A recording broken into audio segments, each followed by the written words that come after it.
Chapter 440. The Knight of Judgment launched his attack without warning. His body pressed forward together with the wind generated by his blade. Thales instinctively raised his sword to block the attack. Amid the sound of metal clashing, he blocked the enemy's saber. Clang! The angle of Zachriel's slash was tricky, and he was extremely experienced. Thales found it extremely strenuous, and he felt his hand slip. Fortunately, the silver-edged longsword he seized from Ricky played a huge role. Its outstanding feel and balance prevented Thales from losing his grip on the first strike. But Zachriel did not give the prince a chance to catch his breath. Zachriel immediately let go of his saber and pressed forward. He used his right palm and fingers to form a blade. And he went straight for Thales' throat. Thales lifted his leg and retreated, trying to use the tip of his sword to force the other party to retreat. But he soon realized that he was wrong. The Knight of Judgment's attack was far more than that. Boom! Thales, who was retreating, only felt a jolt in his front foot. He was already tripped by his opponent, and the trajectory of his longsword also changed. Damn it! Thales, who had lost his balance, exerted all his strength to turn his head in the face of the wind generated by his opponent's palm. Zachriel's fingernails grazed the prince's neck, causing him to feel a sharp pain. But it was not over yet. Swoosh! The Knight of Judgment caught the saber with his left hand, and with a backhand, he knocked away Thales' crooked sword. Sparks flew as he went straight for the prince's forehead. Thales, who was falling to the ground, had no time to dodge. He could only watch the blade coming at him. At the instant the wind created by the saber pierced his bones, the sin of Hell's river surged up his arm without a care for its own life. In the next moment, the prince, who was still in midair, gritted his teeth and raised his elbow. He pulled out a strange, non-standard iron body style. His left elbow pushed against the opponent's right arm, and he used the opponent's strength to push himself away. Chi! The blade whistled through the air and grazed Thales' scalp, taking away a small piece of skin. Thump! Thales fell to the ground in pain. He didn't have time to think. He retracted his arm and leaned to the side, welcoming his opponent's heavy kick on the ground. Boom! The experience of being beaten up when he was a child beggar, and the Star Killer's use of public office to avenge a personal grudge in Dragoncloud City saved his life. Thales placed his elbow in front of the vital parts of his chest and abdomen. With a bang he rolled away, until he hit the wall. The first round of the fight ended just like that. Zachriel frowned and threw away the saber, which was full of cracks. He then turned around to look for a new weapon. With the help of the longsword, Thales stood up shakily. The young man panted heavily, cold sweat dripping from his body, his face pale. Damn it! He grimaced in pain. His left arm was in so much pain that it was momentarily numb and trembling incessantly. This was a clear indication of the prince's injury. Not only that, Thales touched the bloodstain on his neck, and the missing scalp on his forehead. It hurt. Throat, forehead, abdomen. Just now, for a total of 3 times, Thales stared at the man and gritted his teeth. He was filled with lingering fear. In that 1 second, his opponent had executed a chop, a stab, a trip, a reverse slash, and a kick.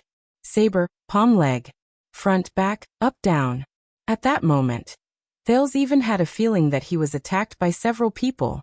This was not one of Nicholas's sudden changes, strange attacks, nor was it the Kingdom's Wrath's unstoppable and unstoppable charge, nor was it the Fire Knight's forceful head-on collision, much less Yodel's startling attack amidst the dead silence.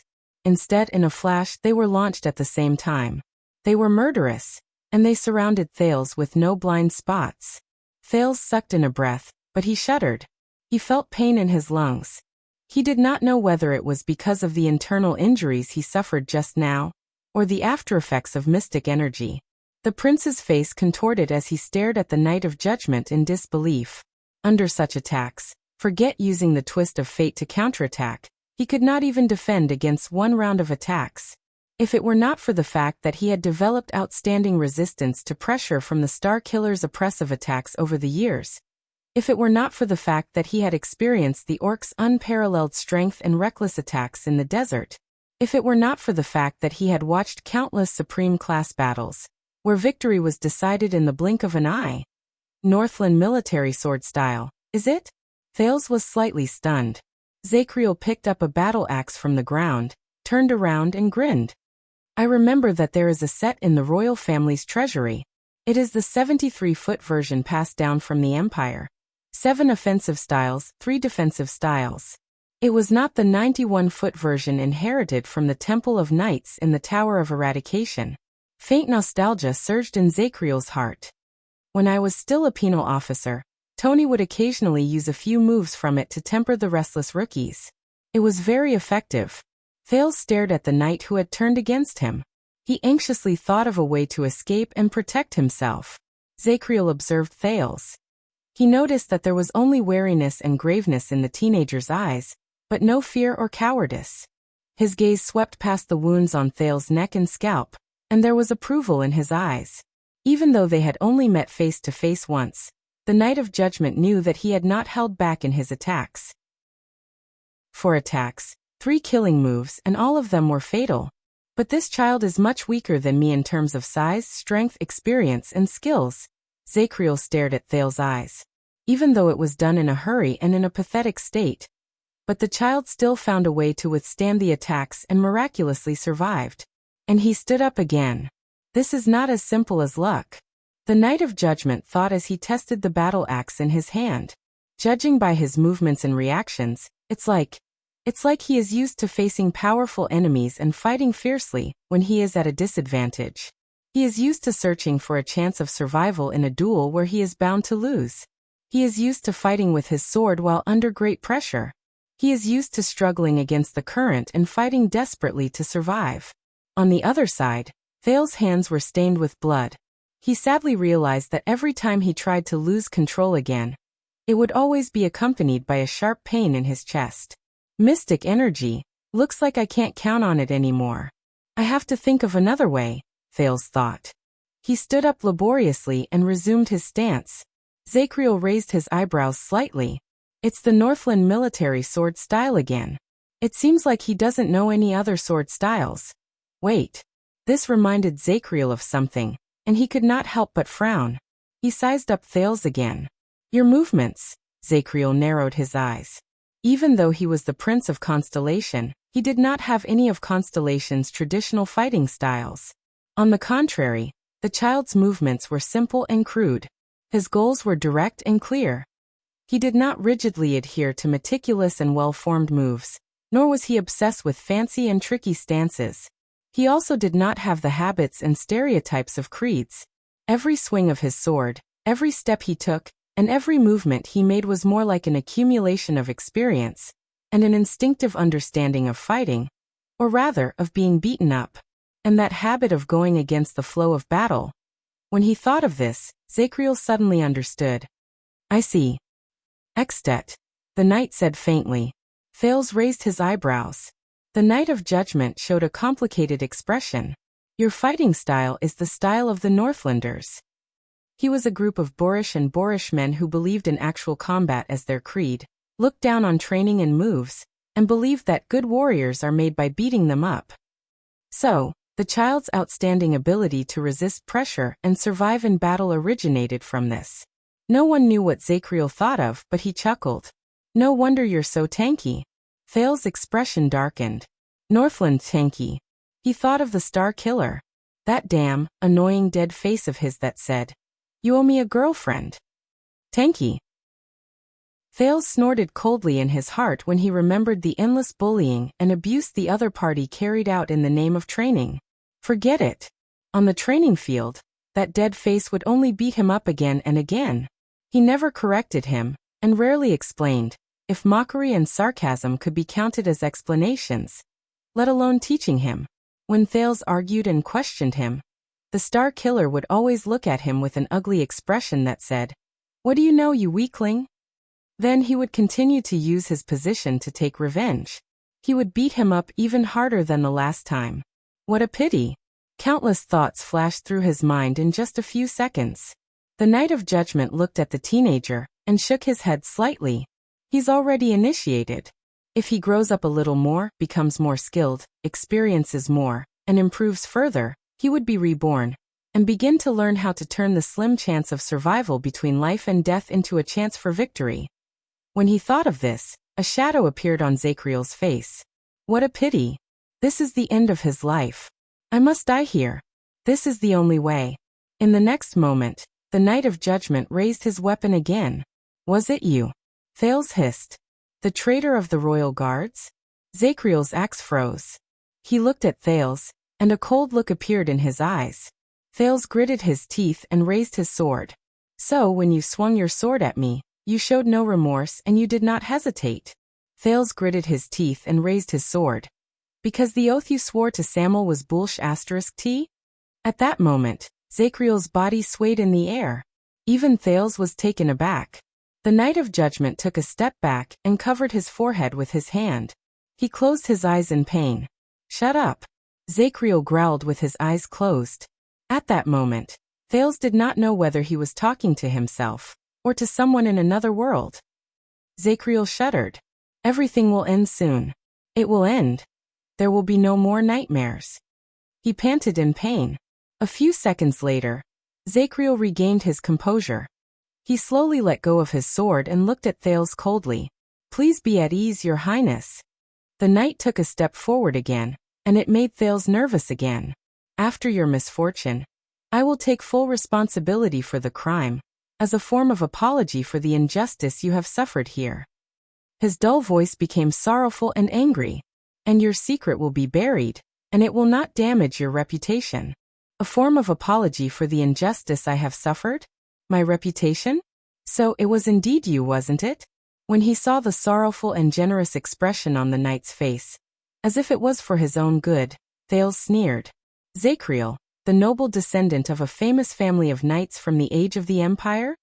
But Zachriel did not answer. He took a step forward. Thales, who had failed to communicate with him, exhaled in frustration, and executed the iron body style again. Hey you! Stay away from that boy! A sudden shout broke the standoff between the two. Zachriel and Thales turned their heads. Tampa, the owner of my home, stood on the other side of the corridor. He held his arm, which had just been bandaged, and said fiercely, Didn't you see? If it weren't for him just now, we would have all died here. The three hostages who had been rescued noticed them. Not far away, Marina retrieved her swords and stared at the two people who were confronting each other suspiciously. Quick Rope blinked in confusion and pointed at Zachriel. He mouthed and moved his hands to match his mouth movements, asking Thales without a sound, I thought he's on your side? Thales smiled laboriously. He used to be. Now he's probably more willing to kill me. Zachriel snorted coldly and turned to the owner of the tavern. His eyes shone with a cold glare. Wait. Thales thought of something. He remembered what the man said just now. And your secret will be buried, and your reputation will not be tarnished. Buried. That means, in the desert, it's best for you to be more respectful to your savior. Tampa continued. He gritted his teeth and said to Zachriel, who looked restless, So leave the boy alone. But before he could finish speaking, Zachriel's gaze turned fierce, and he swung his axe. No! Thales subconsciously extended his hand and shouted. Be careful. At that moment, Tampa only saw the man with the brand on his head spread his arm. As the wind howled, the battle axe shot out fiercely like a bolt of lightning. Whoosh. The wind howled fiercely, and it went straight for Tampa. No. Thales stared at the axe, and he almost gritted his teeth so hard that he almost crushed them. The tavern owner was stunned for a moment. He could not react at all. Then the wind from the axe reached his face, and it looked like it was about to split open his skull. But in the next second, whoosh, the sound of the axe reverberated. But strangely, the battle axe, it disappeared. The wind from the axe swept past Tampa's forehead and lifted the hair on his forehead. The tavern owner shuddered, and he instinctively raised his hand to shield his eyes. Bang. The sound of the axe crashing into the wall was heard, followed by the sound of countless stone chips falling. Zachriel frowned fiercely and looked to the other side. Over there, Thales clutched his chest and panted in pain. The battle axe was stuck in the wall beside the prince, and the handle was trembling slightly. Run! Thales glared at the petrified Tampa. After he subconsciously used his mystic energy, he felt a sharp pain in his chest, as if it was about to split open. He lay on the ground and squeezed out a few words to the hostages in pain. Quick, run. Split up. Run. On the other side, Quick Rope stared at the axe, which was still trembling endlessly. He then looked at Zacriel, who was filled with murderous intent. He and Marina looked at each other. A second later, Tampa snapped out of his daze. Lunatic! He stared at Zacriel in shock and anger. Tampa glanced at Thales, then turned around without hesitation and ran into the darkness. Hold on, Wuxia, or whatever other name you have. I'll go to the surface and get help. And you'll die here, lunatic. Tampa's curses grew softer and softer. Zacriel watched Tampa's back disappear into the distance. He paused for a few seconds. Then he frowned and asked Thales, why?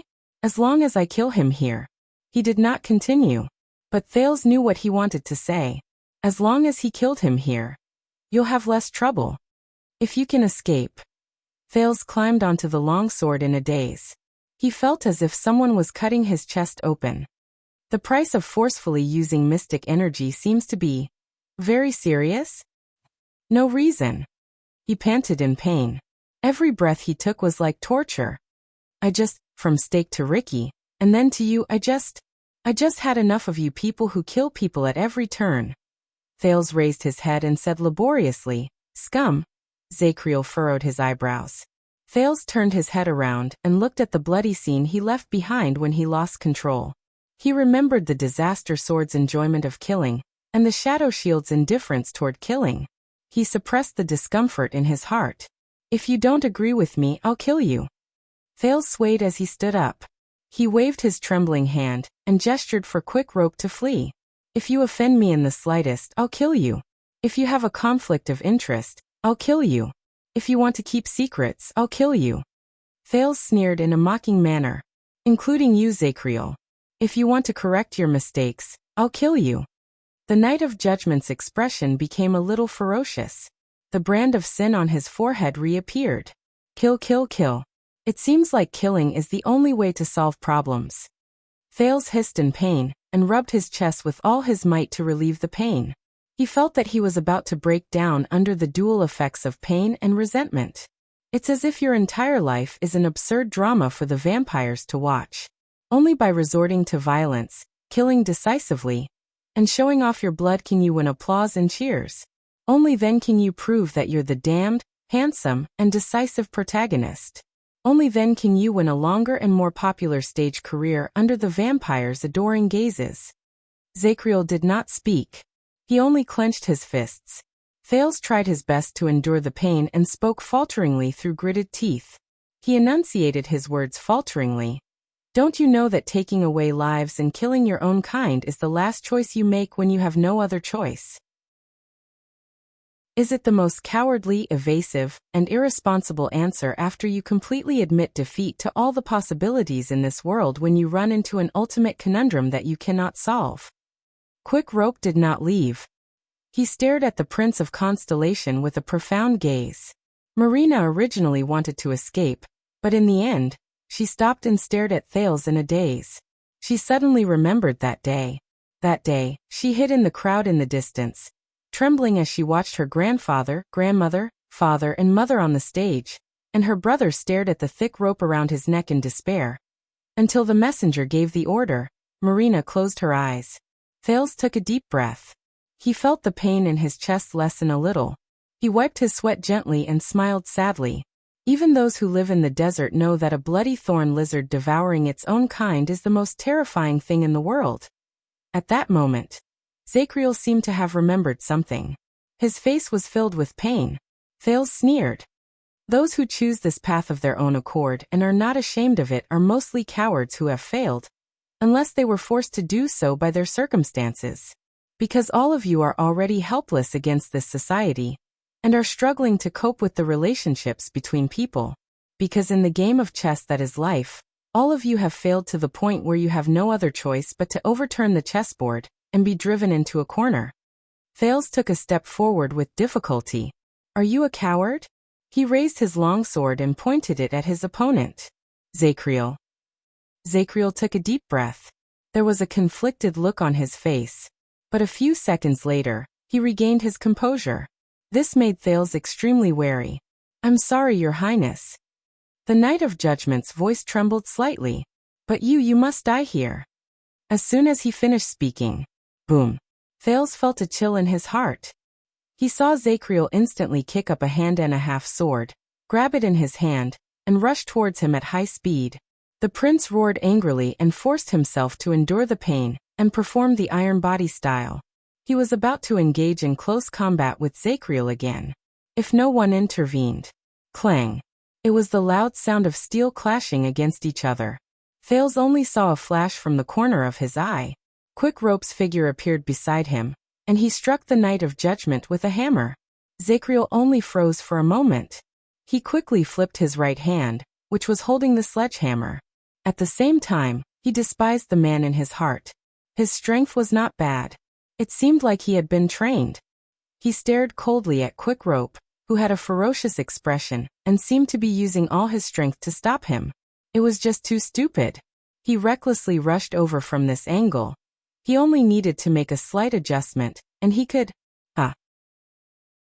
In the next second, Thales was surprised to see Quick Rope's expression suddenly change, and he raised his left hand. He threw a lot of dust? Thales was dumbfounded. The Knight of Judgment's head and face were covered in dust. He covered his eyes, roared and retreated. He swung the sword in his right hand back and forth. It was obvious that he was extremely resentful. But Thales only stared blankly at Quick Rope, who looked as if he had gotten his way, and let him pull him away. Scatter, scatter, lime? Your arm strength is obviously superior, and you're so good at using sledgehammers, but you just have to. Are you a prince or not? It hurts. Thales cut off his train of thought and pressed his hand against his chest. Hurry, hurry, hurry. Quick Rope threw the sledgehammer at the Knight of Judgment. He was so nervous that he did not have time to explain. He supported and pulled Thales away, until Zacriel's sword was once again in front of them. Use the dust. Zacriel lowered his left hand. Thales was surprised. He saw that his eyes were well protected by his left palm. They were not stained by the dust. But the Knight of Judgment's previous magnanimity and sorrow had long since disappeared. All that was left was hatred and indignation. This is what I played with when I was 6 years old. The Knight of Judgment thrust his sword at Thales. He was filled with anger. Thales gritted his teeth. He pushed away Quick Rope, who was unarmed because he wanted to support him, and held his longsword. But at that moment, the sound of wind rose behind Zacriel. Clang. The Knight of Judgment turned around and slashed away a torch that flew towards him. Sparks flew everywhere, and he furrowed his eyebrows because of the heat. When they saw the person who helped them, Thales and Quick Rope were both shocked. It was Marina. The swordswoman in red held her twin swords and stared at Zacriel with hostility. Listen, Jade Star. She gritted her teeth and said hesitantly and painfully, You saved me once. She picked up something and threw it to Thales. Thales caught it in a flurry, and only then did he realize that it was his confiscated luggage. He did not know when Marina had retrieved it from the assassin's corpses. But now, Marina stared at Zacriel with a solemn expression and launched an attack. I don't owe you anything anymore. Thales did not react. He just stared at the backpack in his arms until Quick Rope gave him a shove. Run. The swordswoman said her last words. She did not stop moving. She leaned forward, and her twin swords created illusions. She attacked quickly. She aimed straight at the Knight of Judgment. Ding ding clang. In those 2 seconds, she forced Zacriel to take a step back. Thales and Quick Rope, who were prepared to run, felt a lingering fear. Is she that powerful? But good things did not last. The Knight of Judgment's next attack was like a heavenly steed soaring through the sky. It accurately pierced Marina's left hand amid the illusions of her twin swords. Marina cried out in pain and let go of the sword in her left hand. Thales' heart sank. After Heart in the Rain passed away, dual swords were no longer popular. In the next second, Zacriel extended his left hand and grabbed Marina's right hand. He threw her last sword to the ground. I was fortunate enough to meet her once, and I wanted to challenge the legendary Storm Swift sword, which can break through all defenses. Marina gritted her teeth and wanted to kick her opponent, But Zachriel did not move or dodge. He acted as if nothing had happened and used his right elbow to block her kick. Zachriel looked at the twin swords on the ground, clicked his tongue, and shook his head. But unfortunately, she was already in pain at that time. She was so weak that she couldn't even lift a cup. Zachriel seized Marina's neck and lifted the struggling swordswoman into the air. Thales panicked when he saw that. Now, while Quick Rope was still in a daze and had not reacted to the situation, the air in this small world seemed to ripple slightly. In the next moment, a gray sword pierced through the air mercilessly. Rip. It went straight into Zachriel's back. As Zachriel let out a furious roar that shook the heavens and earth, Marina was flung away violently and fell beside Thales. The Knight of Judgment was like a cheetah that had gone berserk. He quickly turned around and swung his sword, but all he could do was draw an arc in the air. The gray sword had already disappeared. Only the bleeding wound on Zachriel's back proved its existence. Then another figure appeared in front of the knight. He kicked Zachriel's chest with his right leg. Thud. The Knight of Judgment cried out in pain and was sent flying backward. He fell on the ground in a disheveled manner. He fell into a bloody and ruined area, stirring up a lot of dust. Thales breathed a sigh of relief. He quickly extended his hand and helped the heavily injured and weary Marina up with Quick Rope. He flashed a smile at the figure who appeared. Zachriel groaned softly in the dust. Thales did not know whether he was enduring the pain, or because he was angry. The knight lay on the ground and said in a disheveled manner, "I've aged over the years and I've regressed. Or have you become stronger?"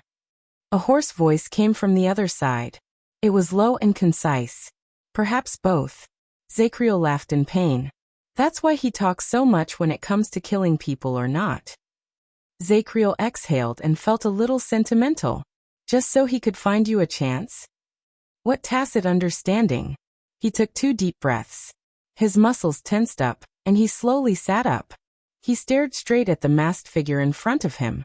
"You shouldn't have come back so early," Zachriel said coldly. Across from him, Yodel, who had left and returned, shook off the blood on the supreme sword and said hoarsely, "I shouldn't have let you out." The Knight of Judgment and the masked protector stared at each other silently for a full 3 seconds. Zachriel smiled. "Why can't you be a little smarter, brat?" The knight sighed and stood up. "You only left the child's side once. You came back after he ended his life in a dignified manner." The wound on his back was no longer bleeding. As Zachriel spoke, he looked at Thales, who was not in a good state, and narrowed his eyes. Thales smiled coldly at him, then nodded at Yodel. Yodel also cast a glance at the prince in the distance and nodded slightly. "I left him once." The masked protector averted his gaze. He moved his left leg, held the gray short sword in a reverse grip, and prepared for battle. His words were incredibly firm. That was the last time. His figure gradually disappeared. His voice spread out like waves and echoed faintly in the air. Zachriel watched the dark purple mask disappear into the air. His gaze was gloomy, and no one knew what he was thinking about. "For the sake of the past, I don't want to hurt you, young Yodel. Don't force me." Yodel's answer, which was short on words, echoed in the air. "I feel the same." Zachriel pursed his lips. Thales watched as Yodel disappeared, and his lips curled into a smile. Yodel did not leave. Just like what he said. He was always there. Zachriel was silent for a few seconds. "You didn't ask me why I did it." Zachriel glanced at Thales, then raised his head to look at his surroundings. His expression was gloomy. "So you also know, right?"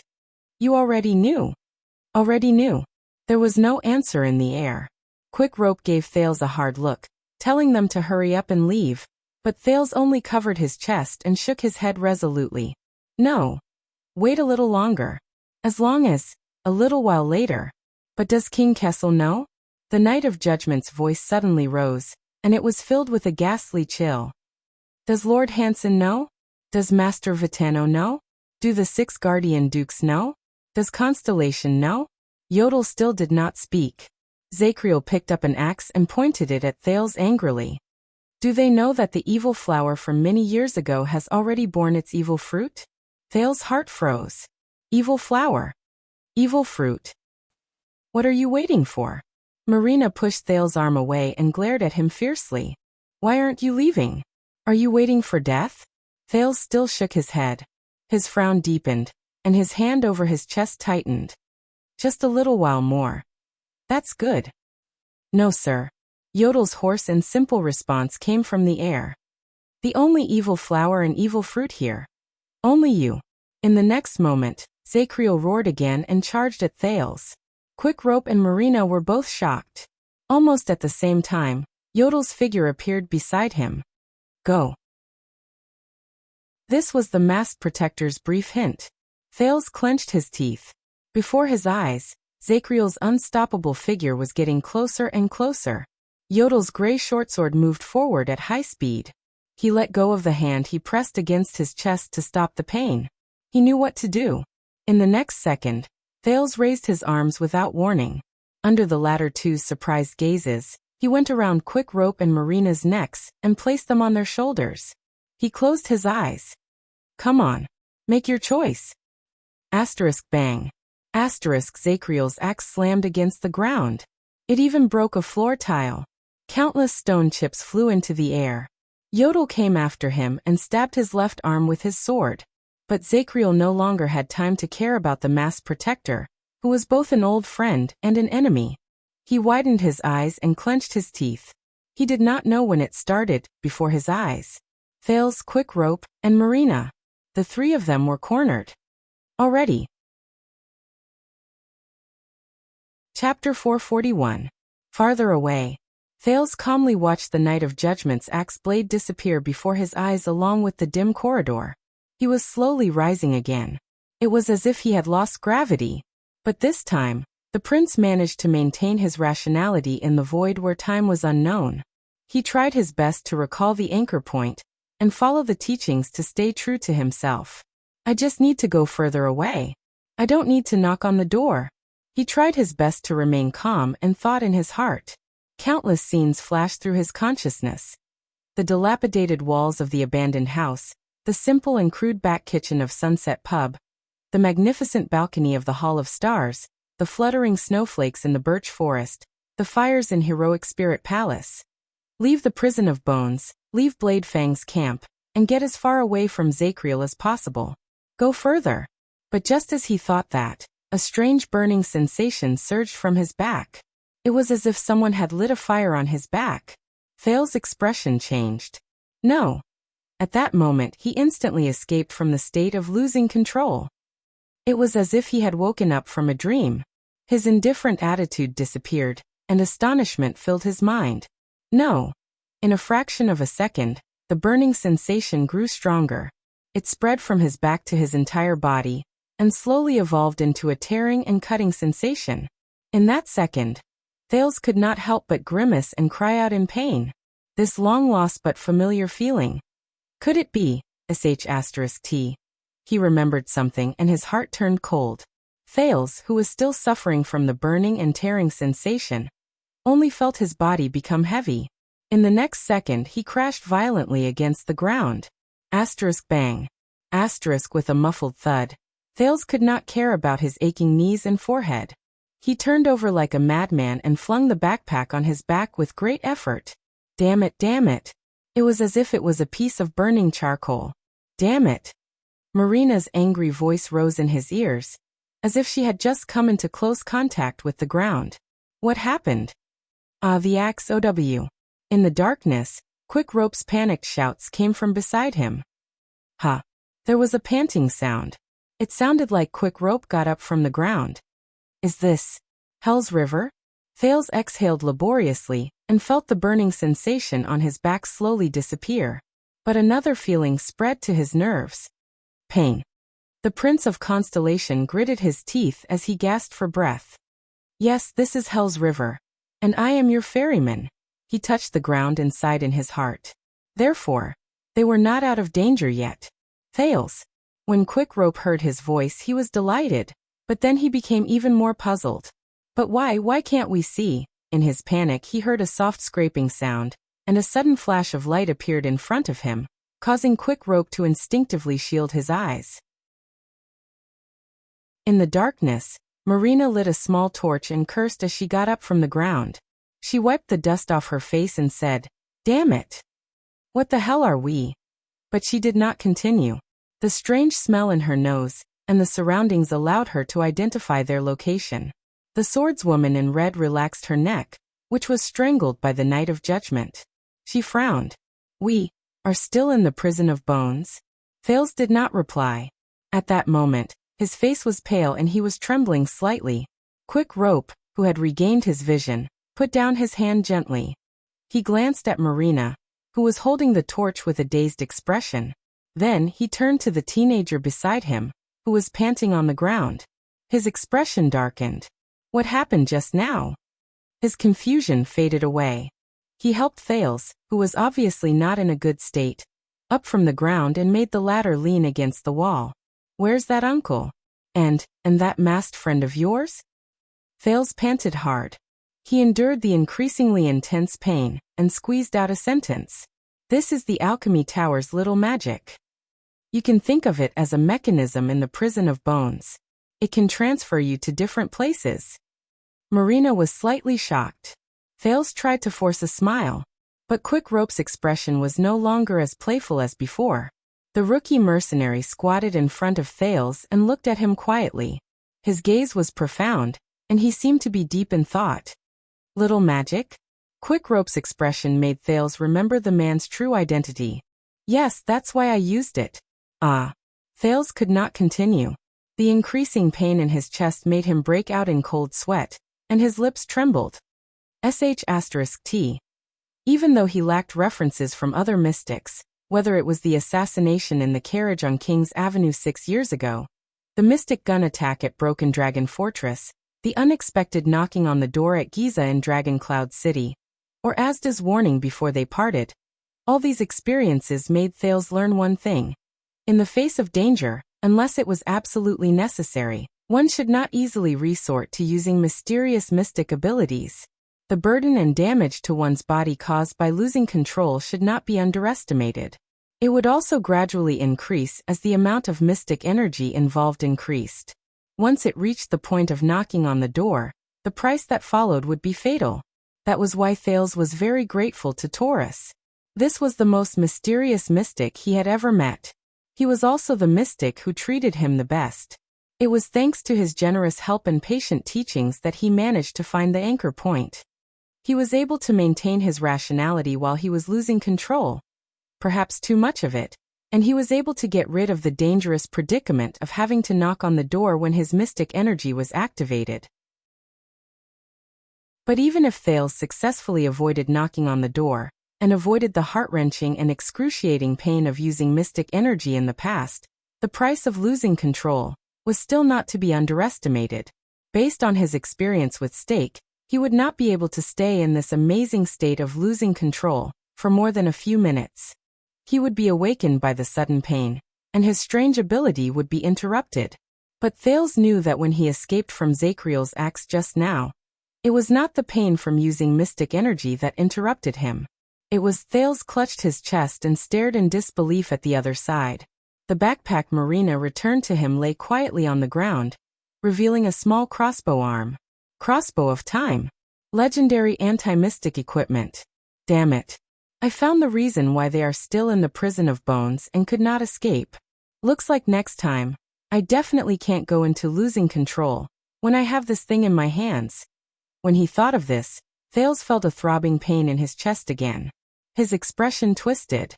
"You look very bad?" Marina noticed the prince's unusual pain. She walked towards him with a torch in her hand.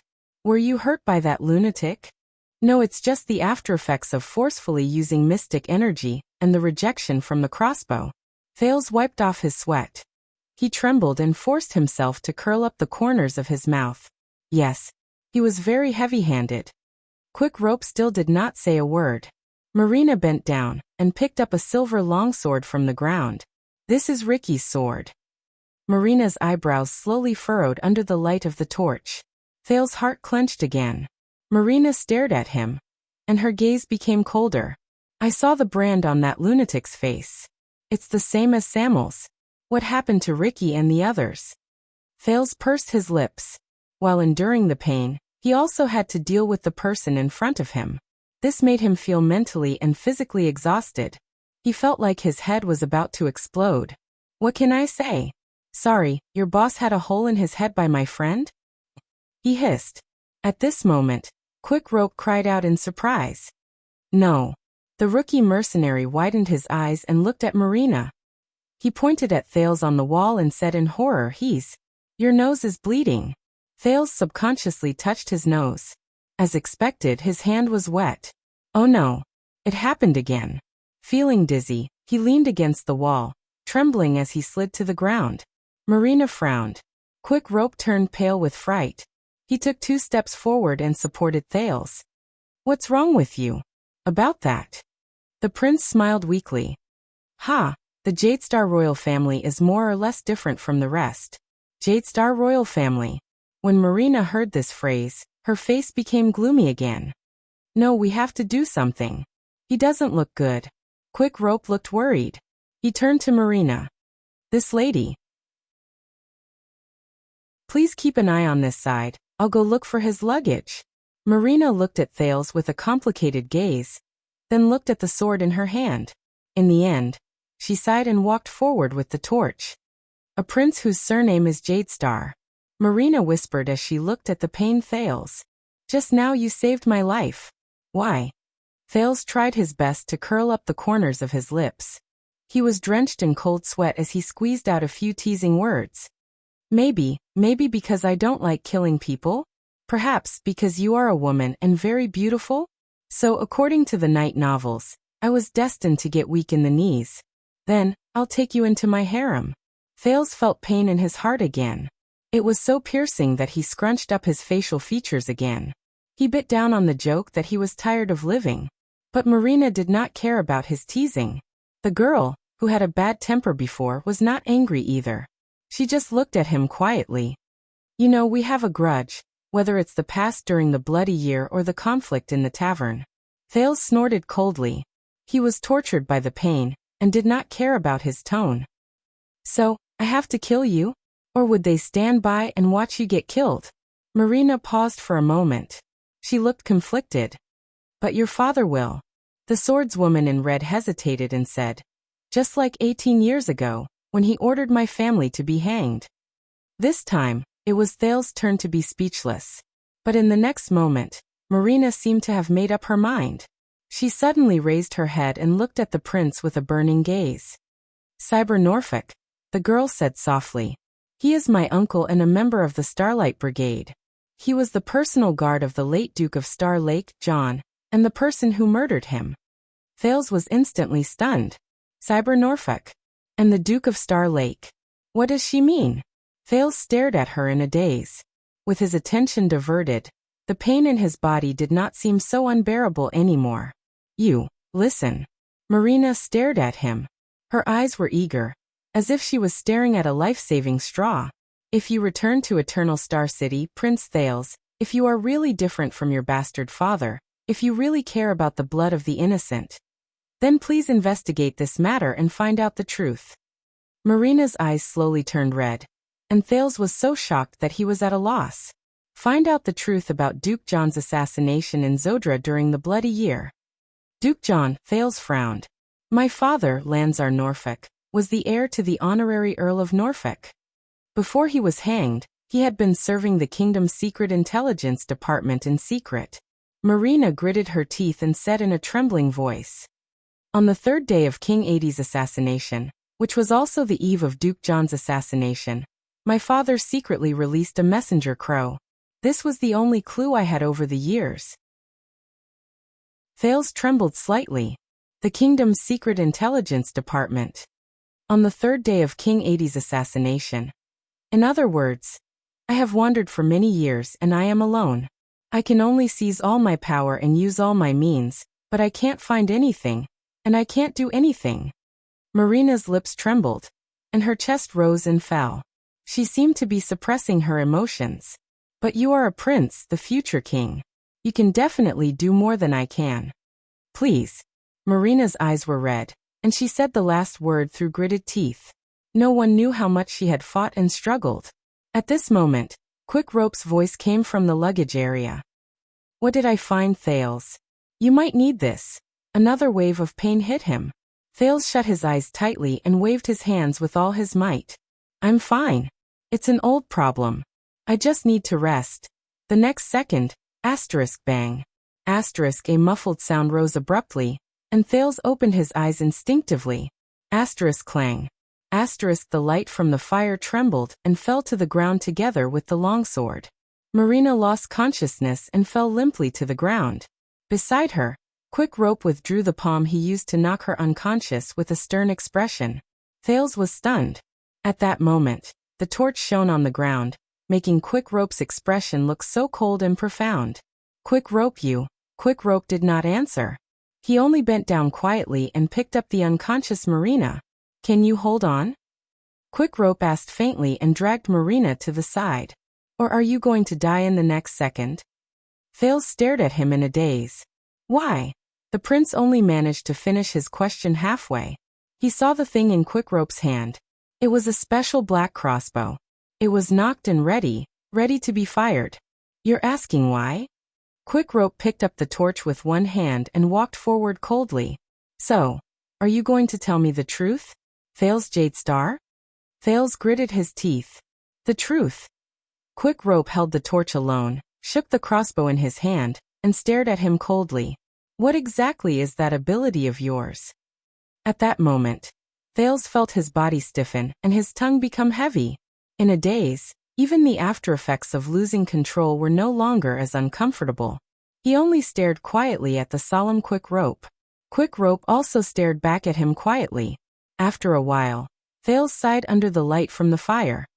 He turned his head away and spoke laboriously under the double pressure of the pain in his body and the stare of his companion.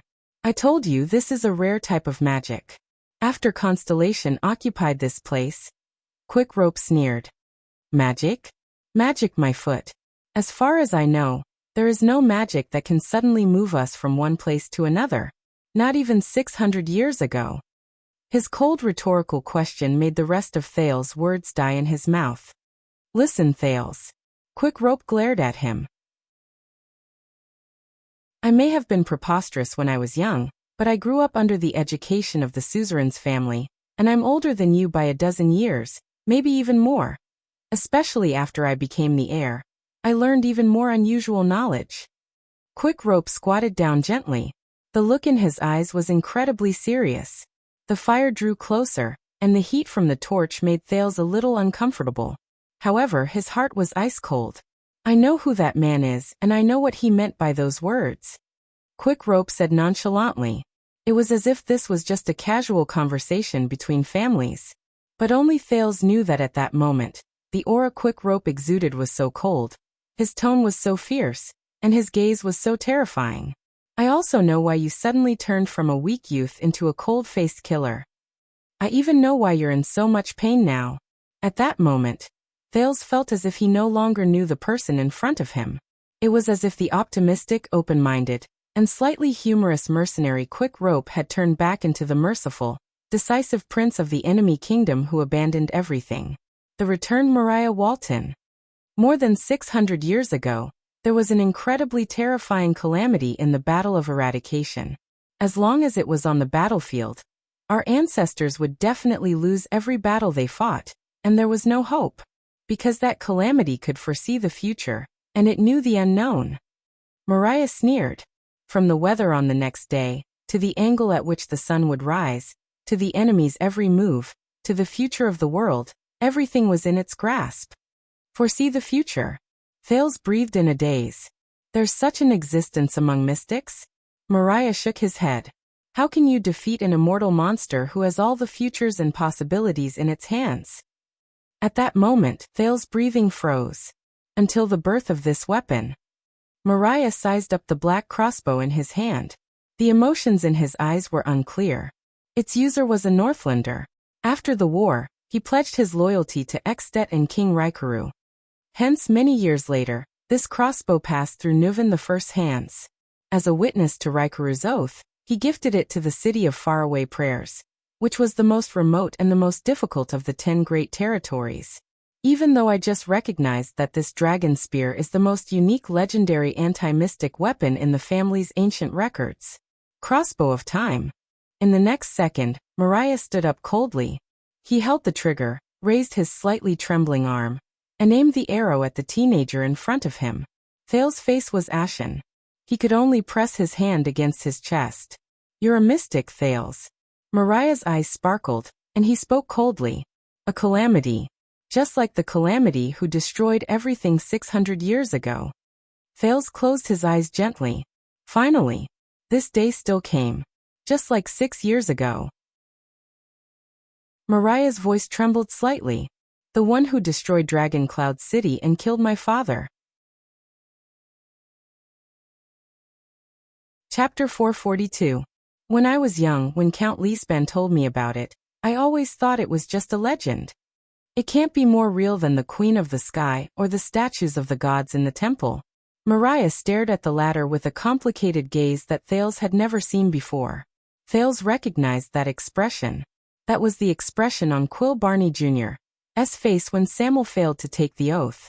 Disappointment, emptiness, pain, and regret. There was also a hint of confusion and helplessness. However, the story that has been passed down from generation to generation in my family is true. He stared at the youth, his head shaking slightly, his chest heaving up and down. It was as if he no longer knew this companion who had gone through thick and thin with him for a short period of time. The foreign prince who shared the same fate as him. In the face of Mariah's arrow, Thales could only bite his lower lip. At that moment, it was as if even the pain in his chest was no longer important. What could he say? What should he say? Calamities are humans, or monsters that look like humans. Mariah's gaze never left the target. The crossbow in his hand could not help but tremble slightly. They breathe, eat, walk, and live in every corner of the sector just like us. Their every move is exactly the same. He subconsciously murmured, his tone ethereal. It was as if he was retelling an old story from long ago. But they are not us. In the end, they will tear off their masks and reveal their true selves to begin destruction and slaughter. Thales subconsciously tightened his fist over his chest. Mariah's eyebrows slowly furrowed. He took a step back, as if he could not believe what he was facing. He gritted his teeth and took a few deep breaths. The scene from earlier flashed through his mind. "You are, aren't you? Like just now." Thales was silent for a while as he leaned against the wall. His face was ashen and did not look any better under the bright red light of the fire. In the end, they are not us. They would eventually tear off their masks. Thales vaguely remembered every time he lost control and knocked on the door. He remembered the Thales who seemed to know everything in his dreams, and the consequences he faced every time he snapped out of it. "I don't know." After a long time, Thales spoke in a tone that made him sound as if he was in a dream. "Even for me, this question is full of mystery." Mariah also remained silent for a while. In the deep and serene dungeon, for a moment, only their breathing could be heard. Then Mariah's cold laughter echoed in the air. "So among the calamities that King Raikuru fought with, which one are you?" Thales was a little absent-minded. Mariah enunciated each of his words with the most solemn and wary tone. "King disaster? Nightmare? Blood catastrophe? Secret disaster? Calamity before?" With each word he said, Mariah's expression became sterner. These words only appeared in the legends of the Walton family, but he had never taken them seriously. Calamity. As he listened to these unfamiliar and strange terms, Thales frowned slightly. Then, Mariah raised his crossbow with one hand and said his next sentence. "Or are you the leader of all calamities, the bane of the gods?" The bane of the gods. When he heard this familiar nickname, Thales felt another pain in his chest. The teenager no longer looked at Mariah. He lowered his head and said in a tone that was half relieved and half lonely, "Neither. I'm a newbie." Mariah paused for a moment. "Ha." His shoulders swayed slightly, and his laughter was a little mournful. Even the fire and the crossbow trembled. "So you are like the White Blade Guards. There are newbies." There was a faint mocking tone in his words. Thales tried his best to curl up the corners of his lips while he did not know what to feel. "Yes. Mystics' calamities." As he thought about it, his mind wandered a little.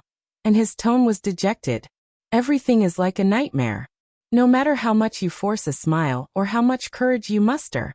But in the dead of night, when you wake up from your dreams at midnight, it will always return to you. Mariah's crossbow trembled slightly. Enough. Calamity. He interrupted Thales and stared at the latter. His gaze was unfamiliar, his lips were cold, and the veins on his hands bulged.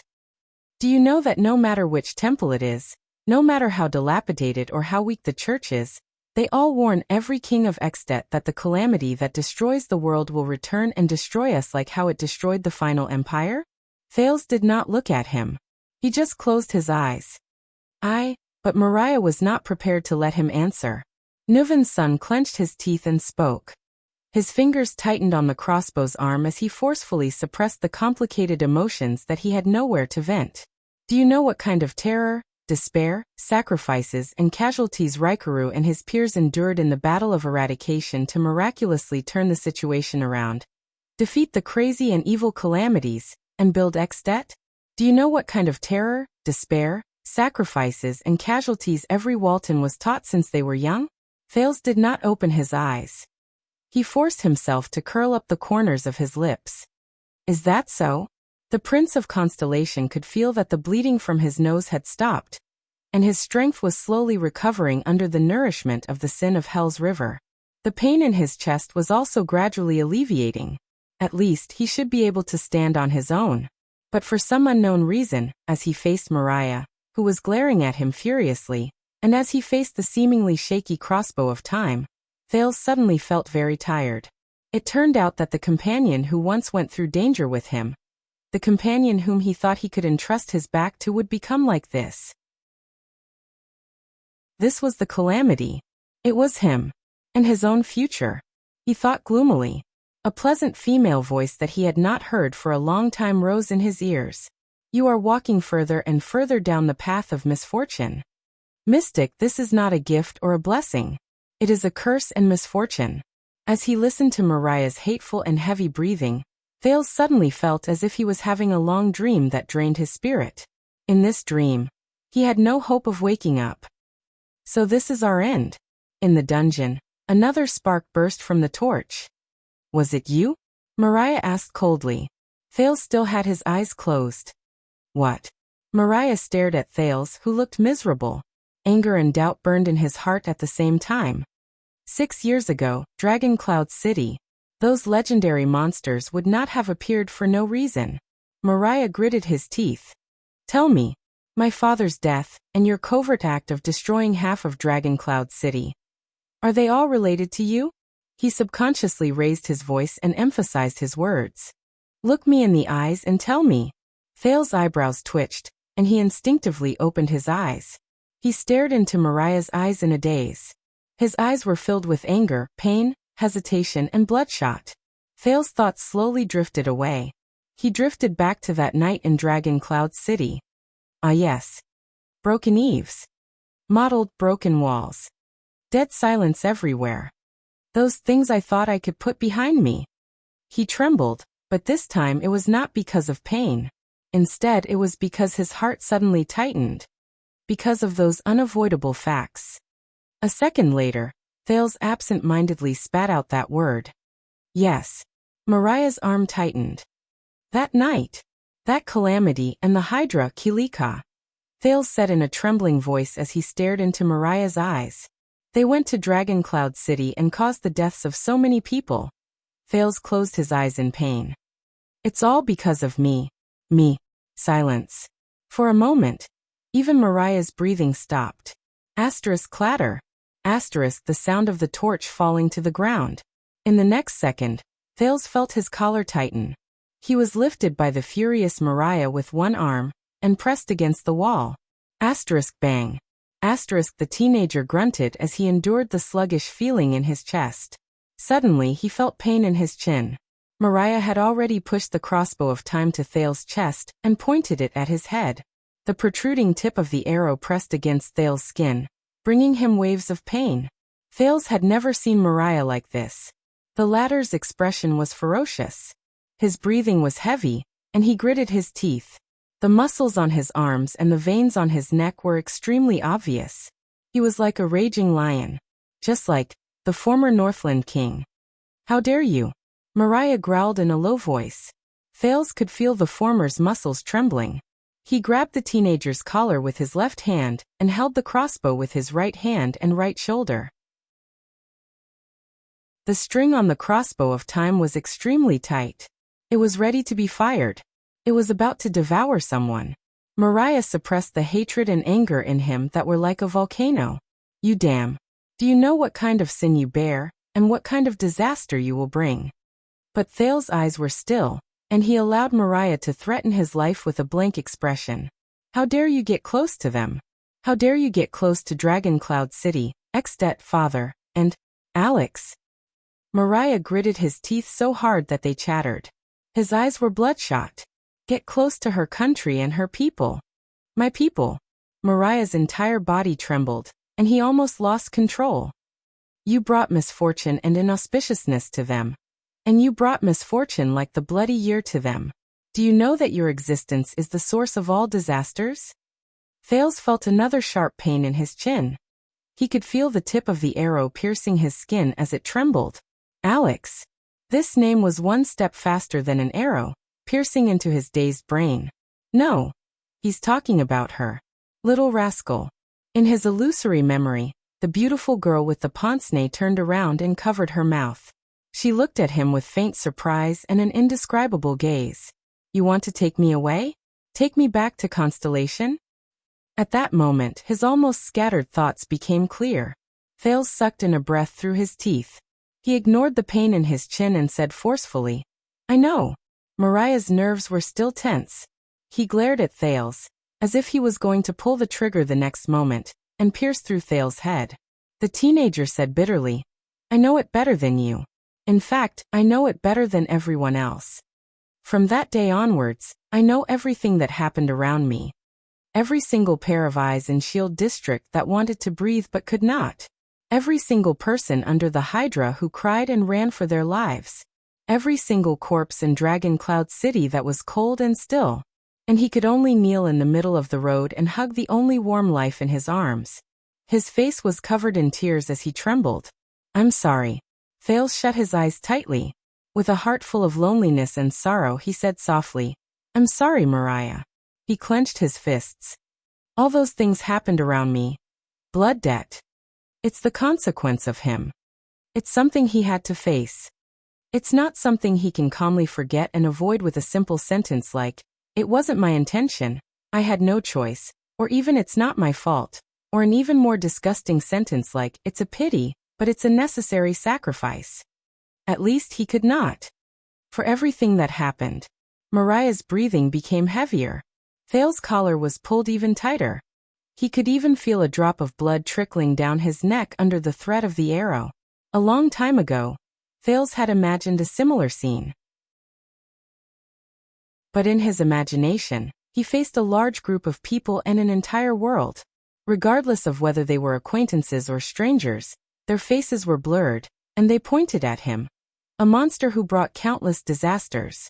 Now I'm already very lucky, I think. Am I not? When he thought of this, Thales felt relieved. He opened his eyes gently and looked at Mariah calmly. He looked at the anger and sorrow in the latter's eyes. Mariah, he thought faintly. I don't know. When this brave prince, who used a smile to hide his heaviness and humor to cover his sorrow, walked alone to the end of the world and drifted to the edge of the sea, when he looked in the direction of Northland, where he had complicated feelings, and looked at the hometown he had left behind, when he received the news that Dragon Cloud City had suffered a disaster and his father had died suddenly, how did he feel? So this is it. Thales completely calmed down, and a smile appeared on his lips. This is our end. The man's eyes were still red, and he stared at Thales. The anger in his eyes did not diminish. This reminded Thales of the moment he opened his eyes in the desert. At that time, it was this red-haired quick rope who blinked his curious and excited eyes. When he thought of this, Thales sighed softly. Right, while there's still a chance. Thank you, quick rope. Thank you for saving my life in the desert, he said softly. At that moment, Mariah trembled slightly. He tightened his left arm and pressed Thales against the wall with greater strength. His right hand trembled as he pulled the trigger of the black crossbow. Thales closed his eyes. He waited for the man's decision. The next moment, thud. Thales only felt the right side of his face tremble. Before he could figure it out, he felt the world spin, and he flew sideways against the wall. He fell hard on the ground. Cough, cough. Thales groaned in pain, and his entire head buzzed. He first felt a numbness that spread to half of his face. A few seconds later, it turned into a burning pain that made him grimace. Thales trembled as he climbed to his feet, trying to see what was in front of him even though he was surrounded by stars. How? In the next second, something hard was stuffed into his left hand. Thales was first shocked, then he realized that it was a sword hilt. Soon his right arm was tightened, and he was pulled up. A thick and broad shoulder was placed on him. An arm was placed on his waist, and he was forcibly lifted up. In his shock, Thales shook his head vigorously to get rid of the stars that filled the sky. It was only then that he saw something in shock. He was leaning against Quick Rope's shoulder. Sometimes his head was high, and sometimes it was low. From the teenager's angle, he could only see the side of Quick Rope's face. He could not see his expression clearly. The arrow in Quick Rope's hand had long since disappeared. It had been replaced by the torch that fell to the ground. He only managed to say one word before his cheek, which had been punched by Quick Rope, started to hurt. Shut up! Quick Rope interrupted him mercilessly. As he gritted his teeth, his unstable and hesitant emotions could be vaguely seen. The enemy is still here. He raised the torch and shone it in front of him. His entire body trembled. We have to go to a safe place. Thales was stunned. But shut up. Quick Rope turned his head around. His eyes were red as he glared at Thales fiercely. His tone was filled with the boorishness and roughness unique to Northlanders. Don't force me to hit you again. I still remember those 2 slaps. After he finished speaking, he did not even look at Thales. He turned his head away, and his breathing betrayed his complicated emotions. Thales stared at the side of his face in a daze. The torch swayed, and the air was quiet. An indescribable feeling rose in his heart. The prince lowered his head and gritted his teeth. He dragged his weak body, leaned against Quick Rope's shoulder, and caught up with Quick Rope. The two of them left the unconscious Marina behind. Their breathing alternated between fast and slow, rapid and slow. They were not fast, but they were steady. The two of them moved forward in silence for a distance. They stepped over a few corpses and finally arrived at the stone stairs that spiraled upwards. They began to climb up. The scene was immersed in this strange atmosphere for a moment. In the silence, Thales suddenly chuckled, and it seemed especially abrupt. Quick Rope's footsteps came to a halt. Thales continued to chuckle. Shut up. Quick Rope retorted rudely. His tone was heavy, and his attitude was malicious. It gave Thales the illusion that he had returned to Northland. What's so funny? Quick Rope raised the torch high, turned a corner and gritted his teeth. It's nothing. The exhausted Thales shook his head. I'm just very happy. He paused for a moment, and with a heart full of grief, he punched Quick Rope's chest. I'm very happy that you're still the same. Chapter 443. Same old. Quick Rope snorted angrily and turned his head away. He seemed to be very dissatisfied with the teenager's words. You still care. Thales' tone fluctuated slightly. Quick Rope's eyebrows froze. What? Your father, Dragon Cloud City, Extet, and even your niece. Thales took a few deep breaths in a direction he could not see. Even if you claim to be detached from the past, even if you hate the chains that bind you, Quick Rope slowed down. But in a certain corner of your heart, you still care. On Quick Rope's shoulder, Thales hid his face in the darkness where the light from the fire could not reach. The corners of his mouth moved slightly. Quick Rope first swayed, then snorted coldly. Flaff all you want. I'm just a stubborn coward. In the end, I still can't walk out of my past. He quickened his pace unhappily, causing Thales, who was leaning on his shoulder, to stagger. However, the young man did not get angry or lose his head. He only smiled lightly. No, Quick Rope. There was a bitterness in Thale's smile that could not be wiped away. What I mean is, this is good. Quick Rope shuddered slightly. The youth lowered his gaze and looked at the darkness beneath his feet. Compared to Mariah, who abandoned everything for freedom, this is the real Quick Rope. Quick Rope did not answer. He only snorted again. But at that moment, Thales suddenly felt that the fatigue he felt just now was gone. Leave her. Thales came back to his senses. The panting Quick Rope gritted his teeth and said, leave her, leave Alex. Alex. Thales' mood, which had lightened up a little, became heavy again. After we get out. You filthy, disgusting bastard who likes to take advantage of girls. Quick Rope said in disgust. He tapped Thales' chest with his left arm in a show of force and warning. I don't care what happened between the two of you in the past, but from now on, you are not allowed to approach her, think about her, or covet her. Stay away from Alex. Quick Rope said resolutely. In that second, Thales' expression darkened. What a joke. Not long ago, this person had sincerely wished them a happy ending. Perhaps. This was the reality. Thales suddenly laughed, and this made Quick Rope's expression turn hostile. Drowning, the Prince of Constellations suddenly said. What? Thales took a deep breath. His gaze was profound. Sometimes, I feel that I'm like a drowning man who is struggling to catch his last breath in the water. Instinctively, I grab all the available support and tools around me, trying not to sink. As he spoke, Thales' voice fell silent. His tone became lonely. But in my heart, I know what it means. Quick Rope's expression slowly relaxed, but he did not speak. Don't worry, Quick Rope. I'm different from you. Thales looked ahead. In the corner where the torch could not reach, there was only darkness. With such a fate, Thales stared at the darkness and felt as if he could see the girl's tear-filled face. Yes, Thales. I believe in you. I trust you with my life. He flashed a bitter smile. My shoulders have long been unable to bear heavier things. For example, the future of another person. Quick Rope fell silent. He resisted the desire to turn his head and look at the person beside him. He just moved forward. Step by step, they searched for their way forward in the darkness, which was barely illuminated by the torch. They moved closer to the stone steps. It was as if nothing could stop their footsteps. However, in the next second, Thales' ears twitched. Even though it was very soft, with the help of Hell's senses, he still heard it. Thales frowned slightly. Someone's coming. Quick Rope moved slightly and glanced to his side. The two of them turned around tacitly, left the stone steps, and entered the dark corridor on this floor. They crouched behind a collapsed stone pillar. Quick Rope put down the torch and skillfully extinguished it with 2 or 3 stomps. Darkness covered the two of them again. Soon, the rotating stone steps in front of them lit up. Multiple footsteps could be heard from above. Sean here. There's no mistake. This voice made Quick Rope and Thales tremble at the same time. This is... The steady and familiar male voice rose amid the footsteps. It's definitely that prince. He must be here, nearby. What? In the darkness, Thales and Quick Rope's breathing grew heavier. How did they find out?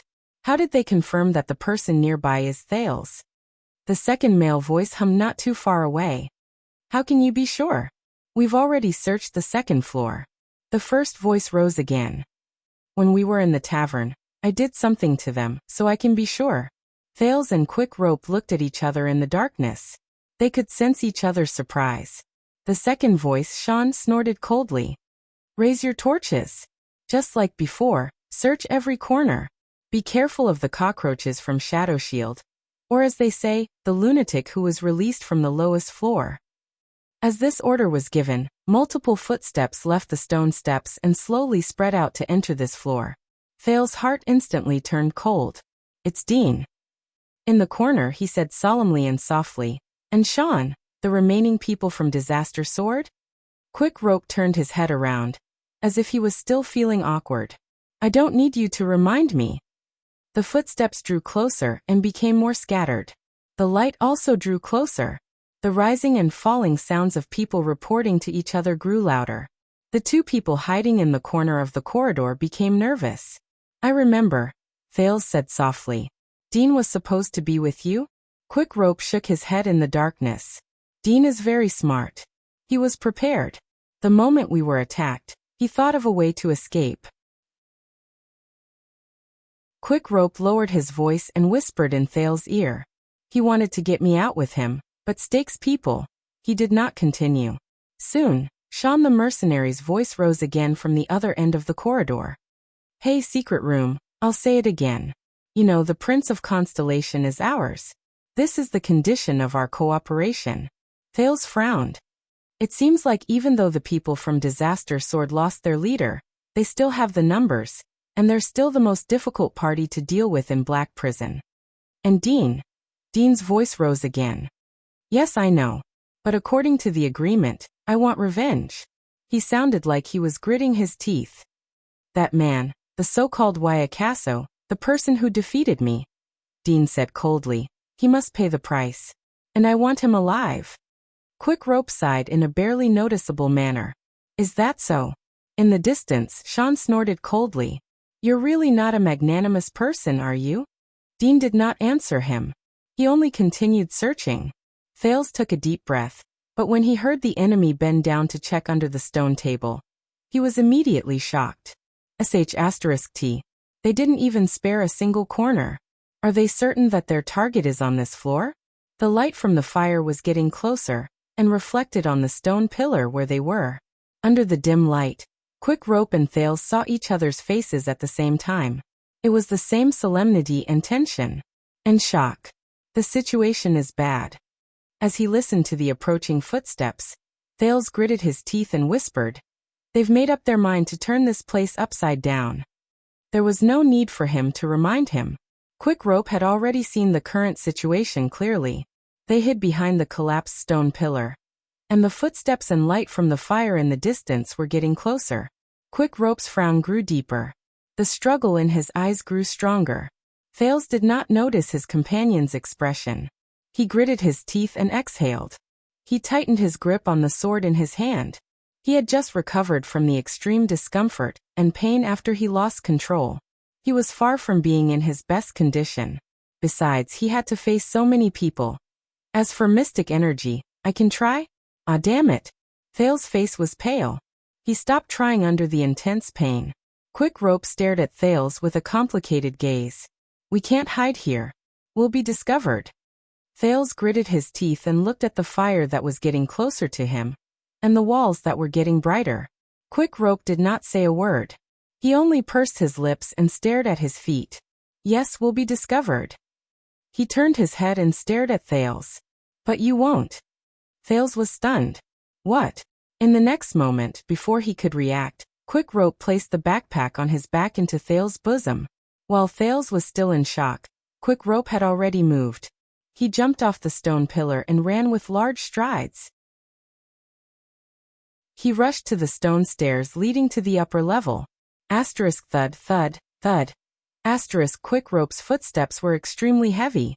His figure cast a shadow in the light from the fire, and he immediately attracted the enemy's attention. Over there. After him. Footsteps rose in unison, and they went towards Quick Rope. Thales was left alone by the stone pillar. He hugged the backpack in his bosom and stared at Quick Rope's back in a daze. He also subconsciously stretched out his hand. Quick Rope's movements attracted most of the enemy's attention. The latter were no longer interested in searching carefully. Instead, they surrounded the person who was running to the stone stairs. Thales stared at the fire that was leaving him in a daze. He breathed absent-mindedly. *Shick. The sound of a bowstring twanging came from afar. A mercenary cried out in pain. He seemed to have been attacked by Quick Rope. But the footsteps stopped there. They either slowed down or stopped. They gathered together with the fire. They seemed to have surrounded Quick Rope. He did not run away. No. Thales closed his eyes, gritted his teeth, and pressed his forehead against the backpack. Wow. Sean's voice rose coldly. Look who we found. The young prince's attendant? Thales tightened his grip on the sword in his hand and exhaled in pain. No. Yes, we'll be discovered. But you won't. Is that what you mean? Damn it. Quick Rope, Mariah.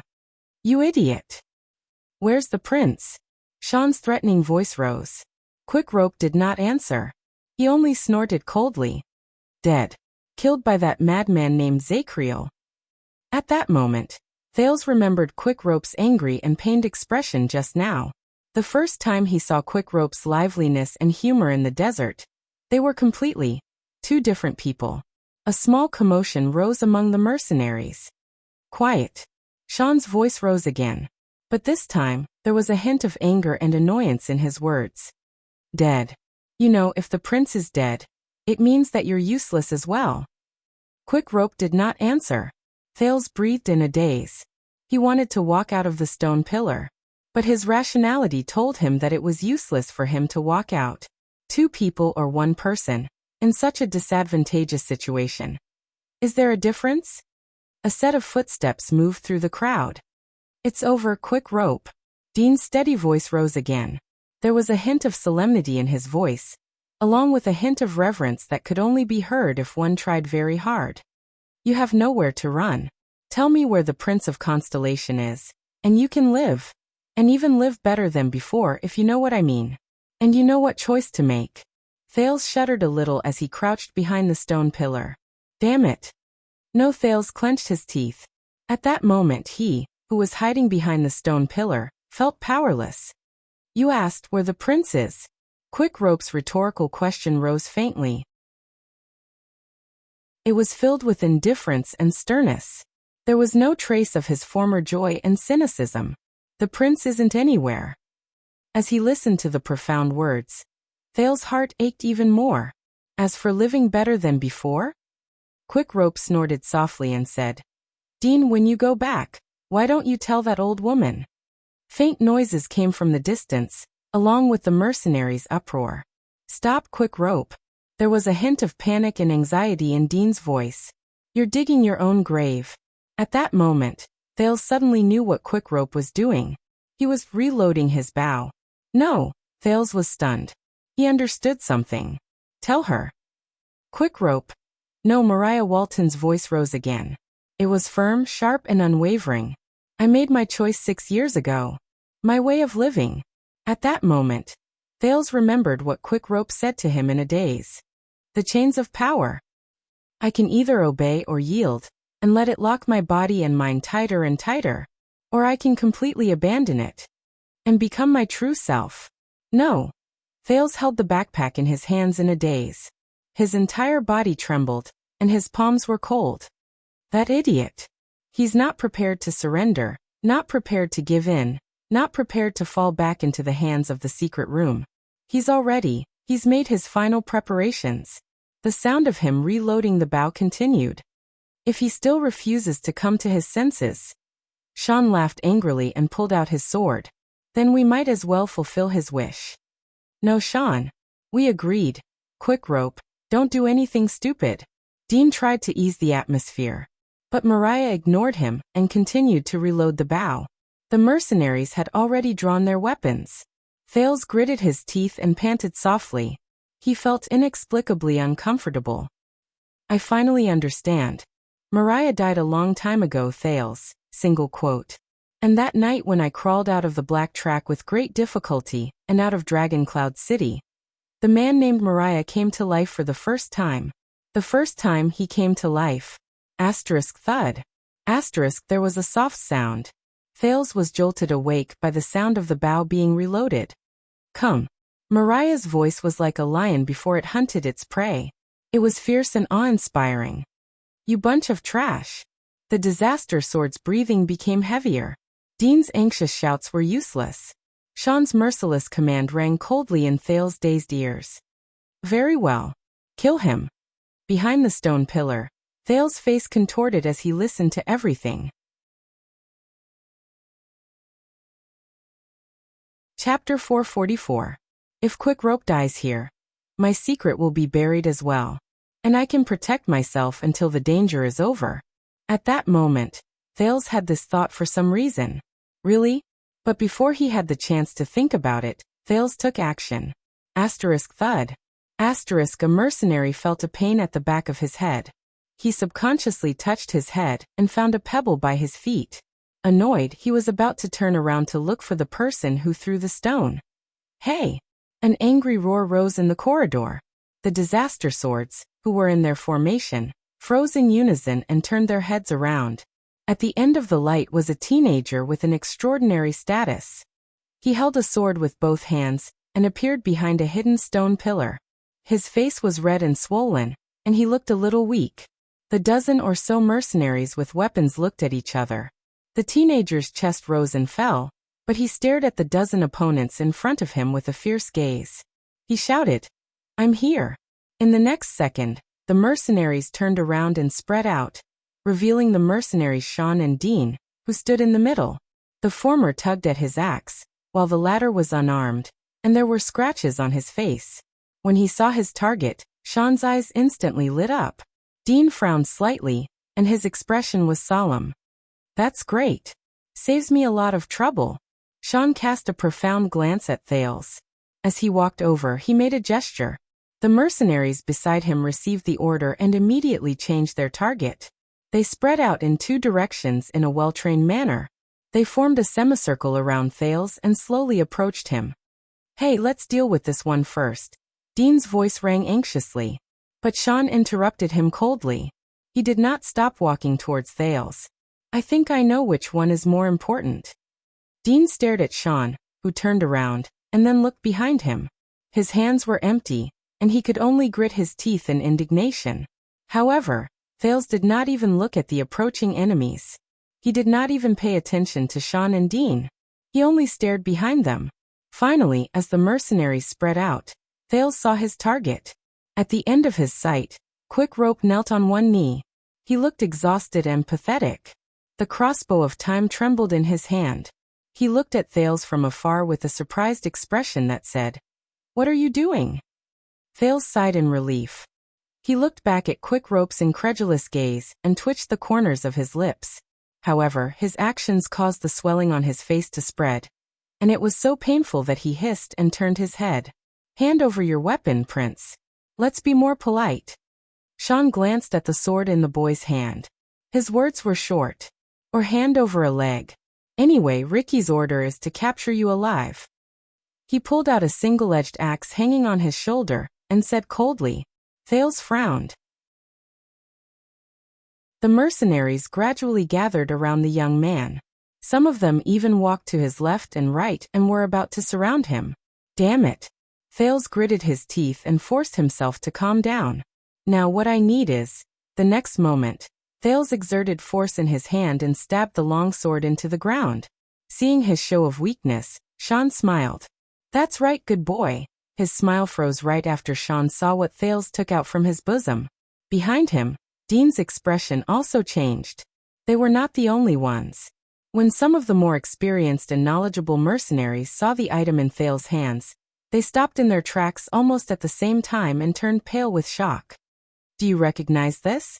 Thales pressed one hand on his sword and exhaled tiredly. He shook the alchemy ball in his hand. He looked at the solemn expressions of the people, forced a smile, and nodded in satisfaction. "Yes, be afraid. Today we will live and die together." Sean's face was dark. He gave a signal to a few mercenaries who were armed with long-range weapons.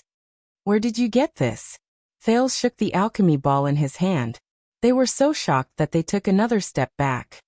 "Don't forget, this is the Alchemy Tower's territory." "Very well. For now, steady." The prince looked calm, but he was extremely anxious. He raised his gaze and looked at the people on the other side. "Hey, Quick Rope." But before he could say anything, another furious roar suddenly rang out. "Idiot." Many mercenaries turned their heads in surprise. Behind them, Quick Rope knelt on the ground. His face was filled with anger. He scolded loudly. "Did you jump out at this time to save the world?" He glared at Thales with gritted teeth and swung his fist, as if the latter was the enemy who killed his father. "Would it kill you to hide properly? Do you even have a F***king brain?" His voice was like a lion's roar, and it was soul-stirring. Even Sean and Dean were stunned. The smile on Thales' face immediately froze. "This..." He looked at the alchemy ball in his hand, shut his mouth, and his expression turned cold. "Damn it," Sean raised his eyebrows. He was constantly paying attention to the dangerous item in Thale's hand, and he shrugged. Wow, what a brotherhood, it's so touching. You shut up. Sean choked a little. He widened his eyes and realized that the one who interrupted him was the cold-faced Thales. Ha! The next second, in front of the stunned mercenaries, the Prince of Constellation put down his hand that was pointing at Sean, took a deep breath, and puffed out his chest. Get the F***ck out of here. Thale's face was fierce. He roared back at Quick Rope on the other side without showing any sign of weakness. This is the 18th underground floor. Use your rotten brain. Thales pressed the alchemy ball against his chest, waved his hand around, and scolded without caring about his image. Where the F***ck can I hide? Where can I hide? Thales fiercely pounded his own chest and continued to ask, as if he had not vented his anger. He continued to ask, still angry, where? Where? Where? His voice was deafening, and it echoed in the air. Thales's accusatory look shocked Quick Rope, who was originally angry, so much so that he was stunned for a moment. The latter instinctively shrank back, scratched his head, and blinked in a daze. As he shouted back and forth, the mercenaries, including Sean, looked at each other in surprise. Is this an internal conflict? Calm down, Prince. Sean gritted his teeth and stared at the alchemy ball in Thales' arms. He was afraid that the emotional Thales would make a mistake. Don't let your hand slip. Only Dean stared at Thales with furrowed brows. But Thales still glared at Quick Rope with burning eyes. He stroked his chest and panted. He was still trying to calm down the anger he felt after shouting just now. You damn bastard. The next moment, Quick Rope suddenly raised his eyebrows. His voice became softer, and he sounded a little submissive. All right, it does seem like there's really no other place to hide. But as Quick Rope spoke, he seemed to have thought of something. He became confident and aggressive again. But I have no other choice. Quick Rope's face turned fierce. He waved his fist at Thales. Have you forgotten? I'm just a lousy thief who can't even pry open a door. Thales bit his lip and stared at Quick Rope with a frown. His gaze was as sharp as a knife, as if he was angered. It made Quick Rope feel diffident. As they listened to the lousy internal conflict, the mercenaries looked at one side, then the other. Many of them paid attention to Thales' alchemy ball, and they were incredibly wary. Sean coughed, but he still remembered what he had to do. All right, the farce ends here. But in the next second, they saw the muscles on Thales' face tighten. The teenager suddenly bent down, picked up a stone by his feet, and threw it in front of him with a ferocious look on his face. A few mercenaries who stood close to him were shocked. They subconsciously raised their shields or raised their hands to block the stone.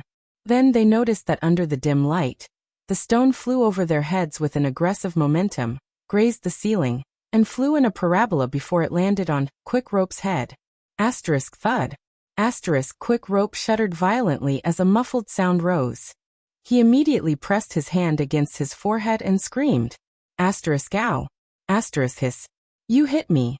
Before the mercenaries' dumbfounded expressions, Quick Rope covered the side of his forehead, which was bleeding from the stone.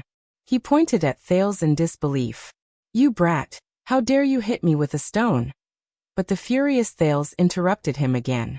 I'm teaching you a lesson on behalf of your father. Thales withdrew his hand, which had become numb from using the sin of Hell's River. He did not care about the enemies around him at all. He shouted angrily as if he was venting his anger. Stop being a thief in the dark. He closed his eyes and with all his strength, he shouted at the pitiful Quick Rope across him. Be a righteous robber who breaks down doors and robbers. Quick Rope choked on his words. He stared at Thales in a daze. During the intense argument, the mercenaries broke out in cold sweat. Their gazes followed Thales' hand as he held the alchemy ball. In the next second, robber? Quick Rope was obviously very angry. The first thing he did when he regained his senses was to grit his teeth and retort. Easy for you to say. I don't know how to be a robber. Don't know. The argument between Thales and Quick Rope became more and more intense. If you don't know, can't you King ask? Quick Rope paused for a moment. Ask if I don't know? He stared at Thales in a daze. In the next second, Quick Rope took a deep breath and jumped up from the ground. He turned around and ran towards the stairs in the distance. He was so fast that the two mercenaries who were staring at him could not react in time. They could only watch him disappear down the stone stairs. Before Quick Rope left, he did not forget to leave a sentence. F***CKU. Thales listened to the echoes in his ears. When he saw that Quick Rope was out of danger, he breathed a sigh of relief. At least I succeeded. He abandoned you just like that? Sean narrowed his eyes and looked in the direction where Quick Rope disappeared. Loyalty isn't worth anything, is it? Hey, catch him. The empty-handed Dean became anxious. He first followed Quick Rope's footsteps and chased after him. Then he realized that he did not have any weapons, so he quickly turned around and urged Sean. Don't let him escape. But Sean just waved his hand. His gaze never left Thales. Stay calm, he can't run far. The prince is our priority. The mercenaries pressed their weapons against the ground again and blocked off the prince's escape route. Thales' heart tensed. He quickly curled up the corners of his lips and shook the alchemy ball in his hand. But Dean could not wait any longer. He glared at the stone stairs where Quick Rope disappeared and pointed at Thales impatiently. Don't hesitate. I've thought it through. All of you go. I know him. No matter how you threaten him, he won't dare to activate that alchemy ball. Sean and the mercenaries were stunned. They turned to Dean. What? Thales' smile froze as well. The reason why this prince jumped out was to save his companion. Dean gritted his teeth and said, if this alchemy ball isn't handled properly, it can blow up the surroundings and bury everyone underground, including that guy just now. Then, what's the point of him jumping out? His words were like a ray of light that broke through a blind spot. It made Sean slightly stunned. The mercenaries turned their heads and looked suspiciously at the chip in Thales' hand. Thales gulped and smiled at Dean, who had a displeased expression on his face. However, he felt that his smile was a little stiff. F***CK. I hate smart people the most. So, Sean's expression became stern. He took a tentative step forward and got closer to Thales. Thales was anxious. He shrugged awkwardly at him. No, I know very well what I have in my hand. But he was interrupted. Don't be so long-winded. Just take him down, Dean said hatefully. Then go after the other one. With deep suspicion, Sean took another step forward. He was now 2 swords away from Thales. But before Thales could move, his smile disappeared from his face. **T. I've been seen through. Dean continued coldly. Don't forget, the longer this drags on, the more disadvantageous it will be for us. There's no difference between being blown up by the alchemy ball and being hanged by the constellations. His words made the group of mercenaries frown. Looking at Thales' expression, Sean understood something. In the next second, Sean's gaze sharpened, and he swung his axe. This is bad. Thales shuddered and subconsciously drew the sword beside his hand. *clang. Thales took a step back and managed to block the blunt edge of the axe that was swung at him. While he panted in shock, Sean fixed his gaze on his weapon. This is Ricky's sword. Damn it. Thales watched the mercenaries around him block the path so tightly that not even a drop of water could trickle through. He knew that his bluff had failed. Yes. The prince swung his good sword, which had a smooth arc, and stuffed the alchemy ball into his bosom in frustration. Now his only advantage was that the other party wanted to capture him alive. What's wrong with him? Sean asked with a frown. Thales exhaled and tested the pain in his chest. Fortunately, the after-effects of mystic energy seemed to be slowly alleviating. Ricky. But before Thales could finish speaking, Sean's figure swayed again. The sin of hell's river in his body trembled, and Thales managed to react. He raised his sword with both hands and managed to block Sean's attack before he took another step back. But Sean did not give up. He launched an all-out attack. He swung his axe so fiercely that it created a gust of wind. It was as if he was determined to defeat Thales.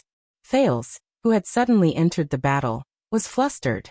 At the same time, he had to be careful of the movements behind him. But the mercenaries around him were all glaring at him.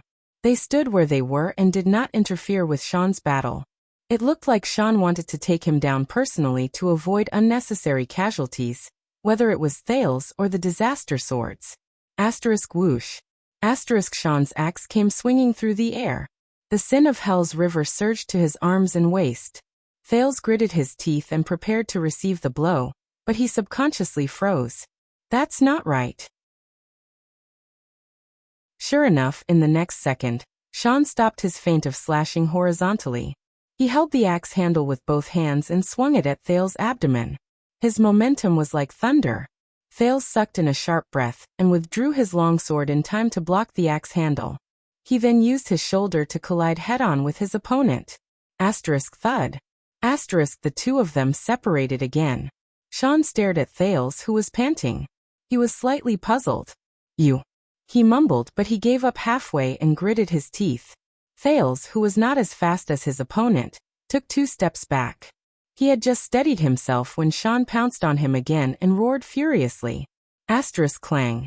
Asterisk as the steel clashed, Thales gritted his teeth and exerted his strength. He used the full strength he used to fend off the orcs in the desert.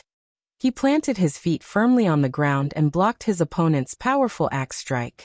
In the next moment, the prince twisted his longsword and counterattacked with the hilt of a Northland army sword technique. He struck Sean's chest, causing the latter to groan and retreat. Thales took a deep breath as he watched his opponent retreat. He recalled the feeling of blocking his opponent's full-powered blow just now, and he was puzzled. It's strange. Too strange. This Sean, his offensive strength. Is it a little light? Am I imagining things? He did not have time to think. Sean's attack came before him again. Thales could only abandon all his thoughts and focus on fighting. Drag it out. I have to drag it out. Drag it out until the situation changes. Asterisk clang. Asterisk clang. Asterisk the sound of steel clashing rose and fell. Sean's attacks were very fierce. It was obvious that he was very experienced. He often used his footwork to confuse his opponent. However, the blade of his axe was extremely agile. The angle at which he swung his axe was tricky, and it was not as easy to block as a light sword. Thales had to use all his skills to resolve a few dangerous situations and avoid being captured. Asterisk whoosh. Asterisk the wind howled. Once again, Sean's 3 consecutive slashes came one after another. It seemed like it was his ultimate trump card. Thales was shocked. Fortunately, the surging sin of Hell's river did not disappoint him. Amid the loud, muffled sound of metal clashing, Thales retreated steadily. He deflected the attack, blocked the killing move, and received the 3 attacks in a routine manner. Sean's attack failed. He took a step back. He could not hide the surprise and resentment in his eyes. What's going on? This teenager. The mercenaries around him began to whisper among themselves after failing to take down the teenager in front of him for 5 or 6 consecutive rounds. This made him rather angry.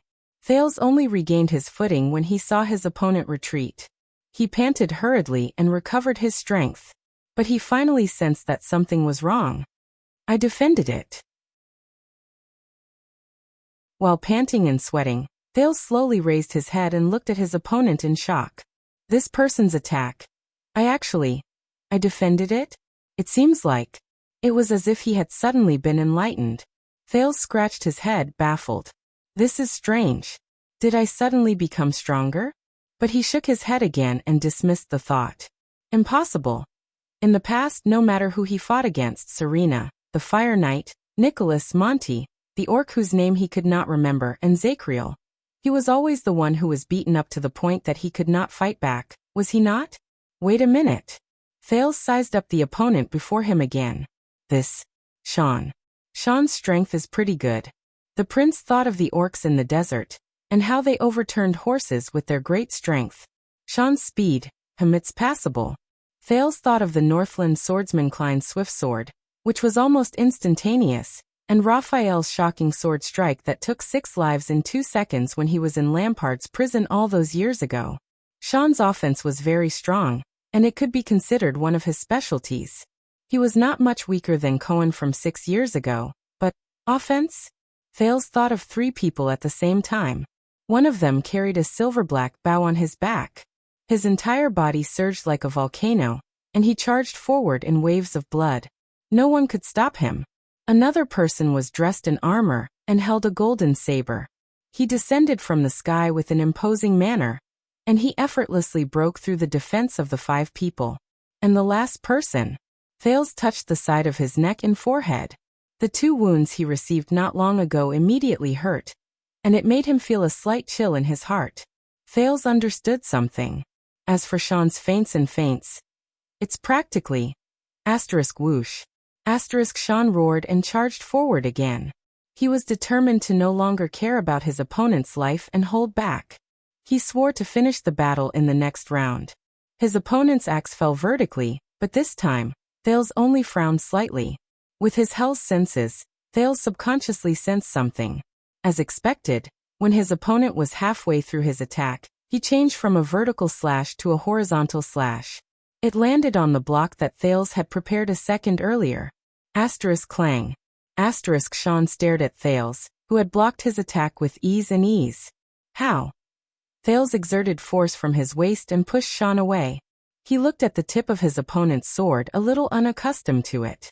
This feint is a little too obvious, isn't it? Thales thought in resignation. Across him, Sean stared at him in a daze. He did not understand why his attack had failed. Don't be disheartened. Your axe is very powerful, and your feints are very realistic. Thales took a step back and comforted him with a hollow laugh. It's just that I know a guy. Thales thought about it and frowned as he thought of that man. He also likes to use feints and feints.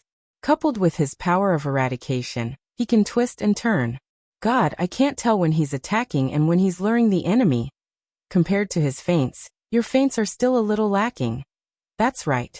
Thales suddenly understood. Due to his experience of countless crushing defeats, he was nervous every time he faced an enemy. He was used to using his previous battles as a reference. He faced the Vampire Archduchess, the Fire Knight, the Star Killer, the Raven of Death, and the Desert Orcs. He faced the Knight of Judgment, who was almost unstoppable. Thales raised his head and looked at Sean. That means, when he thought of this, Thales sighed. He painfully understood a depressing fact. After going through so many battles where he lost, he never won. He could take a beating even more. And this feeling, after being beaten up by Zachriel just now, it was even more obvious. Under the illumination of the torches held by the mercenaries, Sean stared at the handle of his axe. His hands trembled slightly. He sensed the gazes and whispers of his colleagues around him. He felt his breathing become faster, and his face become hotter. No, how could it be? That's just a teenager. Thales snapped out of his daze and suddenly realized that something was wrong. He quickly changed his tone and tried to salvage the situation. What I mean is it possible that your feints, and, he shrugged and put on an awkward but polite smile. He tried to find a pleasant word. There's still room for improvement? Sean raised his head swiftly. Thales' smile slowly disappeared. As he watched the man's increasingly savage and furious expression, Thales felt that he might have said the wrong thing. Sure enough, in the next second, Sean glared at him with eyes that looked as if they were about to stab him. Sparks flew from his eyes. He roared hoarsely. Everyone attack together. Take him down. Thales felt a chill in his heart. This is bad. Thales only had time to think of this before the mercenaries around him roared and surged forward. Aya. The sin of Hell's river surged towards him without restraint. He activated his Hell's senses without reservation. Clang. The piercing sound of weapons clashing rose again, but it was even noisier than before. Thales used all his strength to block a hammer handle that was aimed at the back of his head. Then he swung away an iron rod that was aimed at his left leg. He had no choice but to roll and dodge the other 3 weapons that he could not block in a flustered manner. But when he stood up, before he could even catch his breath, another attack was aimed at his head. Thales blocked it with great effort and grunted softly. But a mercenary behind him brandished the hilt of his blade and rushed towards him. He was about to go crazy. If I had known this would happen, I wouldn't have said anything. Wouldn't it have been better if I just kept quiet and got rich? Why did I provoke Sean? In the next dozen or so seconds, Thales felt as if he had returned to that night in the desert. The orcs roared and attacked him from all directions, not giving him a chance to catch his breath. If the orcs had not wanted to capture him alive, he would have long since, swoosh. Thales felt pain in his back. He was struck by the handle of an axe while he was out of shape. Damn it. One wrong step led to many wrong steps. The sharp pain in his back caused Thales' next line of defense to change as well. His abdomen was struck violently. Enduring the pain and sweat, Thales grunted and rolled on the ground, avoiding the three figures that were about to pounce on him. It's over. It's over. After a long, high-intensity battle, his body finally swayed, and he was about to close his eyes. But at this moment, a terrifying roar that did not sound human came from the other end. The mercenaries were all shocked. But before they could snap out of their daze, a strong figure rushed into the crowd without any resistance. Bang. Ha. The strong intruder roared and sent two mercenaries flying. Before the third person could turn around and attack him with his weapon, he stretched his arm and lifted his opponent into the air. Cries of surprise rose. Thales shuddered and immediately lowered his head. He felt a chill run down his spine. Boom. The mercenary who was lifted flew over his head. He screamed as he continued to fly for another 10 meters, and knocked down 5 or 6 people. A few torches dimmed, and the scene instantly became chaotic. No. Sean's exasperated voice rose. Intruder. Thales was stunned. Before he could react, one of the disaster swords beside him turned around, roared, and clashed with the newcomer's weapon. Clang. The sounds of battle shook the sky. Thales almost thought that he had returned to the battlefield. Kill. A desolate and trembling voice rose. As the disaster swords retreated, the intruder laughed brokenly and swung his sword. The feeling of returning to the battlefield is wonderful. Blood splattered everywhere. The mercenary's head tilted to the side, and his body was only connected by a bit of skin and flesh. Although my skills have become quite lacking, the killer did not even look at Thales. He went to his next opponent. It's him. Ahawk. Thales took a deep breath. Just as he stood up with the support of his sword, the muscular intruder roared and ran past him, as if he was stirring up a hurricane. He was like a giant bear, fearlessly crashing into the crowd. The scene became more chaotic. Take it easy, Bruley. A lackadaisical voice rose, and it sounded a little resigned. It's been more than 10 years. Remember to warm up first. Thales turned his head and saw a man in rags standing in front of a mercenary. He avoided an axe strike and nimbly extended his leg to hook the mercenary. Thud. The mercenary no longer had the chance to fight back. The man swiftly extended his hand and crushed his throat. The lackadaisical man picked up the axe that the enemy dropped and raised his head. His hair and beard were long, and he grinned at Thales. He looked rather ferocious. The prince stared blankly at the 3 people who had suddenly entered the battlefield. Then, Sean's furious roar rose behind him. You damned! Thales instinctively turned around and raised his sword. But long before he could seize Sean, another thin figure appeared behind Thales, as cold as the wind. Clang. The cold figure raised a sword and blocked Sean's fatal axe strike. He snorted in disdain. Sean frowned and gritted his teeth.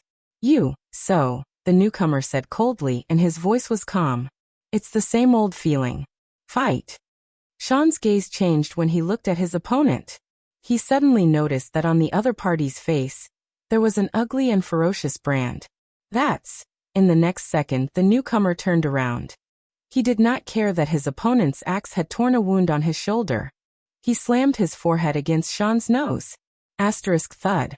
As Sean cried out in pain, the newcomer turned his body sideways and struck him with his longsword. Rip. The sound of flesh being torn rose. Sean's expression froze, and it was like a frozen stream. A second later, the newcomer closed Sean's eyes. He had died with a grievance and pushed the corpse away from the bloody longsword. Sean's corpse fell on the ground, facing Thales. Thales stared at the newcomer in a daze. He recognized the person's movements. That's Iron Body style? The newcomer turned to Thales. His gaze was as firm as steel, and he extended his hand to him gently. Thales was stunned for a second. Then he held the other party's calloused palm and used it to get up. When facing the ancient orcs, humans relied on fierce attacks that risked their lives instead of defending with shields to protect themselves. This is why there are only 3 defensive styles, but 7 offensive styles. His voice was steady, and his tone was cold. "He's talking to me?" Thales immediately shuddered.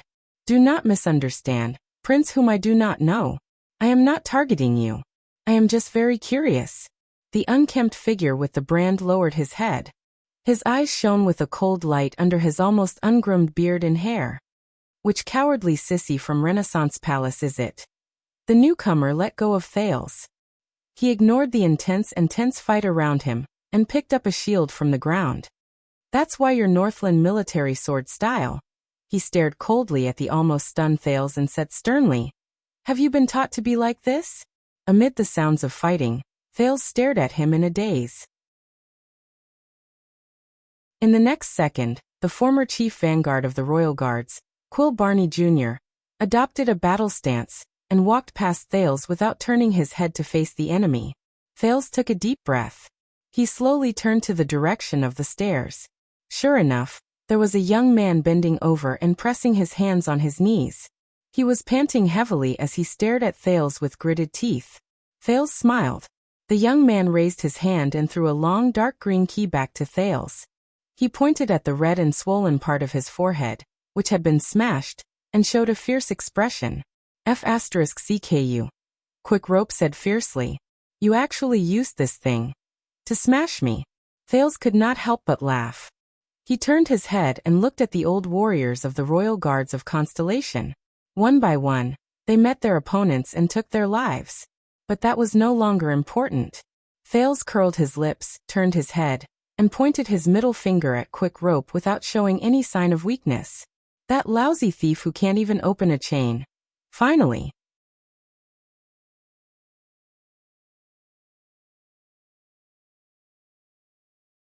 Chapter 445. A few unkempt figures appeared one after another. They moved past the panting Thales and glanced at the prince curiously, or with complicated expressions. Then, without hesitation, they went to meet their enemies. They isolated the prince from the battlefield. Thales held his long sword and smiled. Never get lost. This was one of the most precious gifts Thales received after he escaped from Dragon Cloud City. Even in Black Prison, Thales could clearly sense that they were on the 18th underground floor. There was still a distance between them and the lowest level of Zakriel's prison, but they were not far away from another group of prisoners. That group was the most unique, and also the most regrettable.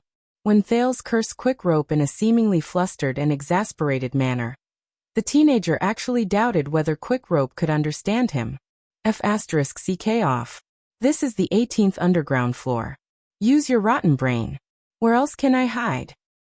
Where else can someone hide in the 18th underground floor? As it turned out, Quick Rope, who had been fighting outside alone for 6 years, was quick-witted and had a strong desire to survive. He reacted quickly and understood Thales' secret signal. "But I have no other choice. Have you forgotten? I'm just a shoddy thief who can't even open a door. The prison cell where the group of Royal Guards prisoners are hidden? But I can't open the cell door." After the first step of communication was completed, Thales could throw the strange-looking key to the alchemy tower at Quick Rope without any worries. Their conversation, which was hidden in a few words, also came to a logical conclusion. Don't be a thief in the dark anymore. Be a righteous robber who breaks down doors and robbers. Don't worry about the door. Take this key and open it. Robber? Easy for you to say. I don't know how to be a robber. But how do I use this key? You don't know? If you don't know, can't you King ask? Ask the prisoners inside, idiot. When he recalled the dangerous situation just now, Thales shook his head in a self-deprecating manner. The situation in the field gradually got rid of the sudden chaos, and became clear. Bang. The strong prisoner who had entered the battlefield first blocked a machete, and grunted inexplicably. He exerted strength in his feet, and knocked the enemy away in a head-on collision. He seemed to have never stopped moving. With the weapon he snatched, he charged left and right among the mercenaries. Wherever he went, the disaster swords were thrown off their feet. But Thales noticed that he was very particular about the angle at which he charged. Every time, he would pay the smallest price in exchange for the greatest results. The mercenaries, who were caught off guard, roared in anger, but their formation was disrupted by him, and they could not form a decent line of defense. That's Saul Brie, the youngest son of Viscount Brie. He looks like he's regressed quite a bit. He used to be a lot stronger. The lazy voice from before sounded again, as if it had nothing to do.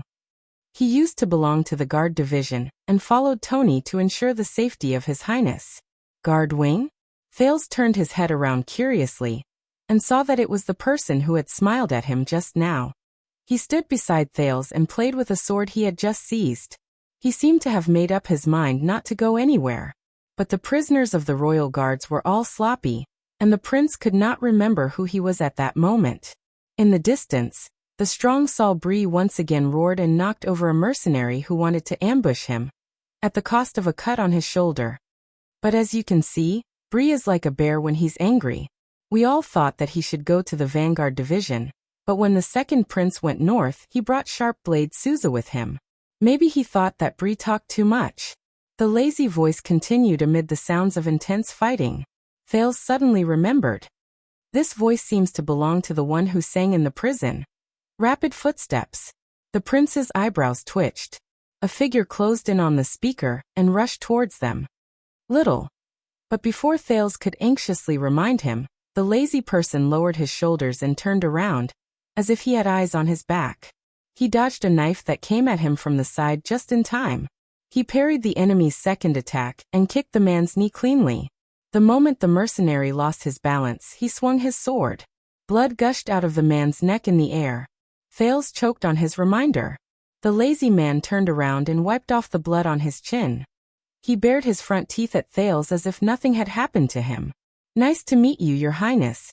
I am Tai Nalji, the honorary Count of Eternal Star City, son of Devon Nalji. Nalji pointed at himself. His expression was lazy, and even the brand of sin on his left chin did not look as ferocious as before. Your Highness, you must be familiar with me. If possible, it would be best. Thales was stunned as he listened, but he was interrupted by another sharp and mean voice. Tai Nalji, the most bored idler in the defense division. It was another man. He walked past the two of them, and revealed a pair of sharp and ghastly eyes under his long hair. He stared at Nalji fiercely, and he looked rather terrifying. You will be unlucky if you stay with him for too long. Nalji stopped talking and touched his nose with a resigned expression. Thales quirked his eyebrows. He saw the mean man holding a dart that came from nowhere. He was very careful when he faced a disaster sword with a shield raised. He did not attack until the other party charged at him fiercely. Then he nimbly dodged to the side. The shield-raising mercenary brushed past him. Then his neck tilted, and he fell like a collapsing mountain. Thud. The mercenary fell to the ground, exhausted. His breathing gradually stopped. He stared at the mean man in front of him, and his eyes were wide open in disbelief. Thales was shocked. It was only then that he realized that there was a dart stuck in the dead man's neck at some point in time. The mean man who threw the dart squatted down and quickly took away the enemy's leather armor and weapon. He threw them to the other unarmed companions far away. He did not even let go of the dart that was stuck in the corpse. Speaking of which, idler Nalji, why don't you come and help us? Nalji shrugged without any self-awareness and spoke eloquently. My duty is to protect you. The mean man glared at Nalji fiercely. He threw the dart in his hand again and got rid of an enemy behind Bruley, who was charging at the front. When he saw the other party turn around and join the battle, idler Nalji frowned. He raised his hand to cover his mouth and whispered to Thales in a complaining tone. That's Sazel Nair, the damn second logistics officer. Look at the way he kills people. He's filled with the stingy demeanor of the logistics division. When we went out to the field in the past, he would always find us the worst hotel. Do you understand?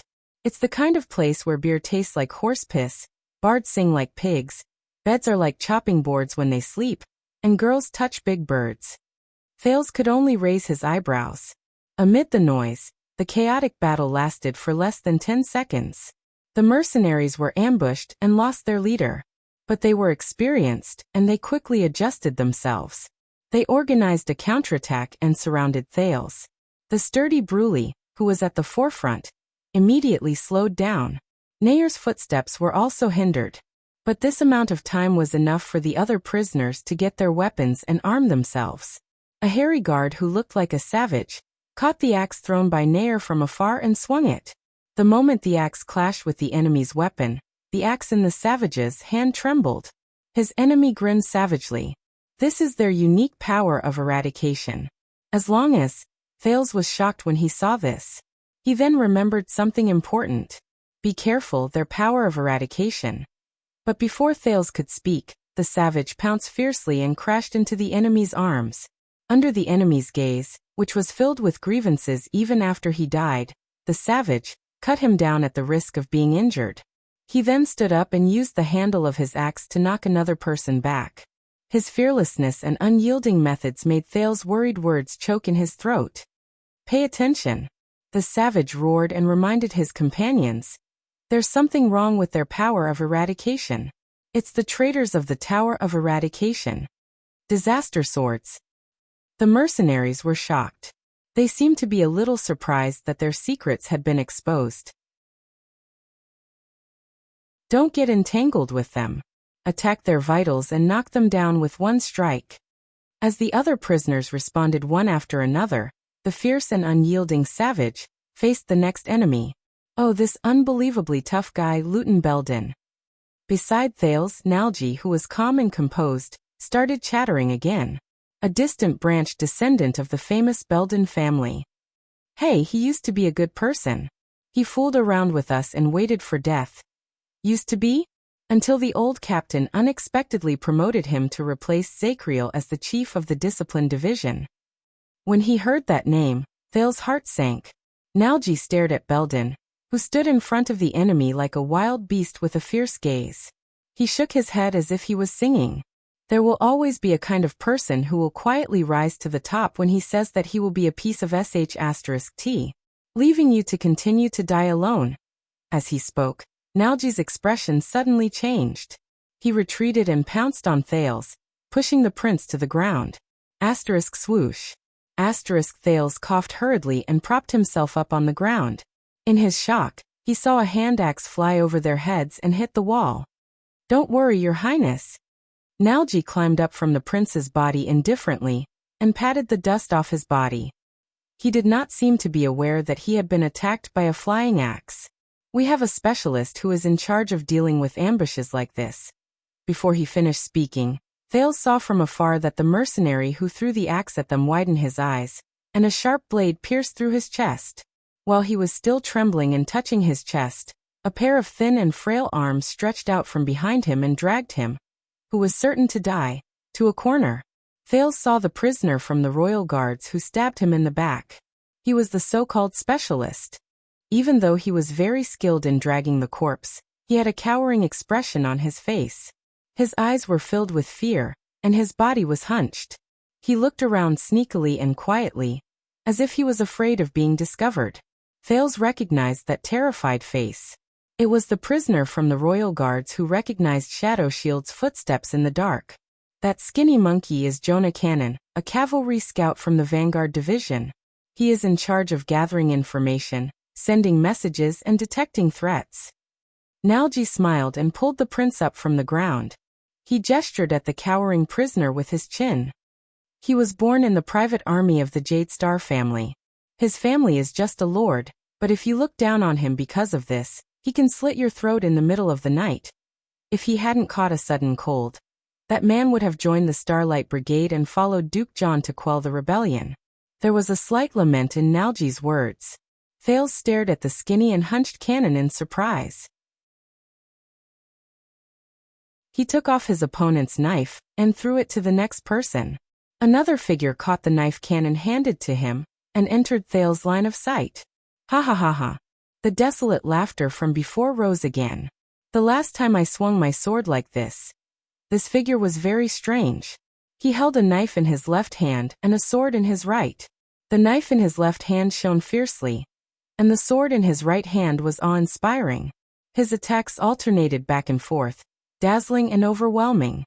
And he's still in Renaissance Palace. Blood splattered everywhere. The laughing prisoner put away his knife and sword. His two opponents could not even launch a proper counterattack. They covered the fatal wounds on their thighs and necks respectively, and fell slowly. He turned around and searched for his next target in a frenzy. The one who attacked while laughing crazily is Gudi Tardin. The Tardin family is an aristocrat in Central Territory. They are one of the 7 Jade Star attendants, just like the Belden family. His great-grandmother was even a princess. You can tell from his gorgeous moves. Nalji looked at Tardin, who was looking for a fight everywhere with a knife and sword in his hand. But unfortunately, Gudi Tardin rejected his father's evil scheme, and in the end he avoided the tragic fate of inheriting the family business and becoming a happy worm. For the sake of noble love, he came to become a guard. Love. Thales frowned. Yes, everyone knows that he was bewitched by Princess Constance. Don't waste my breath, Nalji. Tardin seemed to have excellent hearing during the battle. He shouted without turning his head around. I will be happy to help you tidy up your kidneys. Nalji flashed his front teeth. He first smiled innocently at Tardin, and when Tardin was not paying attention, he gave Thales an expression that said, "Did you see that?" Thales averted his gaze from the former royal guards. Bruley the Black Bear, who rampaged about and disrupted the formation. Heir the stingy logistics officer, who carefully threw darts to kill. Belden, who tore apart his opponents like a beast. Cannon the cavalier scout, who wandered around the corners. Tardin, who swung his knife and sword. And Nalji the lazy man, who stood guard by his side. These 6 people, who had different skills and styles, worked together to kill the disaster swords, who were 3 times the number of their own. They were so scattered that they could not form a team. Thales frowned. These are the royal guards of Constellation 18 years ago? We have regressed a lot. In the past, when the royal guards formed a formation, there's Jerky. Nalji pursed his lips and rummaged through a corpse on the ground. He let out a happy moan. Thales turned his gaze and looked at the 7th person. He was the calmest, most composed, and the most unique man in the field. He only held a sword and a shield as he slowly walked through the center of the battlefield. He was like a cold block of ice. He did not move in the face of danger, but when he passed by a pair of people who were fighting, he would suddenly erupt. His sword and shield were thrown out like an avalanche. The man passed by an enemy who was wrestling with Bruley. He swung his shield down and hit the enemy's knee. The latter retreated in pain, and his sternum was immediately crushed by Bruley's hammer. The 3rd offensive style, cold attack. Thales thought quietly. The man passed by Belden, who was fighting against 2 people. He suddenly charged into the battle. He used his shield to block an enemy's blade, and his longsword drew blood on another person's neck. The 3rd defensive style, counterattack. Thales clenched his fists. This is supposed to be a defensive style, but he's actually using it to attack. The man faced an aggressive enemy. He skillfully deflected his shield and caused the enemy to stagger. Then, Heir's dart came out of nowhere and slit the enemy's throat. The 1st defensive style, iron body. Thales pursed his lips tightly. This was the 1st style he learned. The man passed by a sturdy enemy. He was hit by the enemy's great strength, and his longsword slipped out of his hand. But he took the opportunity to let go of his longsword and went into the enemy's bosom. He held the shield with both hands and swung it at the enemy. He used the horn of the shield to smash the enemy's skull. The 6th offensive style and the 2nd defensive style. Sneak attack and thunderbolt? Thales recognized the 2 styles when they were combined, and he thought that they could be used this way. The man, who was covered in blood, picked up his longsword. The moment he turned around, a torch smashed into his body. Sparks flew everywhere and set his clothes on fire. The enemy took the opportunity to pounce on him fiercely. Thales' heart clenched. But the burning man did not take a step back. Instead, he roared and moved forward. He withstood the flames and the enemy's longsword, and he swung his shield fiercely. Asterisk bang. Asterisk in the next second. The man's blade pierced the enemy's lower jaw and smashed the back of the enemy's head against the wall. Then he pushed away the enemy's sword that had cut his arm and slowly patted off the sparks on his body. The fifth offensive style, frontal attack? No, it's a little like the second offensive style, flank attack? Quill Barney Jr. Nalji noticed Thale's gaze and sighed softly. After Nolaner went north with Horus, the old captain appointed him to be the acting chief vanguard. There's nothing much to say. He's one of the few Supreme Class elites in the team who are at the same level as Protector Tony, Walker, and Skeleton. He's a terrifyingly stubborn person. And you can tell that he doesn't rely on his body, but his life to fight. The him 18 years ago is as deadly as the him 18 years later. Quill Barney Jr. Thales stared at the man with the sword and shield in his hand in a daze. He watched him work with his companions or attack alone. Every few steps he took, he would efficiently and swiftly take down an enemy. Every time he fought, it was clean and neat, and he ended the fight quickly. He did not drag his feet, and he was never a match for him. Thales was puzzled. Yes. It's also the Northland military sword style. But why is it so deadly in the hands of this man? Fatal? The North used to be the most tenacious barrier of the Imperium. It was the gathering place of the first batch of knights. It was also the place where human beings, who were like scattered sand, gathered to resist the foreign enemies together. This set of sword arts is the testimony of the era that was filled with war, blood, death, and hope. Before he knew it, a familiar voice appeared before his eyes. It was steady and cold. Thales frowned and met the murderous Barney Jr.'s gaze. No matter who taught you this sword style. 7 offensive styles and 3 defensive styles. 7-3. There's a reason for this ratio. Quill Barney Jr. pulled out a long sword from a corpse. He stared at Thales with an unfocused gaze. During that era, if one did not have the courage to die with the enemy and take a risk, then this sword style would be meaningless. There would not have been a glorious and boundless human empire. At that moment, against the bloody background, Barney Jr.'s gaze was aggressive. The most primitive way of fighting is not to compare the number of people you have, nor is it to compare the speed of your attacks. There is no such thing as attacking or defending. Barney Jr. stared at him fiercely. It's to exchange lives for lives. If you bet your life, you might not win. Thales listened to Barney Jr.'s firm words in a daze. But if you are not willing to bet your life, you will definitely lose. If you don't lose this time, you will lose the next time. A prince I have never met. I made some changes to the first few chapters. I can go back and read them.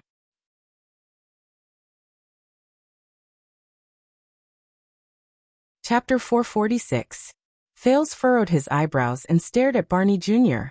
After a while he nodded. Nalji looked at Thales, then at the vanguard. He seemed to want to say something, but in the end he did not. About your question just now. Thales coughed softly amidst the indescribable awkwardness. The person who taught me the sword was Jines Bachkovic, the king's lover. At that moment, Barney Jr.'s expression changed drastically. Thales noticed it. Hey, isn't it that B** starred from Western City Police Station? Nalji slapped his head. His eyes lit up and he blurted out. But when he saw Barney Jr.'s expression, he shuddered and immediately changed his words. Cough, cough, cough. Oh, so it's the famous, talented, and good-looking police officer of limited time. Nalji suddenly became serious. Thales was puzzled when he saw their expressions. Nalji tugged at the collar that did not exist. Nothing, Your Highness.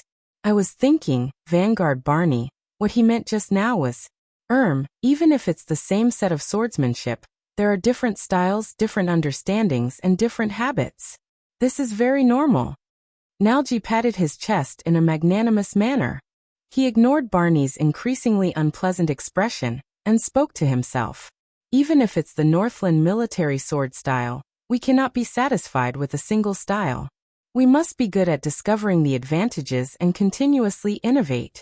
Even if the new style does not seem to be very effective for the time being, it is still valuable. For example, Madame Jines' attempt to strengthen our defense is very inspiring. Hey, wait a minute. But before he could finish, Barney Jr. grabbed his ear with an unpleasant expression and dragged him back to the battlefield. Brother? Quill. Barney Jr.? Vanguard Barney, Your Excellency Vanguard, Sir Commander, listen to me. Cut the crap and get to work, Barney Jr. said angrily. Fails was left alone to stare at their backs in a daze. As the cries for murder grew fewer and fewer, Quick Rope walked forward slowly. He stared at the prisoners of the royal guards with a complicated expression. They're very powerful. Quick Rope's words brought Thales back to reality. They aren't any weaker than the White Blade guards. Thales took a deep breath and pulled his thoughts back to the important matter at hand. He stared at the disaster swords, who were forced to retreat in defeat. He nodded. Yes. Have you thought it through? Quick Rope sighed. What should we tell them? Thales shook his head. He knew what Quick Rope wanted to ask, but he did not know the answer. Quick Rope was silent for a while before he laughed. Really? Quick Rope sneered. If I had known this would happen. Why couldn't you hide just now? Why did you have to jump out yourself? Thales was silent for a moment. He snorted and shook the key in his hand. Then your method is very brilliant. Distract the pursuers and then die in their hands? Quick Rope was stunned for a moment, and he seemed to be puzzled. Died in? Who said I'm going to die in? The next second, he raised his hands and looked at Thales in disbelief. Wait, do you really think that I'm going to sacrifice myself to protect you? Thales felt like he was about to choke. What? But you're clearly unafraid of death and ready to fight to the end. Quick Rope frowned. Treating death as nothing. Have you read too many night novels? Thales opened his mouth and stared at him in a daze. Ha. Oh, it's a big misunderstanding. Quick Rope understood something. He blinked and raised the corners of his lips in surprise. I was signaling Dean with my eyes, asking him to cooperate and knock me out. Thales was stunned. Signaling? Cooperate? So, he asked tentatively. Quick Rope pointed at Dean, who was in the crowd in the distance. He did not know whether to laugh or cry, and he had a look that said, Are you stupid? That's right, I got in touch with Dean and prepared to put on a show. Until you jumped out. Thales stared at him in a daze. What? What did he say? Thales stared into the distance in a daze and met Dean's gaze, who was staring at him with hatred and gritted teeth. You. Dean's expression was fierce. At that moment Thales, who had been a little touched, understood what was going on, and he froze on the spot. Quick Rope shrugged with an innocent look on his face. As he stared at Quick Rope, who was completely unaware, the prince felt a little embarrassed. *T. I think. Did I do something unnecessary again? Thales averted his gaze awkwardly, and a faint sense of shame surged in his heart. He tried hard to cast aside his shameful anger and thought seriously. Speaking of which, there is another very important thing. I wonder what the weather is like today. But at that moment, hey! Quick Rope snorted softly and turned his head. Still thank you. Even though I won't die. I won't be happy if I fall into the hands of the secret room. Thales exhaled deeply. He could not hide his embarrassment. Is that so? Yes, it seems like it's a sunny day today. Quick Rope sighed softly. His eyes sparkled, and countless emotions surged in his eyes. Maybe we were wrong. Thales raised his eyebrows slightly and snapped out of his daze. Quick Rope crossed his arms and looked at him quietly. He said softly, I was thinking about the myths about the calamities from King Raikaru and the others. Maybe they were wrong. Thales was stunned. He turned around and stared at Quick Rope blankly. Quick Rope watched the fight in front of him and shook his head. Last night, you didn't attack Dean without hesitation, and you didn't attack me either. Thales' heart tensed. You racked your brains just to save someone you don't even know, like Marina, from Stake's hands. Quick Rope sighed deeply. What kind of cruel, bloodthirsty, crazy, and evil existence would do such a thing? Thales fell silent.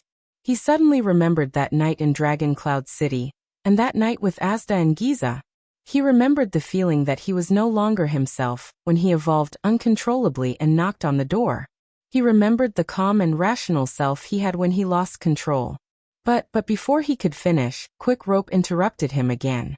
If you ask me what my greatest growth over the years is, Thales.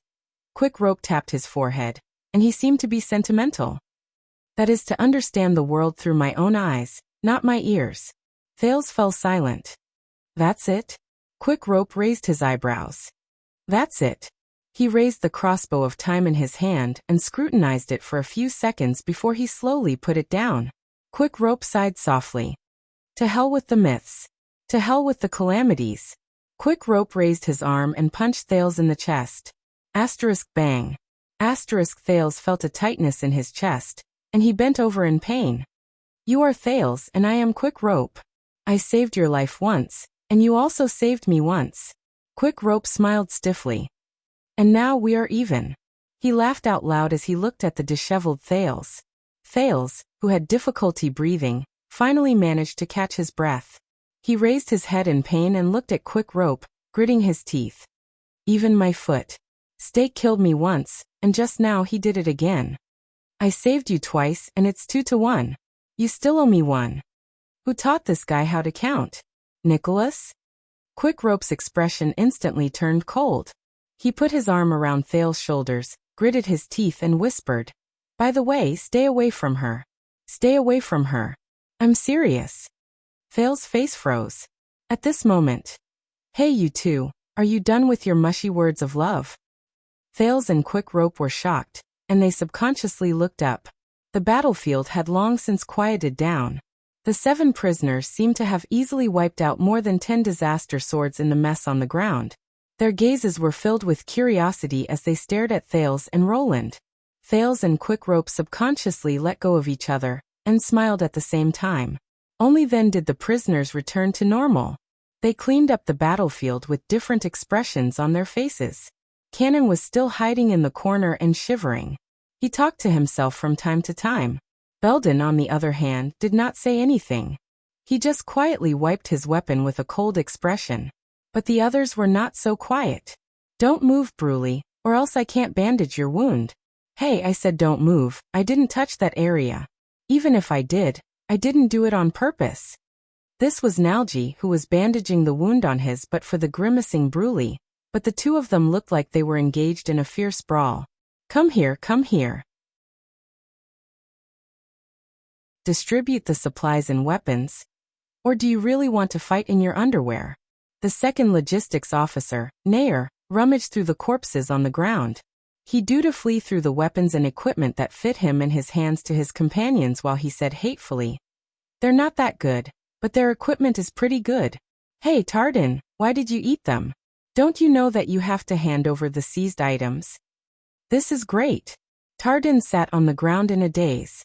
He grabbed an enemy's water skin and tore at the dry food he found somewhere. He laughed madly. We're out, we're out. We don't have to F***CK the wall anymore. As the person with the highest status, Vanguard Barney Jr. had his arms crossed over his chest. He looked at Thales with a frown, as if he was thinking about what to do next. In this strange and chaotic atmosphere, Thales and Quick Rope looked at each other, and saw the wariness in each other's eyes. This group of former royal guards killed people the moment they got out of prison.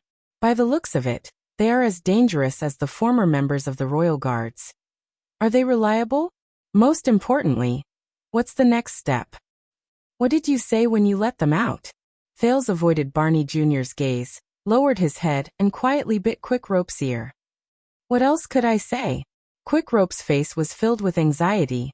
He whispered. Of course the attendant, Waiakaso, asked them for help for the prince who was in danger. By the way, that crazy laughing man even tiptoed and touched my head. He said, Wow, Waya, you're so tall now. How are your parents? So I could only chuckle. Thales did not finish listening to the second half of his sentence, because in the next second, all the royal guards in the area fell silent, as if a cold wave had suddenly swept over them. Cannon no longer trembled. He widened his eyes and opened his mouth. Tardin spat out the dry food in his mouth, and touched the swords beside him. Bruley let out an uneasy growl. Nalji threw away the bandage in his hand. Heir coldly distributed the last piece of leather armor to Belden. The latter narrowed his eyes and exuded a murderous aura. Barney Jr.'s expression did not change. He gently picked up a torch from the ground. All of them stopped what they were doing and stood up in tacit agreement. Their gazes were solemn as they faced one direction. It was the stone steps. The stone steps in Black Prison. Asterisk thud, thud, thud. Asterisk the sound of heavy footsteps rose slowly. Every step felt like they were stepping on people's hearts. Asterisk thud, thud, thud. Asterisk finally. A figure they had not seen for a long time appeared at the top of the stairs. He entered the area illuminated by the fire. When they saw the person clearly, Thales and Quick Rope looked at each other and sucked in a sharp breath in their hearts. The breathing of the former royal guards quickened in unison. The person carried a heavy object and stood in front of the fire. He faced the crowd. There was silence. The person slowly turned his gaze and swept his gaze over the unkempt group in front of him. He spoke softly. Chief Vanguard Barney. Chief Penal Officer Belden. Second Logistics Officer Heir. No matter how many years had passed and how many changes he had gone through, he could still recognize everyone as if they were his family treasures. It was as if he was examining a weapon that belonged solely to him. Barney's face was tense, Belden's expression was complicated, and Heir's was filled with hostility. Canon Tardin Bruley. Oh, and you Nalgi the Idler? The person called out the names one by one. His tone was calm, but there was an oppressive force that made people hold their breaths for no apparent reason. Thales swore that he heard it clearly. Nalgi subconsciously gulped. It was very strange. The prisoners of the royal guards did not speak at that moment. They only watched the person nervously. It was as if they were animals who had seen their natural enemy. The person smiled and threw the heavy object on his shoulder to the ground. Asterisk thud. Asterisk Thales and Quick Rope's pupils shrank. It was a corpse. The real leader of Dante's great sword, the hidden spy of the secret room, the mercenary Dean, was lying on the ground, covered in blood. Under the light of the fire, his lifeless eyes were wide open, and his non-breathing mouth and nose were open. He stared at the empty ceiling. He did not move. His face was filled with the shock of death. All of you missed one. The person grinned and shook his head, revealing the brand of sin on his forehead. He extended his hand and gestured at the corpse on the ground. You're welcome. His tone was gentle. It was like the most ordinary greeting. Everyone frowned. And then, the former watchman of the royal guards, Knight of Judgment Zacriel, revealed a gentle smile. His gaze pierced through the crowd and went straight to Thales, whose mind was in turmoil.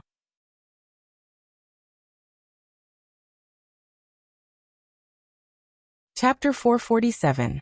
At that moment, Thales smelled the thick stench of blood with a heavy heart.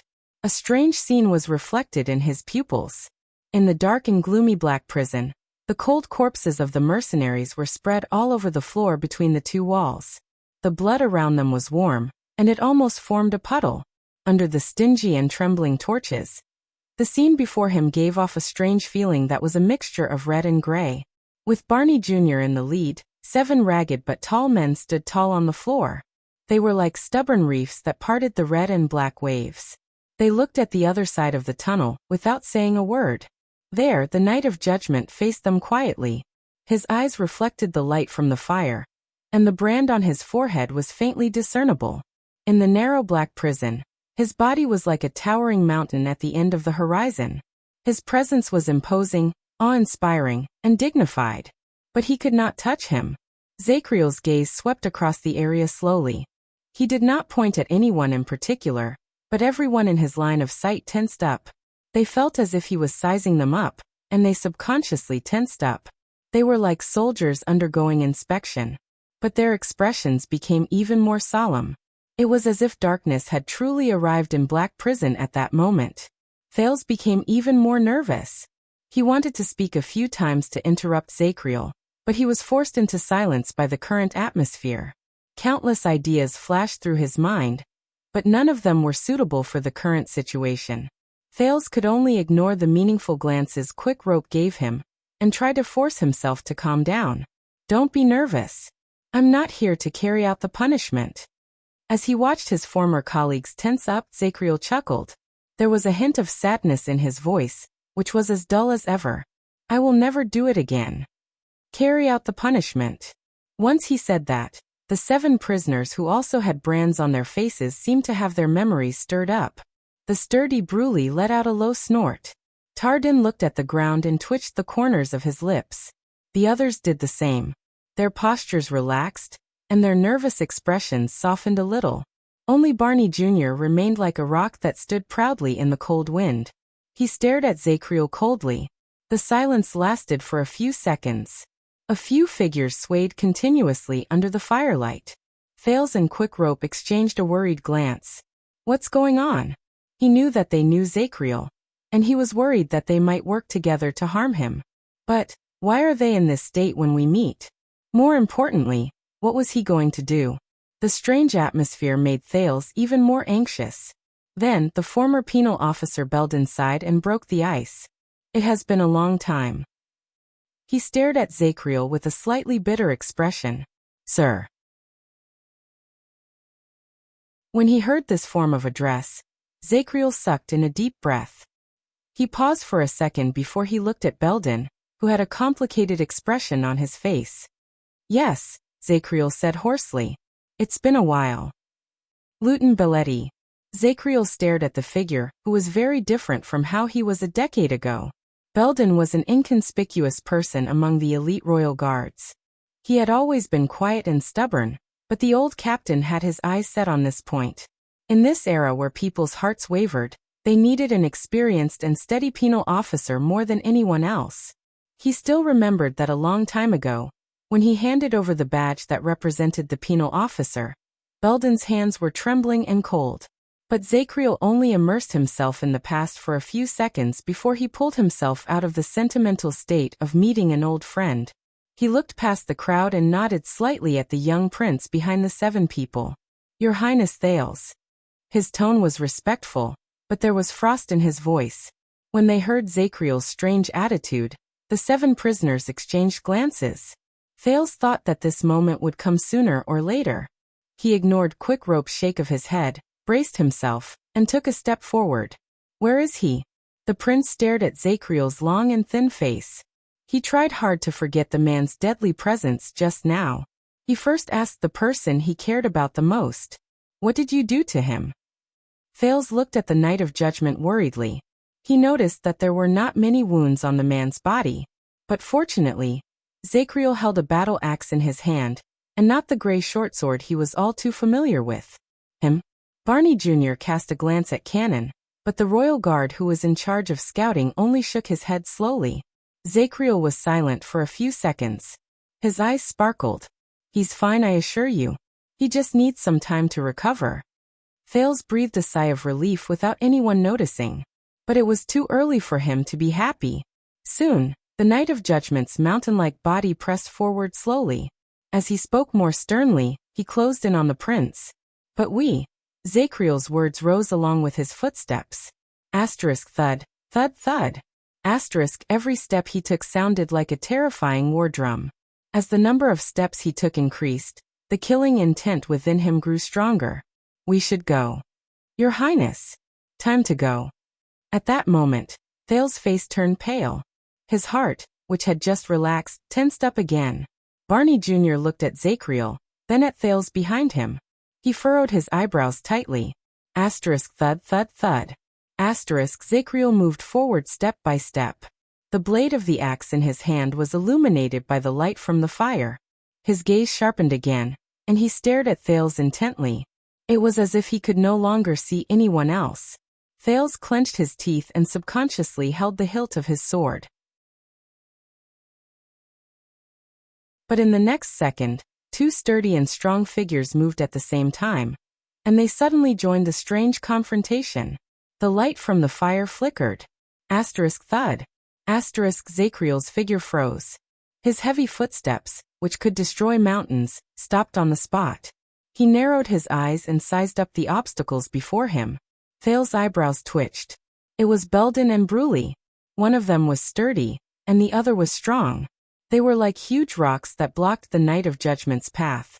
Their gazes shone, and their expressions were calm. They showed no signs of backing down. Zacriel's eyes slowly focused.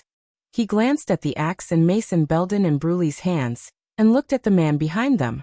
It was Barney Jr., who was as still as a statue. "Is this how you welcome your old colleague and senior officer?" Zachriel stared at the expressionless Barney Jr. and tilted his head. "No hugs." His tone was joking, but he did not sound relaxed at all. Thales noticed that at that moment, the 7 prisoners had stern expressions on their faces, as if they wanted to reject him. What's going on? Do they have a grudge against each other? Unexpectedly at that moment, Quick Rope, who was beside him, patted his shoulder and secretly gave him a smug thumbs up. This made Thales even more puzzled. But Barney Jr. soon answered his question. "I don't know how you came out, Watchman." Barney's voice was as calm as ever. His head was slightly lowered, and his pupils were raised above his eyelids. He stared at the Knight of Judgment, who had an awe-inspiring presence, in a chilling manner. He flicked his head behind him. But the one beside the prince, Attendant Wyacasso, told us bad news when he let us out. Barney Jr. said coldly, "It's about you going insane and chasing after the prince with Shadow Shield." The moment he said this, Zachriel furrowed his eyebrows. The 7 prisoners, on the other hand, did not lose their vigilance. They pursed their lips and exchanged looks. What? Insane? Chasing after the prince? In his surprise, Thales gave Quick Rope an inquiring look. The latter winked proudly and curled up one side of his lips. Thales could not care about anything else. He quickly lowered his head and whispered to Quick Rope. "What did you tell them about Zachriel?" Quick Rope looked like he wanted to take credit, but pretended to be reserved. He glanced at Thales absent-mindedly and chuckled. "Of course." But he immediately noticed that the talkative Nalji was staring at them with a burning gaze. This made Quick Rope stop talking, and he subconsciously put away his playful expression. Quick Rope puffed out his chest in an awe-inspiring manner, and raised his voice so that everyone could hear him. "Of course I told them the truth." Thales felt a headache coming on as he watched Quick Rope's loyal face. He watched the latter stare at Zachriel in the distance with indignation. Thales clenched his fists and gritted his teeth. How can the noble Jadestar bloodline be buried in the filthy hands of a lunatic? Quick Rope's righteous shout echoed in the small tunnel. And Nalji? The corners of Thales' lips twitched. Even the nervousness in his heart at that moment faded away. Nalji, who was staring at them, stopped looking at them as if he was looking at an idiot. He looked at Barney Jr. with a strange expression, as if he was asking for his opinion. But Barney Jr. did not say a word. He only stared at Zachriel. Zachriel also did not move in front of them. He stared back at Barney Jr. from the distance. Quick Rope's echoes disappeared into the air. The confrontation between Zachriel and the 7 people continued. The desolate and suffocating atmosphere in Black Prison returned. After a while, when Thales felt so uncomfortable in the suffocating atmosphere that he wanted to interrupt, Barney Jr., who had the highest status among the 7, finally spoke. "Watchman, you are not crazy, are you?" His gaze was calm, and his tone was indifferent. He addressed Zachriel by his former position. "At least I am not that crazy."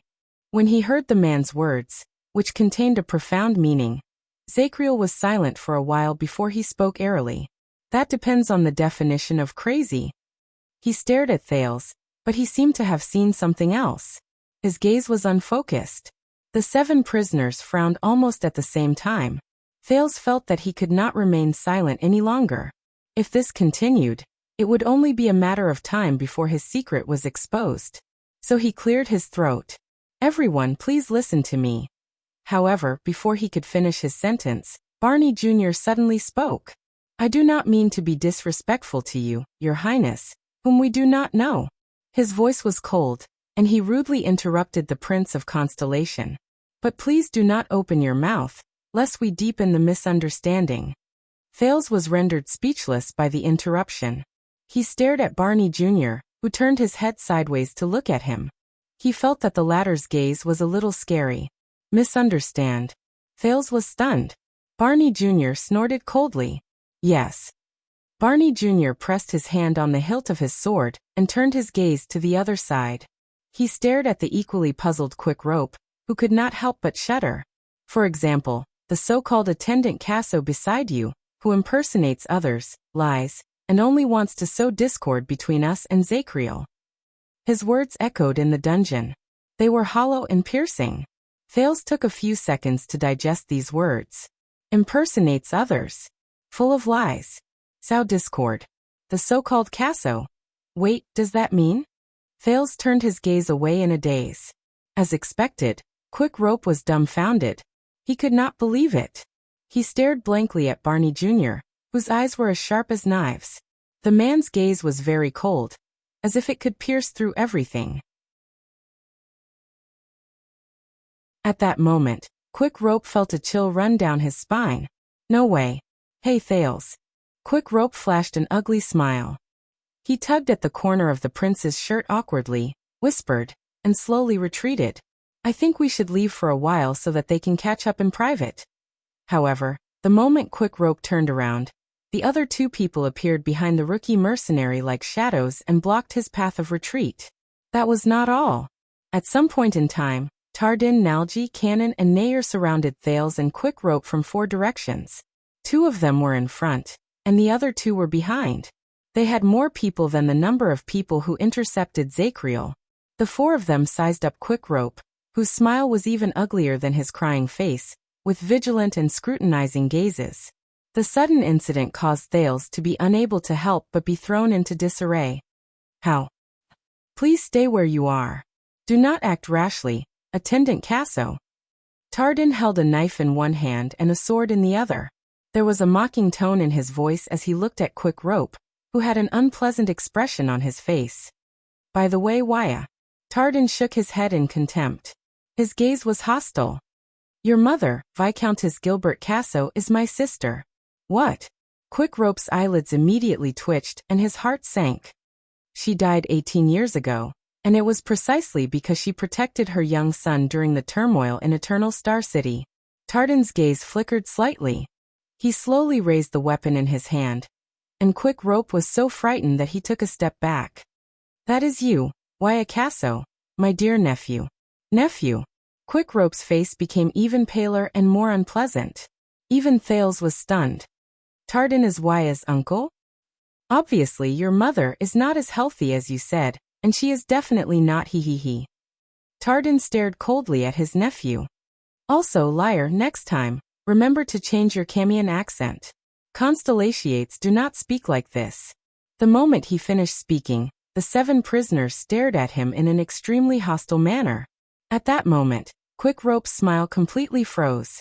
As he endured the scrutinizing gazes of the prisoners and was exposed, he cast an innocent and awkward look at Thales, asking for help. Are we going to be unlucky?" But even Thales could only sigh silently in his heart. He wanted to slap himself on the head, or Quick Rope's face. This bastard who thinks he's smart. **T. Thales sensed the 7 men's doubtful and unfamiliar gazes again, and he instantly felt a great deal of pressure. Just now, the unfriendly atmosphere between the 7 men and Zachriel had made him feel slightly lucky. But now, after Quick Rope was exposed, he had lost the trust of the 7 men, and he had fallen back into the most dangerous situation possible. On the other side, Zachriel watched Thales, who was surrounded from afar. He did not say a word. Barney Jr. snorted softly and shifted the topic of the conversation back to the opposite side. "As you can see, Zachriel, everything that happened today is full of suspicious points." Barney Jr. gestured with his chin. "For example, this strange and mysterious prince, his attendant who is full of lies, and you, who are behaving abnormally now." His words brought everyone's attention back to the present. "We believe in you, Zachriel. You never do meaningless, crazy things." Barney Jr. glanced at Thales and said softly, "So what is the reason why this so-called prince must die? Why did you target him the moment you were released from prison? Why did you target the last bloodline of the royal family? Is that why you targeted him? The last bloodline of the royal family, the moment you were released from prison? The reason why he must die?" He seemed to be immersed in his own thoughts as he muttered and repeated. At that moment, Thales' face turned pale with rage, and his heart was filled with bitterness. At that moment, Thales' face was livid, and his heart was filled with bitterness. The reason why he must die.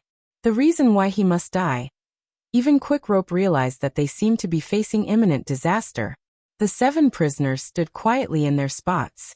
2 of them stood in front of the Knight of Judgment, for surrounded the prince and Quickrope, and Barney Jr. stood in the middle, waiting for Zacriel's answer with a composed expression. Zacriel snapped out of his daze and glanced at Thales again. The meaning behind his gaze was indescribable. Thales' heart was gloomy. With a sorrowful expression, he watched Zacriel clench the battle axe in his hand. The wrinkles on his face rose and fell. But something unexpected happened. Zacriel shook his head impatiently and uttered a few words in a nonchalant manner. "I'll explain it later." Thales' heavy heart instantly froze. The moment he finished speaking, Zacriel stepped forward without hesitation. He walked towards Thales. The 7 people waiting for his answer, including Thales, were shocked. "Explain it later?" Barney Jr. frowned. Belden and Bruley looked at each other. They saw surprise and puzzlement in each other's eyes. But in the next second, the 2 former members of the Royal Guards moved at the same time and raised their weapons. Asterisk whoosh. Asterisk the cold blades sliced through the air and stopped in midair. Their movements were smooth and clean. They were only an inch away from the Knight of Judgment. He had no choice but to stop walking towards the prince. "I'm afraid that I would prefer you to explain it now, Zacriel." Barney Jr. stared at him sternly. "We have been in prison for so many years, and we are a little clumsy. But if we want to spar, which we haven't had for a long time, it is not a problem." The situation in the field became tense again. Zacriel did not even look at the weapons in front of him. He only lowered his head, took a deep breath, and curled up the corners of his lips. "Ah, cool Barney Jr. He's still that stubborn person. He's still that paranoid person." In front of the Knight of Judgment, Belden's gaze was gloomy and calm. Bruley's expression fluctuated, and his eyebrows rose and fell. "If I explain it clearly," Zacriel looked away and sighed. "Will all of you help me?" His words made Thales tremble in fear.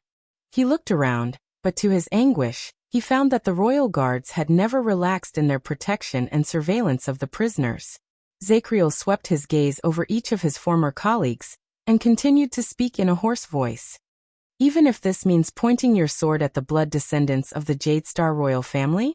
His voice was like a sharp blade, and it was incredibly piercing. When he said this, the former Royal Guards' breathing became disorderly, and they frowned. Belden subconsciously turned to look at Barney Jr. As expected, only Barney Jr. remained calm among the 7. He answered him in an unusually calm manner. "That depends on how you explain it. Everything happens for a reason." During the tense confrontation, Zacriel fell silent. "Yes," he said dejectedly. "Everything happens for a reason." Seeing him like this, Thales could not help but remember the Knight of Judgment who went berserk in prison, and spoke to the other world. When he saw that Zacriel was showing signs of compromising, Barney Jr. nodded slowly. Under his signal, Belden and Bruley put down their weapons and waited for Zacriel's response. This made Thales even more nervous. That's right. Zacriel only needs to explain his identity as a mystic to them. He was a highly respected person among the Royal Guards. As long as he gave a slight explanation, they would have no reason to help him. And these constellations who were born as nobles, their attitude towards the legendary calamities in the Battle of Eradication. Thales closed his eyes. The more he thought about it, the heavier his mood became. He even began to think of a way to break out of the encirclement by force. But what about Quickrope? Should I try using mystic energy? "I'm sorry you had to see this, Your Highness." Zacriel's sudden voice interrupted Thales' thoughts. Thales opened his eyes and was surprised to see that the Knight of Judgment, who was filled with murderous intent and wanted to kill him not long ago, was now standing in the distance. He was staring at the Prince of Constellation with a gaze that Thales could not understand. "This is due to my incompetence and incompetence." Zacriel's face was filled with sorrow and pain, but he still flashed an ugly smile that was covered in wrinkles. It complemented the ferocious brand on his forehead. "But don't worry, it will be over soon." He nodded slightly. His tone was gentle, as if he was comforting a dejected child. "Everything will be fine." "It will be." As Zacriel spoke, he lowered his head slightly. Thales was completely stunned. He is caught in his other world again? The 7 people who were confronting each other looked at each other. When Barney Jr. saw Zacriel like this, he seemed to become more and more impatient. Zacriel, the watchman. He spoke again. This time, Barney Jr.'s tone was not as polite as before. It sounded stiff and unpleasant to the ears. Answer my question. Is there anything we need to know about this prince? Barney Jr.'s words were very cold, and sounded more like a threat. Thales gritted his teeth. Even Quick Rope, who was beside him, tightened his grip on his crossbow in fear. 1 second. 2 seconds. In the small tunnel, the light from the torches waned, and figures could be seen everywhere. Finally, Zacriel raised his head slowly. He flashed a cold smile and uttered the word that surprised everyone. No. The Night of Judgment swept his gaze over everyone in front of him coldly. You have nothing to know, Chief Vanguard Barney. You only need to know that I have to do this. That is enough. At that moment, everyone was stunned. Thales himself was the one who was the most shocked. Why? Thales blinked. He wanted to kill me, didn't he? Because I'm a mystic. He only needed to say this reason. But why? Why did he keep my secret? Isn't it better to explain the truth, and use righteousness to convince them to target me instead? Thales stared at him blankly. He could not understand it. Why is this person so strange? Zacriel. Finally, Barney Jr. could not hold back anymore. He shouted angrily. Don't force me. Barney's roar echoed in the area, but in response Zacriel chuckled softly. Force you? I know. I have been a penal officer for a long time, and I have offended many people. His gaze swept past Belden and Bruley, who were frowning and their weapons. But has my popularity deteriorated to this extent? He sounded like he was joking, but also like he was mocking them. Including you, Barney. Why? Are you still jealous that I snatched the position of watchman? At that moment, Thales saw Barney Jr. clench his fists with a pale face. Behind him, Nalji sighed softly, and Tardan shook his head secretly. This is bad. When he saw that the situation was bad, Belden exhaled and spoke through gritted teeth.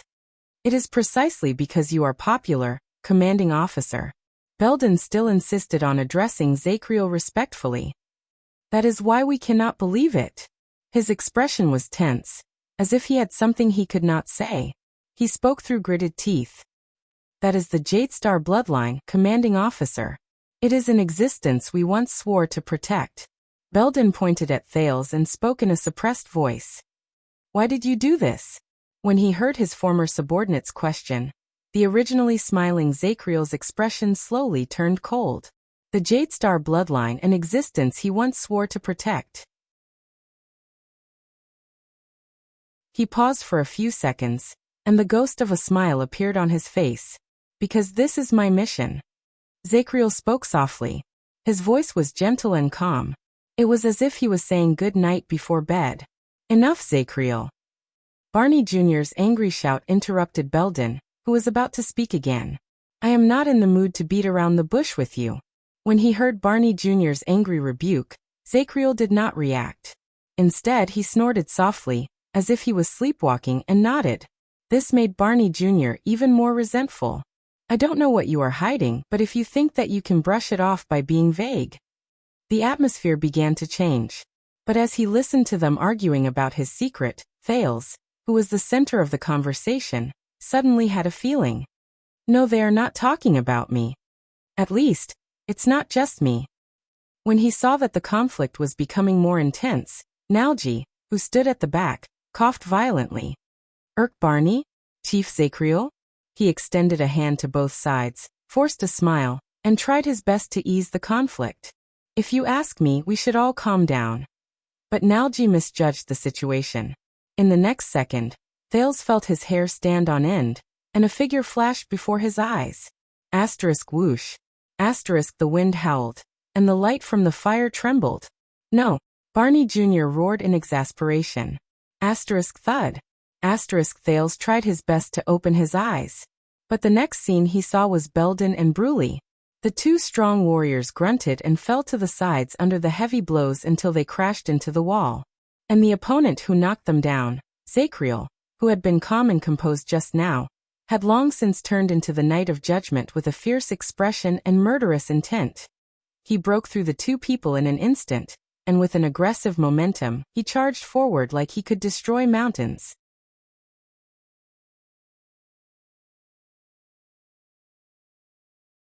Chapter 448. Flames flickered and shadows moved. Zacriel's ambush brought with it a strong gust of wind, and it was accompanied by Barney Jr.'s shocked and angry shouts. Just when Thales's hair stood on end, and he was prepared to grit his teeth and face the attack, the former royal guards reacted unexpectedly quickly. Asterisk whoosh. Whoosh. Asterisk the blade of the axe flashed, and the hammer sliced through the air.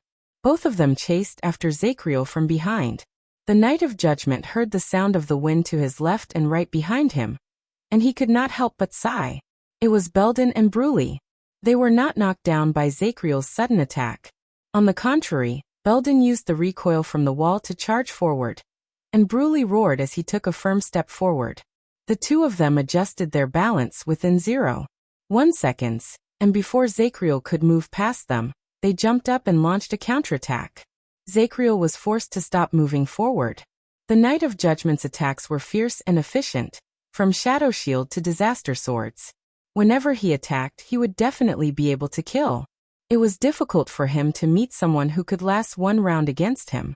Speaking of which, this was the first time Thales saw someone who could withstand the pressure with ease and quickly organize a counterattack under his attack.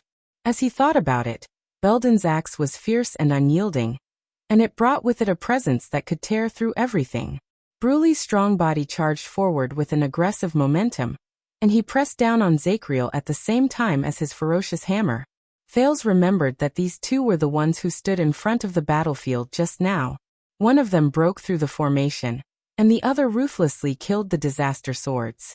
As expected of my old comrade, they're really difficult to deal with. With that thought in mind, Zacriel spun around, as if he had eyes on his back. He avoided Belden's axe, and first moved to Bruley, who was behind him to his right. Asterisk clang. Asterisk with a soft sound. The battle axe in the Knight of Judgment's right hand spun in an amazing arc in his palm. It accurately jammed Bruley's hammer from the side. Bruley furrowed his eyebrows tightly. He suddenly had a bad feeling. Asterisk whoosh.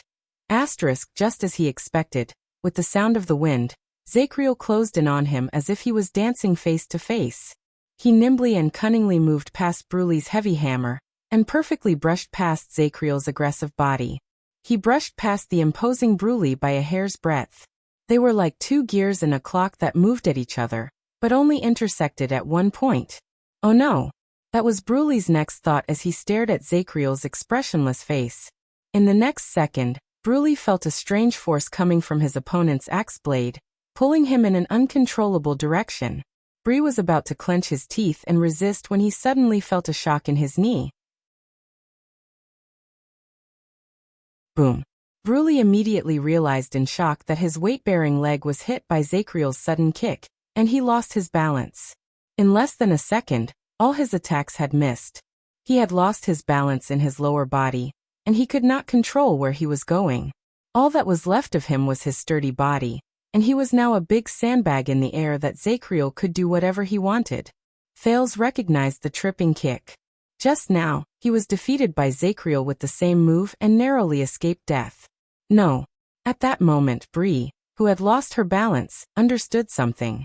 Zacriel's target was not him, but, in the next moment, when he missed his attack, Belden caught up to him from the side and felt his skin crawl. He saw Bruley's bear-like figure flying towards him. *T. Right when this thought flashed in his mind, he subconsciously swung his axe horizontally to support Bruley's back. Under the tremendous weight and impact, he took a few laborious steps backwards to stabilize his body. At that moment, Belden looked over Bruley's shoulder, and saw Zacriel's cold and merciless gaze. Damn it, commanding officer. Belden felt a chill run down his spine. But before he could react, the axe handle instantly shot out from under Bruley's armpit like a venomous snake hissing. It flashed like lightning, and was as swift as thunder. Boom. The surging force gathered at the end of the axe handle, and it hit Belden's left shoulder. Ugh. Belden's body swayed, and he grunted in pain. The tough man who dared to fight back against the disaster swords could no longer hold on. His limbs went limp at the same time, and he fell on his back like a landslide. He rolled on the ground with Bruley. Zachriel skillfully pulled out his axe handle. He did not seem to be sweating at all. No. Barney Jr.'s enraged shout was heard at that moment. Thales stared at Belden and Bruley in disbelief. The two men had been showing off their prowess on the battlefield just a minute ago, but after their second exchange with Zachriel, they fell to the ground pathetically, stirring up a cloud of dust. From the moment the two men counterattacked, the Knight of Judgment turned around, and the two men fell to the ground. It had only been slightly more than a second. 1 second to decide the victor. Thales was immersed in hell's senses, and countless thoughts flashed through his mind in an instant. This time, when he faced Belden and Bruley, who were even more difficult to deal with, Zachriel's agility, his positioning was ingenious, and his attacks were cunning. He was far more agile than when he fought against the Shadow Shield assassins. He fought them with speed, and no one could stop him. He turned, dodged, swung his axe, pulled them back, tripped them, and struck with his hilt. Everything was done in one go. He was like a gentle breeze that blew past him at the perfect moment. He did not need to use any strength to easily defeat the two men's aggressive joint attack. It even made Thales think that he saw Jayla, who moved and dodged, or Ida, who was agile and swift. In Thales' impression, every Supreme Class elite had something they were good at, and they could maximize their advantages in a duel. Yodel's instantaneous kill, the Blood Clan sisters' swift and elusive attacks, Aida's dreamy and swaying movements, the Kingdom's Wrath's invincible charge, the Fortress Flower's impenetrable defense, Nicholas' strange and difficult to distinguish movements, the Fire Knight's powerful attacks that collided with steel, and the Raven of Death's violent attacks that were like thunder in the silent night. But this man. Thales frowned as he stared at Zachriel. He was a bloody lion that attacked swiftly and fiercely just a moment ago, but in the next moment, he turned into a nimble and agile bird that glided across the water. What exactly is he good at? Half a second later, the sound of Zachriel's sleeves fluttering in the wind snapped Thales out of his daze. After he easily broke through the two men's interception, he did not stop moving.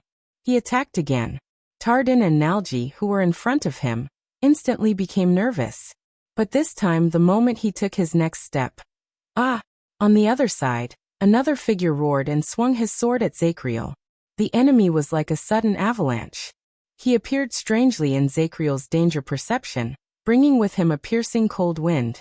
The Knight of Judgment quickly swept his gaze over his opponent's entire body, and he found 3 flaws in his opponent's ordinary attacks. His left elbow, his lower abdomen, and the 3 spots on his opponent's sword. He just needed to act like he did in the past, act according to the situation, and seize these flaws to counterattack. Asterisk whoosh. Asterisk the wind generated by the sword came charging at him. At that moment, Zachriel subconsciously tensed all his muscles, and his hair stood on end. Strange. His body, which had experienced countless battles, had a strange instinct, and it forcibly restrained his right arm, which had been itching to attack. Know what's going on? Zachriel stared incredulously at his opponent, who was getting closer and closer. He stared at the sword that was pointed straight at his heart. Is it because my movements are slow? Zachriel gritted his teeth.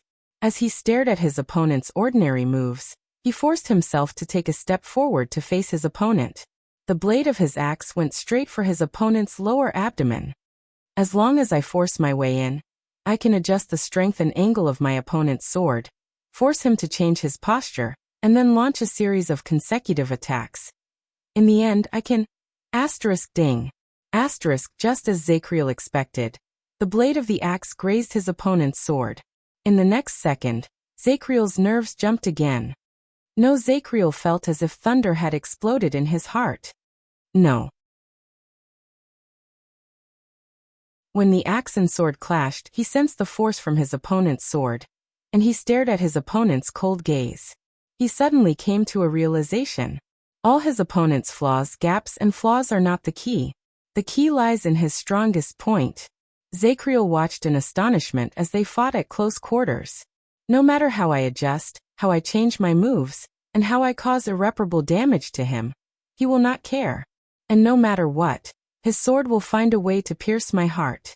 Asterisk hiss. Asterisk the tip of the sword grazed the axe by an inch. I'll die. Zacriel suddenly had this thought, which he had not had for a long time. Aha! In the next moment, the Knight of Judgment let out a shout, which was rare for him. But contrary to his imposing manner, Zacriel instantly withdrew his axe, turned his body sideways, took a step back, cradled his chest, and dodged. Thales watched in astonishment as the Knight of Judgment, who seemed to be invincible, retreated in a somewhat conservative and even pathetic manner. He distanced himself from the seemingly ordinary sword strike. Asterisk whoosh. Asterisk the blade of the axe and the tip of the sword scraped against each other for more than an inch in the air.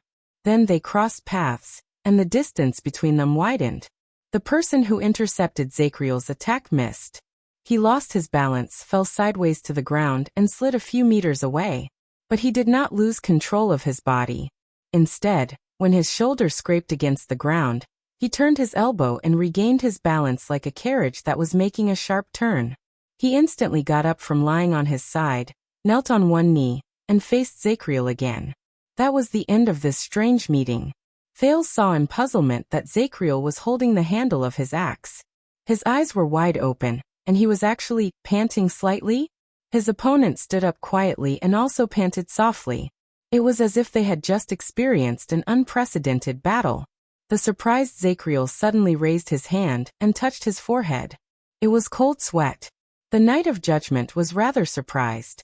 He could not quite react to it. This is... Zacriel froze. He was surprised to find that he was trembling. A few seconds later, Zacriel clenched his fists. The corners of his lips slowly curled up, and he looked up.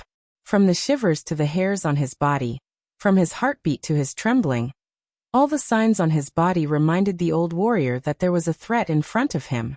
It had only been a few moments since he was released from prison, but the enemies he met, whether it was those so-called mercenaries or Shadow Shield, all of them disappointed him.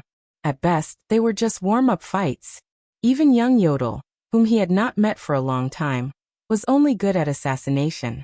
But now, Beld and Bruley, both of you have regressed. Zacriel sucked in a deep breath. His smile became a little more colorful, and it was filled with a little more life.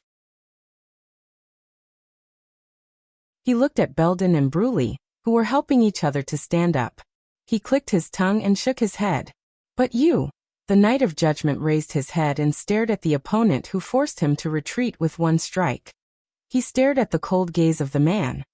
He recalled the feeling he had at that moment just now. At that moment he broke out in cold sweat, was nervous and trembled. I will die.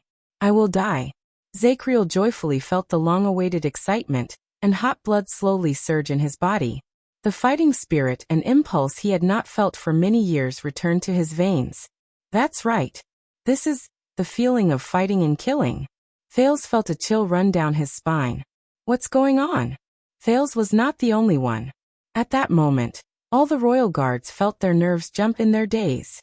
The prince noticed that Zacriel's gaze had slowly changed.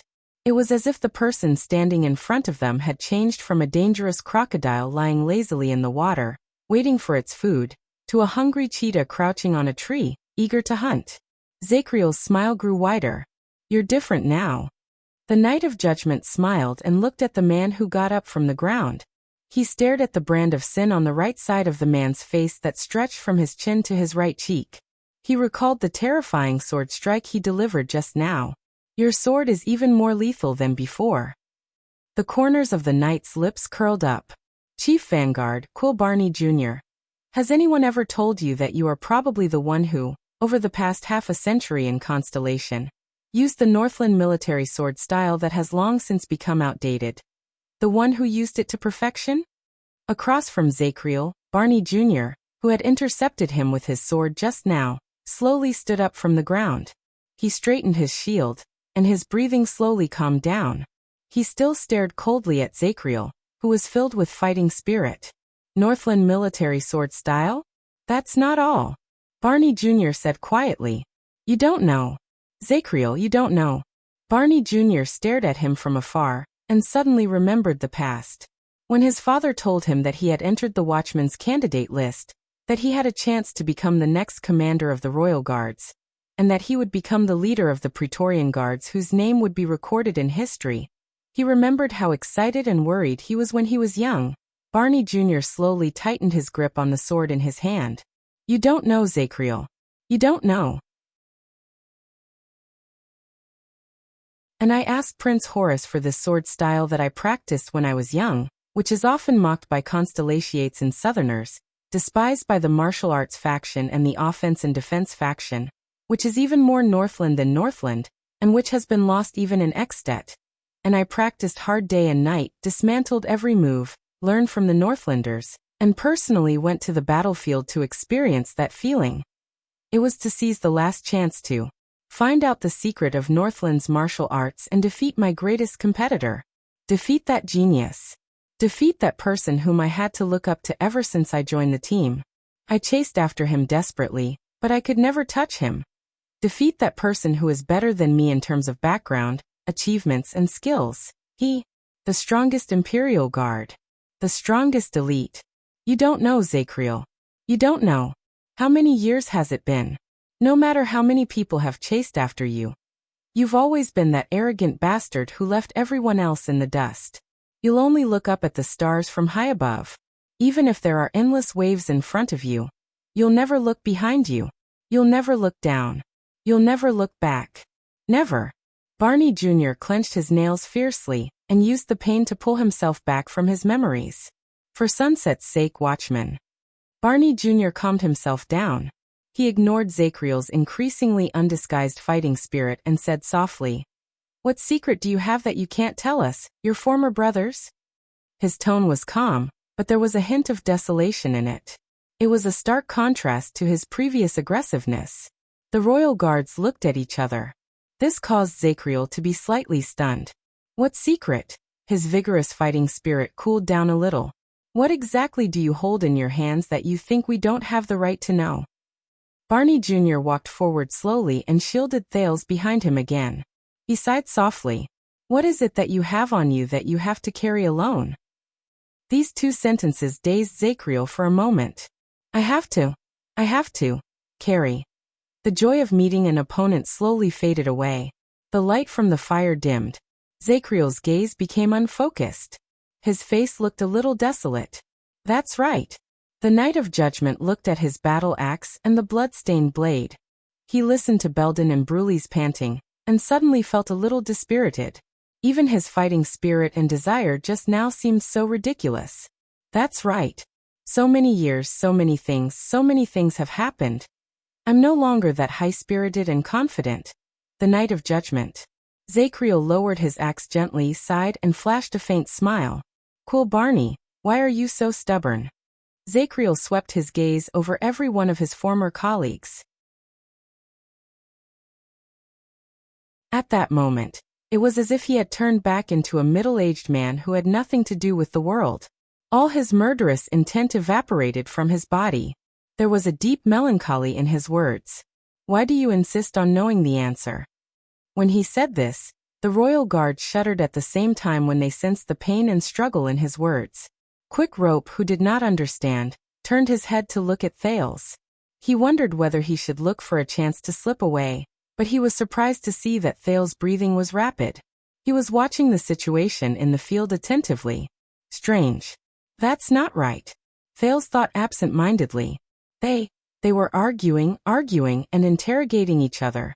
Because you don't understand. Barney Jr. lowered his head deeply and closed his eyes. You've never heard of it, have you, Zacriel? Different names came out of his mouth one after another. Alan Walker Morian, Toby Roth Kamal.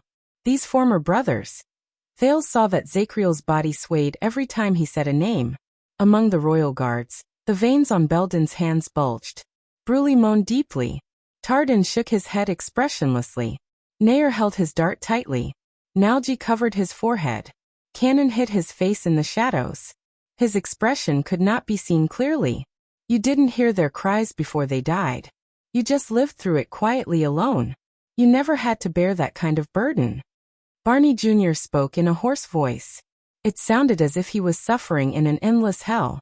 Just like in the past, we all looked up to you, but you never lowered your head to look down on us. Zachriel's pupils shook. So you don't understand. Barney Jr. opened his eyes. His words continued, but his tone slowly changed from a cry of despair to a hateful tone that resembled a viper's. It's been 18 years. This damn stubbornness. This damn stubbornness of wanting to know the answer, even if you can never touch it. And this.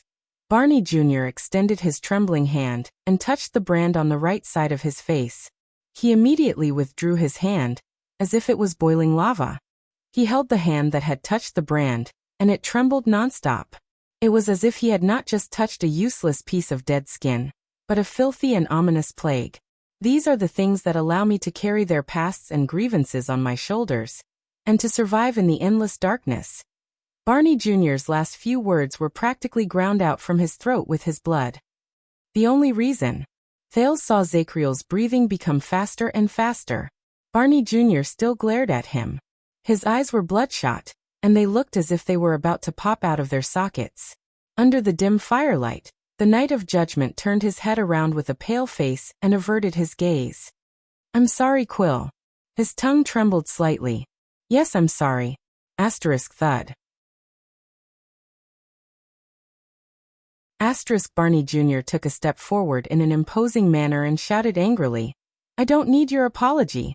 The vanguard was filled with a piercing chill again. Barney lowered his voice, but it was difficult for him to suppress his anger. I need answers. He gritted his teeth on the last word. Answers. Thales breathed quietly. At that moment, he suddenly understood something. The fire in Nalji's hand slowly extinguished, and the entire tunnel became darker. Shing. Tardin picked up another torch, and after a few tries he lit it up expressionlessly. The fire was lit up again. Thales noticed that Zachriel's entire body had relaxed. He was expressionless, but he stared at Barney Jr. with disdain in his eyes. Sometimes, the answer is not as pleasant as the question. Thales could not hold it in anymore. What are you talking about? The teenager's voice rose loudly, and it echoed in the underground prison, attracting everyone's attention. Quickrope stared at the bold Thales in shock. He did not understand why he did this, but all his attempts to slap Thales' face disappeared into thin air. There was no response. Thales ignored Tardin and Nalji, who stood in front of him. He took a step forward, unable to suppress his anger. Since just now, all of you have been talking too much nonsense. The former royal guards exchanged glances quietly and frowned at the same time. Then Thales coldly said his next sentence. But in the end I heard it. What, you're not that crazy, are you? What, the reason why you must die? What about targeting the bloodline of the royal family? Pointing the sword at the Jadestar bloodline. Everything has a reason. What existence that I swore to protect? What unspeakable secret? What answer? With every sentence the prince said, some of the guards' faces turned paler. Your Highness. Nalji interrupted him with a troubled expression, but he was interrupted by Thales' voice, which had become louder again. From the beginning to the end, all of this, you're not talking about me at all. Not the King Thales Jadestar. Thales was a little agitated. He extended his arm without hesitation and pointed at Barney Jr., then at Zachriel. But both of them had unpleasant expressions because of what he pointed at. You're questioning him, and he's avoiding something else. Is that so? Thales' last question echoed in the darkness, and it was faintly audible. But regardless of whether it was Zachriel, who had his head lowered, or Barney Jr., who had questioned him loudly just now, the former royal guards did not reply. Then another man's voice rose faintly from behind Zachriel, apart from the people in the room. You're very smart, Your Highness.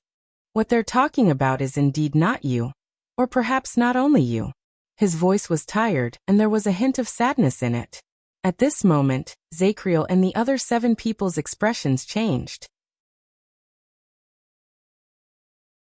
When he heard the familiar voice, Thales also looked up in surprise. He looked over Zachriel's shoulder, and saw the person who appeared on the stairs. It's him.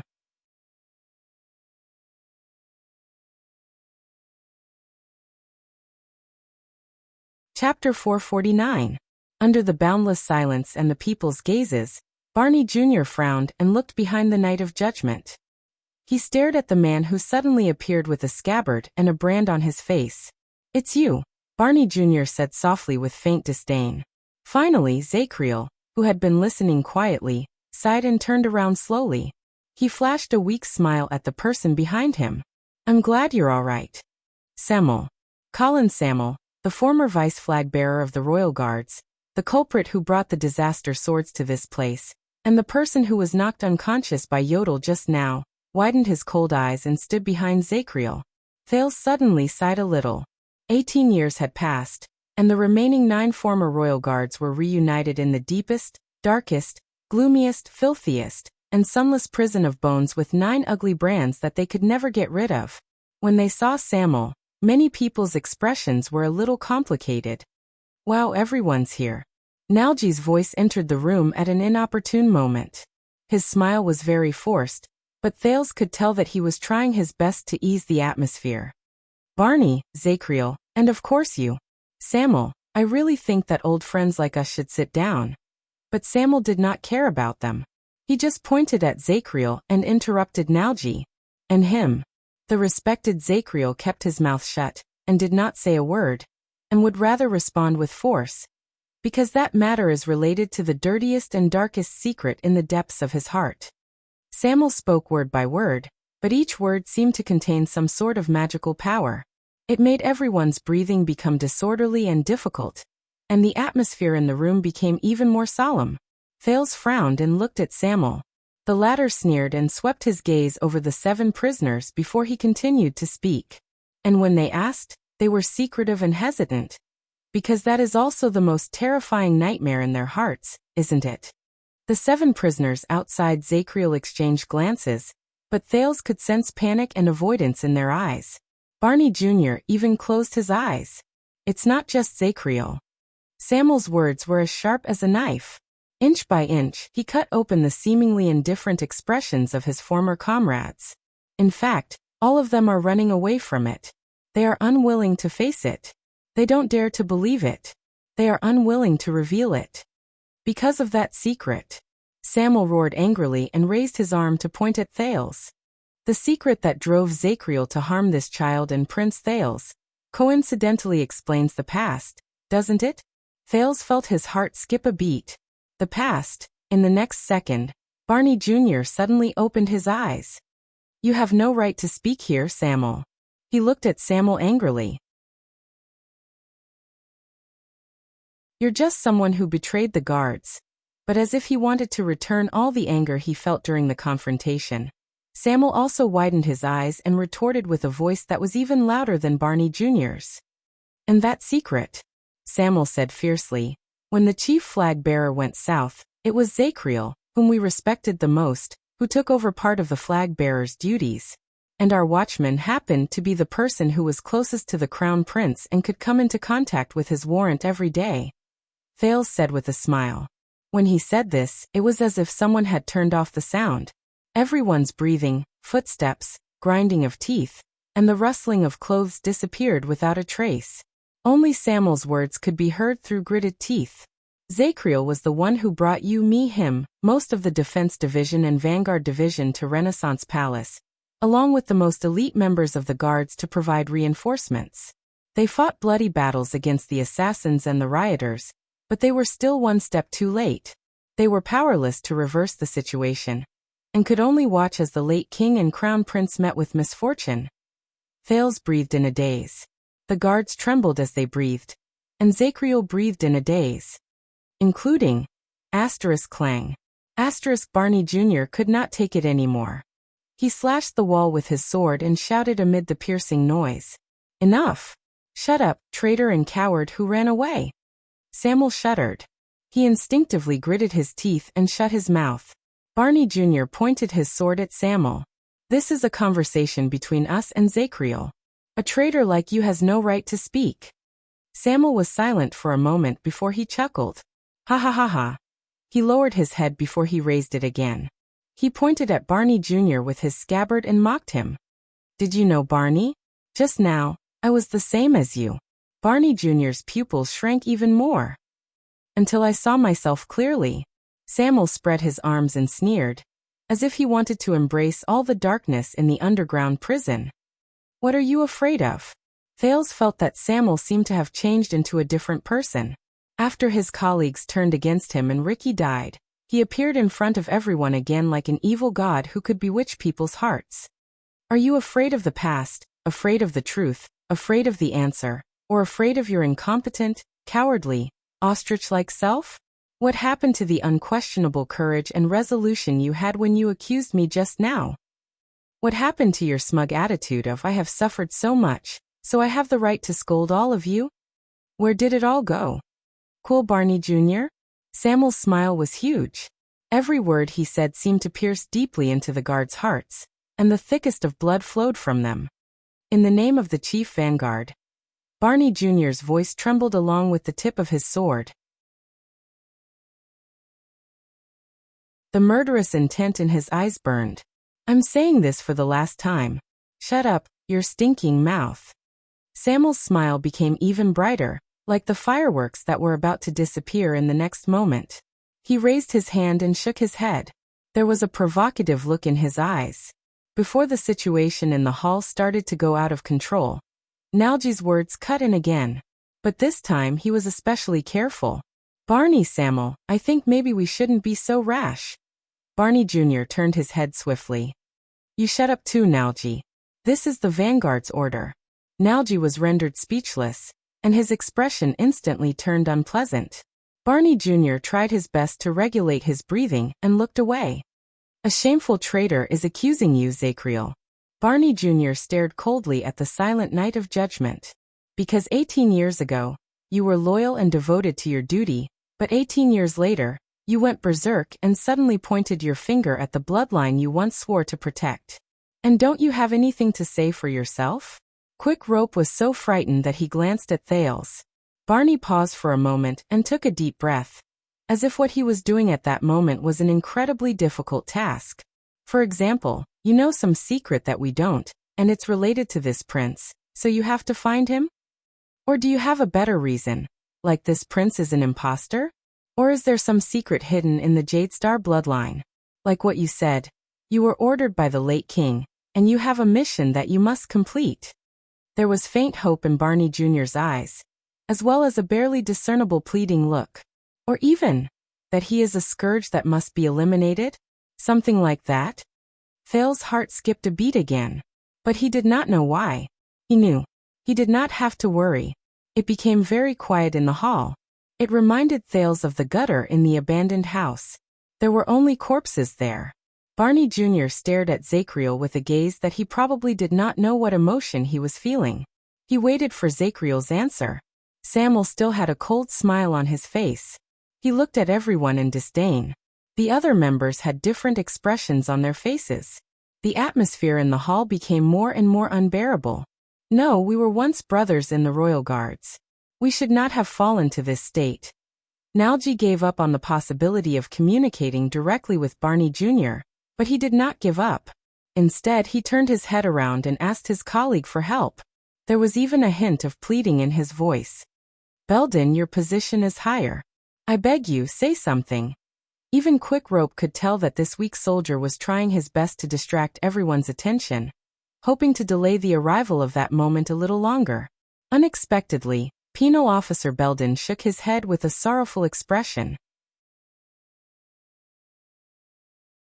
According to the rules, unless there is an order from the captain of the guards, penal officers are not allowed to interfere with Vanguard's decisions during wartime.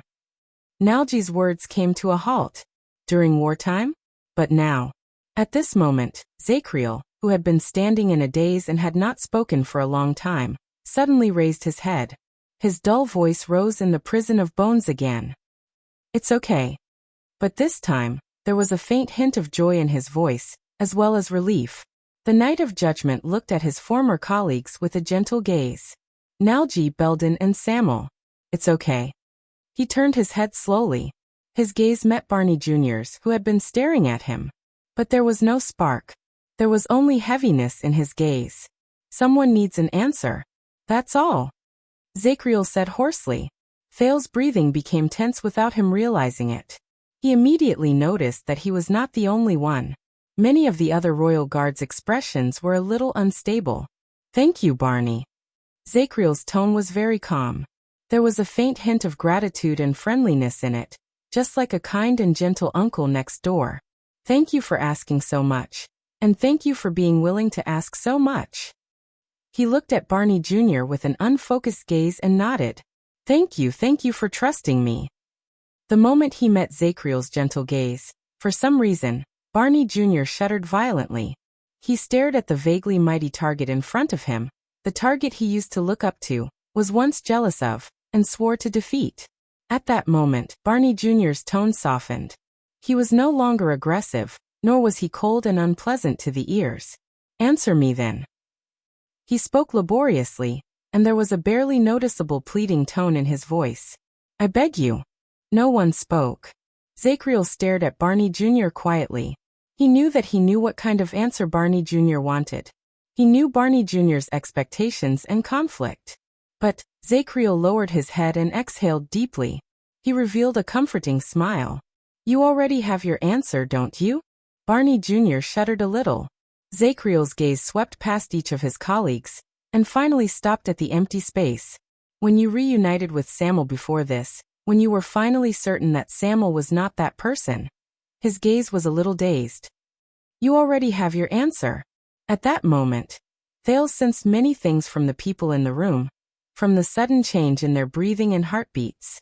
Relief, pain, stupefaction, surprise, resentment, sadness, disdain. "I'm sorry to have dragged all of you into this, all of you." Zakriel raised his head and swept his gaze across the ceiling. His melancholic frown made him look like he was staring at the setting sun. "But I just have to complete the unfinished business from that year," he said in a daze. Barney Jr.'s body swayed. His chest rose and fell. "The unfinished business from that year." He forcefully suppressed the lump in his throat, gritted his teeth, and asked, "What did you do that year, Zakriel? What does it have to do with this child?" In Thale's eyes, Zakriel was still staring at the dark ceiling, as if his exit was there. The corners of his lips curled up wider and wider.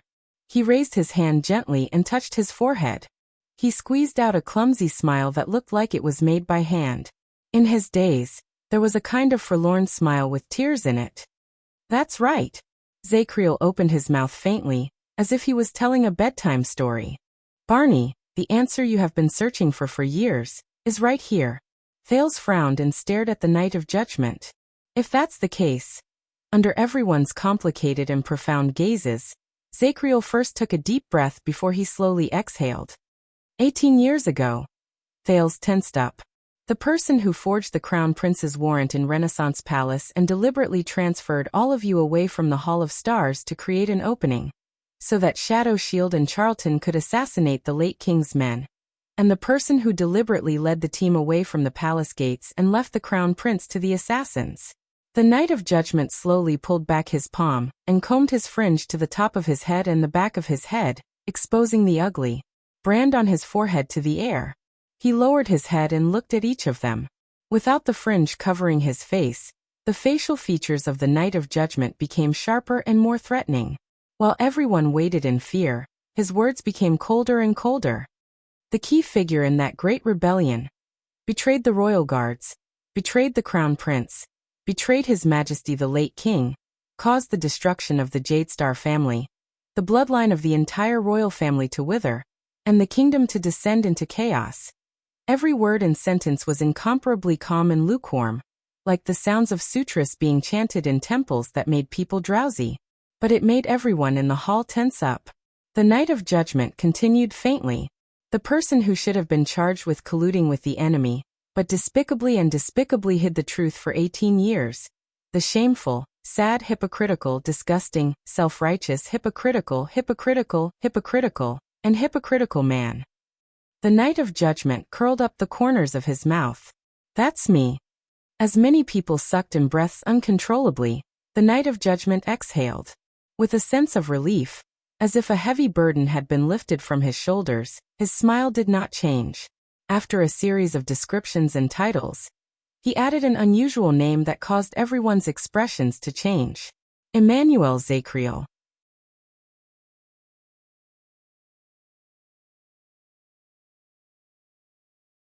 Chapter 450.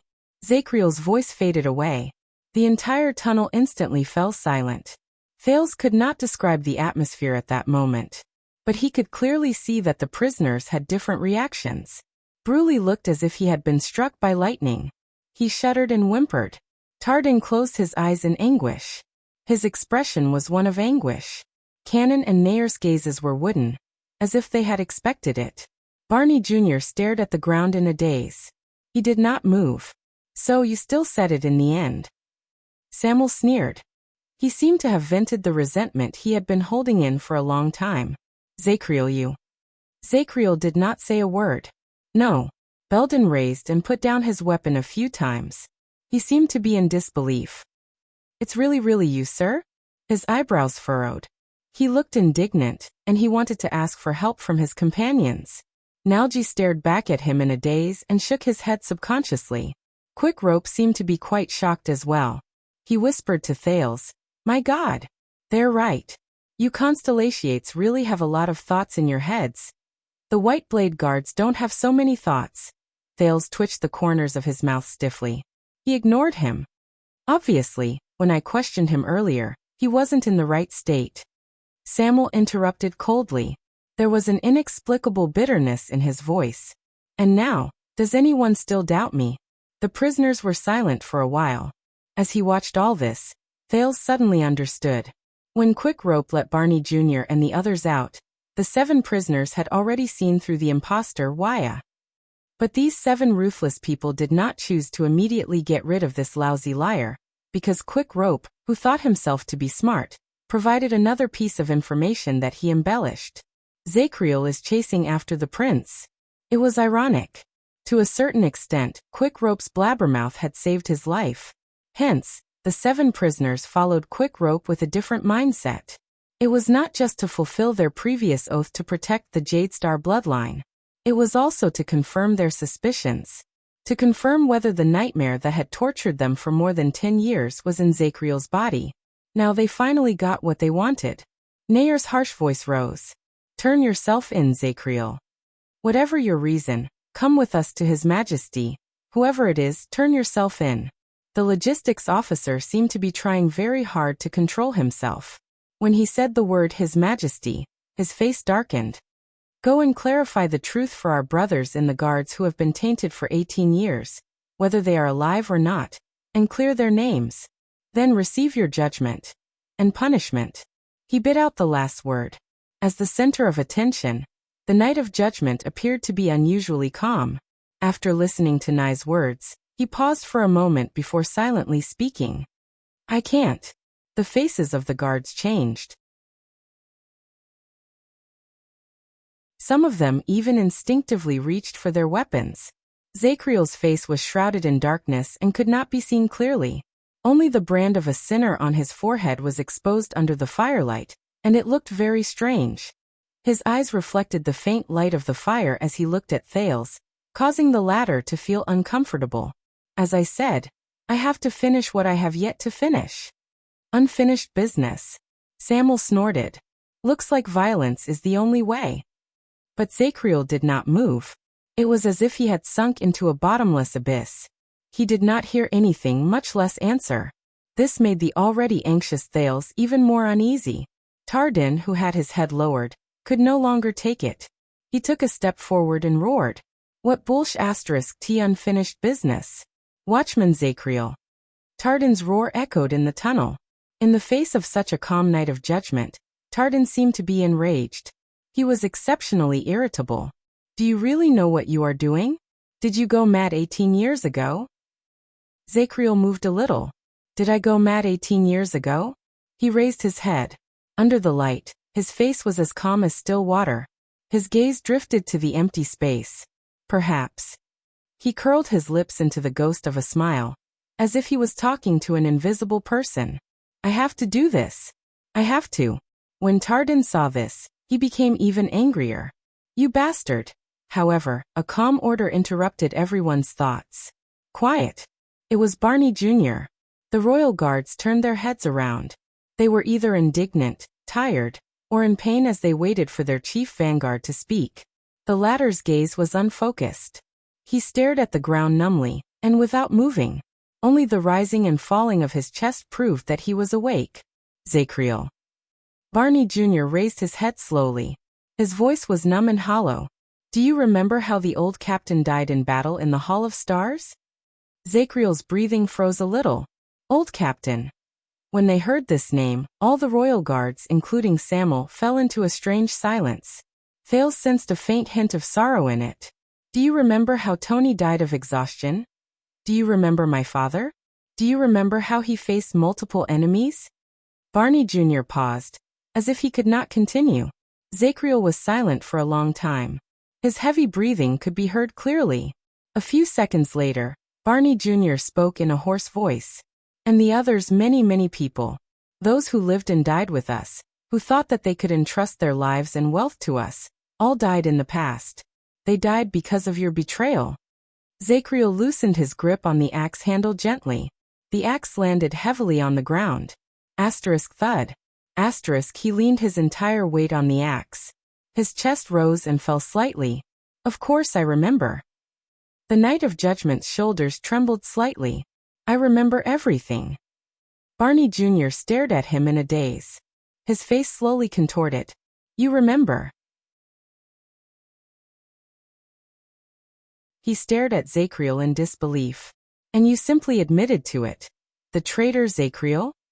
Barney Jr.'s voice trembled a little, but as he spoke, the corners of his lips curled up into a smile. Sunset Goddess, you look like you're saying, yes, I stole your lunch. Zacriel opened his mouth to speak, but as Barney Jr. spoke, he bent down deeply, as if he had thought of something interesting. He laughed hoarsely. Stole your lunch. Ha ha ha ha ha. His laughter was unpleasant and piercing to the ears. It echoed in the walls around them. But Zacriel did not laugh. The royal guards did not laugh either. Ha ha ha. Thales could feel the atmosphere around them and Barney Jr.'s laughter.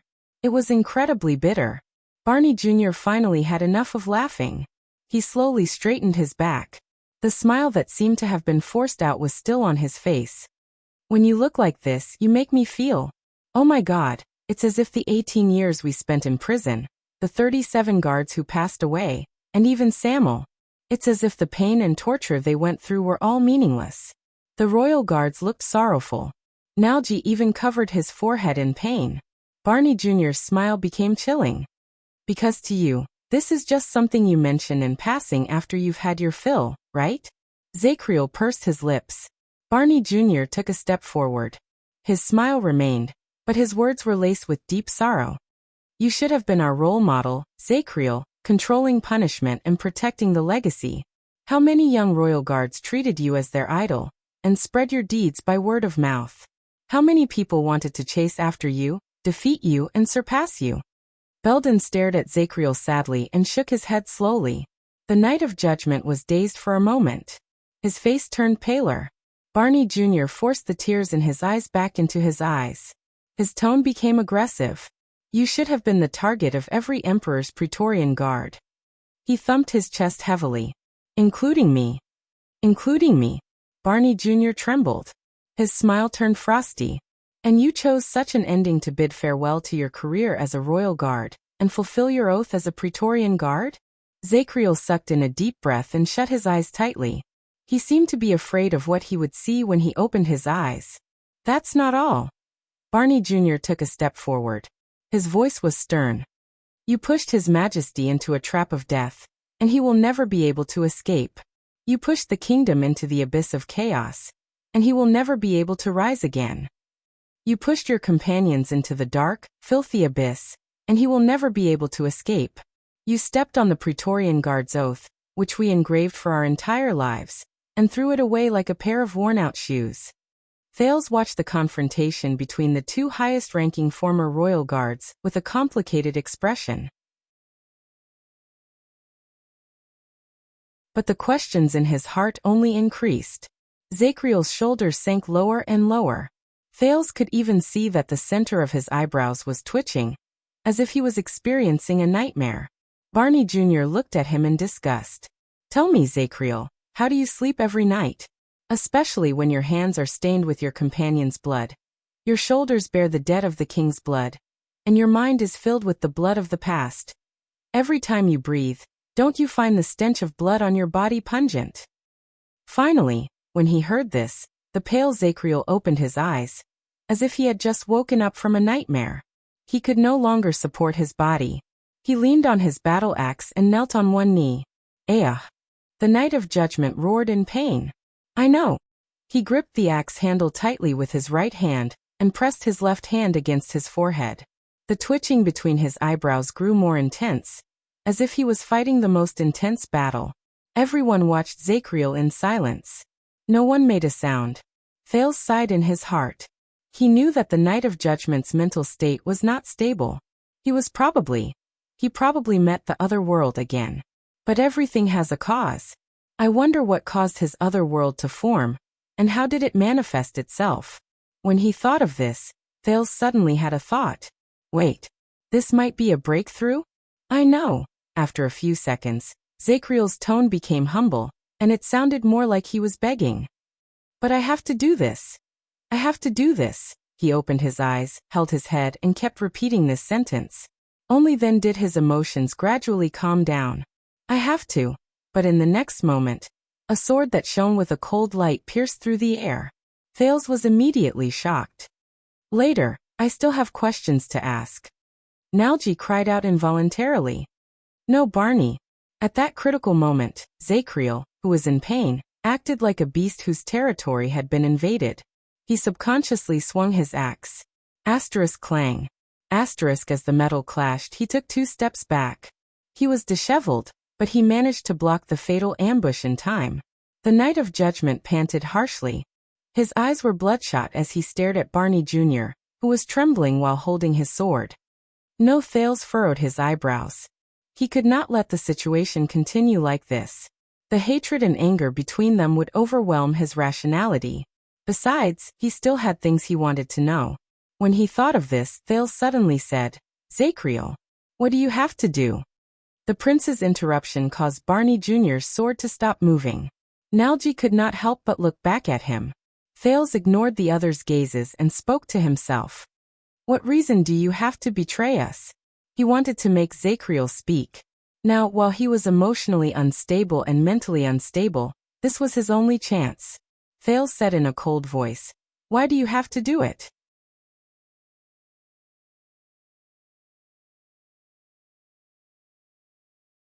What made you have to betray the late king's trust, slaughter the Jadestar bloodline, kill your own colleagues, sacrifice innocent blood, tarnish your own honor, and experience this terrifying life where you have to face these faces, heads, hanging corpses, and endless crying of babies every single day and night?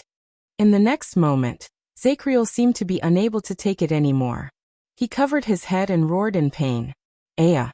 Everyone was startled. You don't understand. Zacriel lowered his right hand and pounded the ground in pain. I had to do this. His face was contorted, and his eyes were filled with panic as he stared at the air. I had to do this. Thales clenched his fists. He ignored Quickrope's attempts to stop him, and took a resolute step forward. Why? The prince shouted angrily. Why? Why, Zacriel? Why did you betray me? He shouted loudly. As the last of the Jadestar bloodline, in the name of the deceased Jadestars, Thales Jadestar orders you to tell me. Thales was a little agitated. His voice echoed in the area. The former royal guards were all surprised. They began to size up the unfamiliar teenager again with a gaze that was rarely seen on them. Thales Jadestar. When he heard the familiar family name, Zacriel, who was on the verge of a mental breakdown, trembled violently. He raised his head in a daze and stared at Thales. His gaze was helpless and desolate, and it made Thales feel terrible. But the teenager's strategy seemed to be effective. I had to do this, Zacriel said absent-mindedly. It was because of the late King 80. At this moment, everyone in the area, including the royal guards, Thales and Quickrope, were stunned. What? The late king? The late king? 80 the second? Greatly shocked, Thales felt that he had grasped something. He probed further. He asked tentatively, Did the late king order you to do what you did? Zacriel trembled violently again. No, because of the late king. He shook his head absent-mindedly. Because the late king was no longer the late king. Thales was stunned again. This sentence was still very confusing and puzzling. What do you mean? Barney Jr. stared suspiciously at Zacriel, who was obviously not in a normal state. What kind of crazy things are you talking about? A few seconds passed. Zacriel's panting slowly died down. The pain and madness in his eyes also slowly disappeared. After going through the frenzy that was like a storm just now, Zacriel stood up with some difficulty. He shook his head and regained his composure. The Knight of Judgment, who had regained his senses, was the first to be stunned. Soon, Zacriel looked at Thales with a complicated gaze. You. Judging from his expression, he seemed to have realized what he had just said. But Thales did not intend to show weakness. The prince took a deep breath and continued to speak. What do you mean, Zacriel? Why is the late king no longer the late king? Zacriel stared at Thales quietly. Unknowingly, the teenager, who had been standing awkwardly among the prisoners, had turned from a hostage to a protected person. Zacriel closed his eyes and finally sighed. At the end of the day, he is a Jade Star. Just like them. He chuckled softly, as if he had let go of something in his heart. Under everyone's skeptical and wary gazes, Zacriel opened his eyes and spoke languidly. As all of you know, after Queen Natalie passed away in childbirth, the devoted King Adi remained single for many years. Until that day. As he listened to the old story that only the elders of Constellation knew, Thales could not react for a moment. But Barney Jr. frowned slightly. That day. Zacriel sneered, but there was a hint of anguish in his voice. That day, King Adi met an old friend he had not seen for many years outside the palace. Old friend? Thales still looked puzzled, but some of the former royal guard's expressions had already changed. The Knight of Judgment's gaze was pained. He recalled the unforgettable past. His Majesty ignored the objections of the important ministers and princes, and insisted on bringing that lady into Renaissance Palace to marry her as his new queen. Tardin, who stood in front of Thales, reacted. His eyes widened. You mean? Zacriel nodded silently. His dry voice echoed in the cold and dim underground. It was filled with a sense of ruin and vicissitudes. Just like that, after an incredibly hasty and controversial wedding, we welcomed the new mistress of Renaissance Palace, King Adi's second queen. New queen? Queen Fiosa? Barney Jr. muttered to himself as he recalled. Fiosa? Why have I never heard of her before? The unfamiliar name puzzled Thales. He looked at Quick Rope, and the latter also had an expression that asked, who is she? Strange. Thales remembered very clearly that he did not see this name in the Jade Star royal family's tomb 6 years ago. When he heard this, Samuel could not help but interrupt him. What does this have to do with her? Zacriel picked up his axe, turned around, and cast a glance at Samuel. He repeated his words in a mocking manner. He repeated his words in a mocking tone. What does this have to do with her? At that moment, the Knight of Judgment's expression suddenly became stern. She is the source of all misfortune. His voice was chilling, and it was filled with the murderous air of autumn frost. But the old captain, Barney Jr., and even Lord Hanson did not notice it. Barney Jr. and Belden exchanged a glance. An ominous feeling rose in each other's hearts. As Zacriel spoke, he seemed to be immersed in his own memories. But I should have noticed it. As the watchman of the royal guards who are in charge of the ancient books, I should have noticed it a long time ago. He slowly tightened his grip on the weapon in his hand, and his face tensed up. I should have warned him. I should have advised him. But I failed in my duty. The knight showed indignation, resentment, and pain. The uneasiness in Thales' heart grew stronger. What do you mean? What did you notice? Zacriel did not answer immediately. He slowly raised his gaze and stared at Thales, making the latter even more nervous. One day, in the vast number of legacy scrolls of the royal guards, I coincidentally found it. Without realizing it, everyone in the room held their breaths and stared. They waited for the Knight of Judgment's answer. Zachriel stared at Thales for a full 3 seconds. I discovered that our queen, the second wife of King Adi, who has always been in question, is not called Fiosa at all. She is also not a descendant of some so-called fallen noble family, as recorded in the Jadestar family register. Zachriel's dry voice rose again, but it was filled with hatred and anger. In fact, she has lived longer than all of us in the royal guards combined. As early as 1,000 years ago, before the empire collapsed, she was already famous for being good at manipulating people's hearts and creating illusions. At that moment, the expressions of the people who were listening changed. What? 1,000 years ago? Manipulating people's hearts? Thales was stunned. The Knight of Judgment spoke in a hoarse voice with deep wariness and inexplicable reverence. At least 600 years ago, the ancestors of Constellation used another name to call her. A taboo name that I can only find in the ancient scrolls. A taboo name? In an instant, everyone's nerves tensed up. In the next second, Zachriel fiercely spat out the name that made many people's expressions change. Sensory Mystic.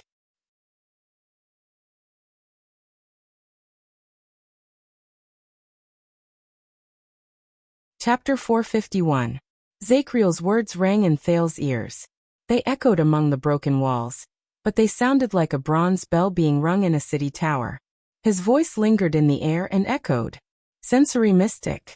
The Knight of Judgment's words were so shocking that Thales only recovered from his shock after a while. He pondered over the horrifying meaning behind his words. Senses. What kind of name of origin is this? Thales thought in a daze in the silent dungeon. And she's the queen of the late king of Constellation, Adi II? What's her relationship with the Bloody Year? Thales was shocked by too many things that night. Thales did not even have time to care about the reactions of the people around him. He could only sense the people's emotions from the chaotic and rapid breathing around him. Barney Jr. was in a daze. Belden tightened his grip on his weapon. Tardin and Nalji widened their eyes at the same time. Bruley's panting and Cannon's low whimpers rose into the air one after another.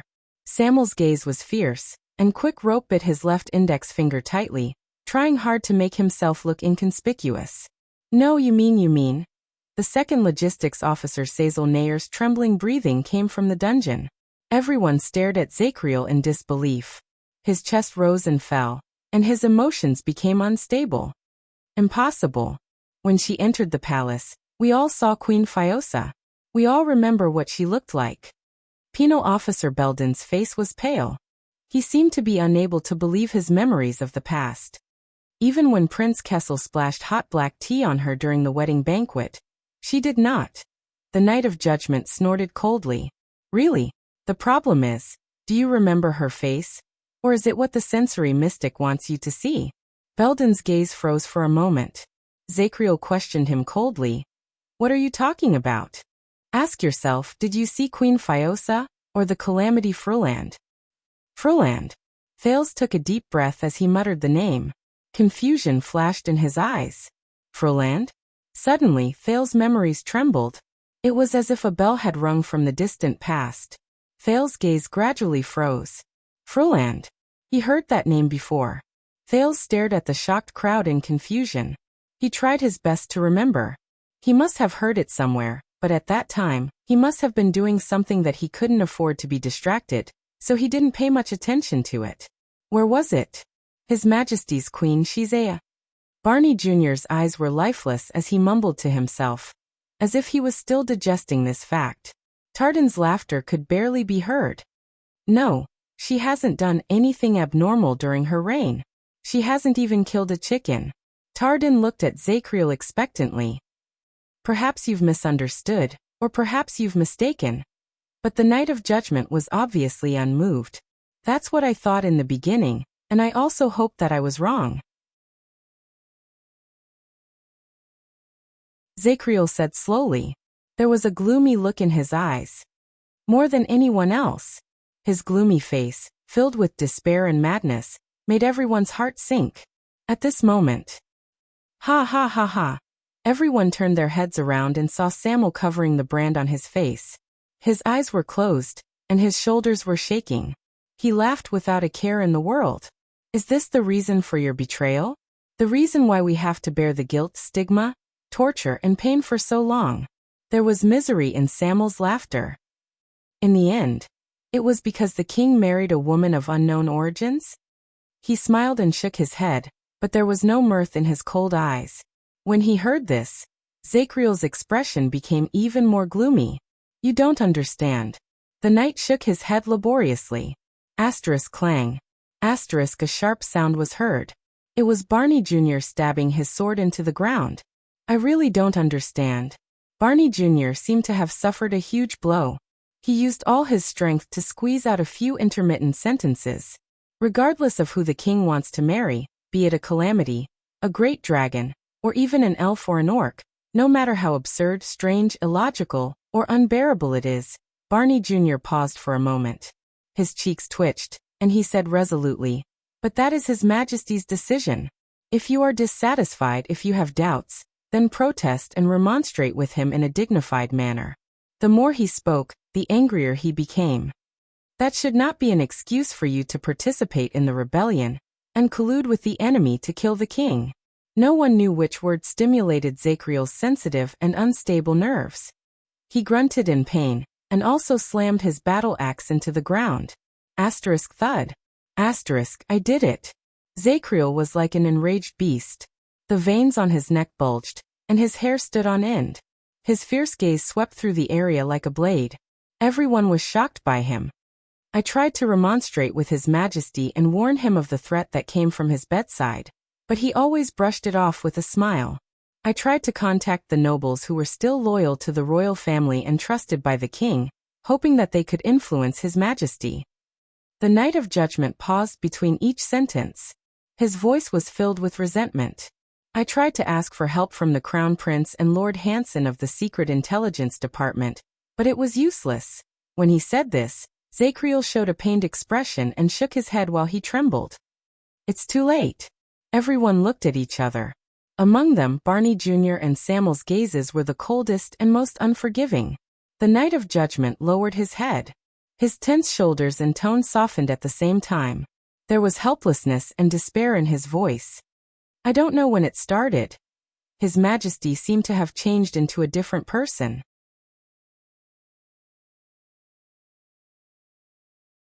He was once gentle and tolerant, but he became tough, unyielding, and a man of his word. His confused gaze slowly focused, as if he wanted to seek acknowledgement from the people in front of him. You know it, you've seen it before. His meetings with the important ministers became shorter and shorter, and he summoned his private advisors more and more frequently. He began to alienate his ministers, ignore their advice, and even his family, who were related to him by blood. He took back the Crown Prince's position, reprimanded the second prince, who led the army, and demoted his brother, the Duke. Thales, whose mind was shaken, could not help but frown. The knight's complaints and bitter words continued. His relationship with the vassals worsened. He even scolded the Duke of the Northern Territory, who had always been on good terms with him, and issued orders to reprimand the disgruntled Duke of Blade Edge Field. He issued royal decrees in a domineering manner, and even convened the High Nobles' Parliament to punish the loyal nobles, investigate the dissenting ministers, and believe in the deceitful and delusional people who incited national politics. Every word was hoarse, and every word was filled with pain. He ordered to increase taxes, expand the army, borrow money, and get rid of officials. Every order challenged the patience of every subject in the kingdom, be it those who were loyal to him or those who were disgruntled. As they listened to Zachriel's words, many of the former royal guards had melancholy and indistinct looks in their eyes. Until the people in the kingdom had no way of making a living, emotions surged, the ministers and subordinates were divided, and rebellions rose everywhere. It destroyed his good reputation of eternal rule, which he had built up for decades. When he said this, Zachriel's shoulders twitched. Like a terrified child, he said in a trembling voice, "At that time, I knew. Our beloved King 80, the former king of eternal rule, was no longer our king."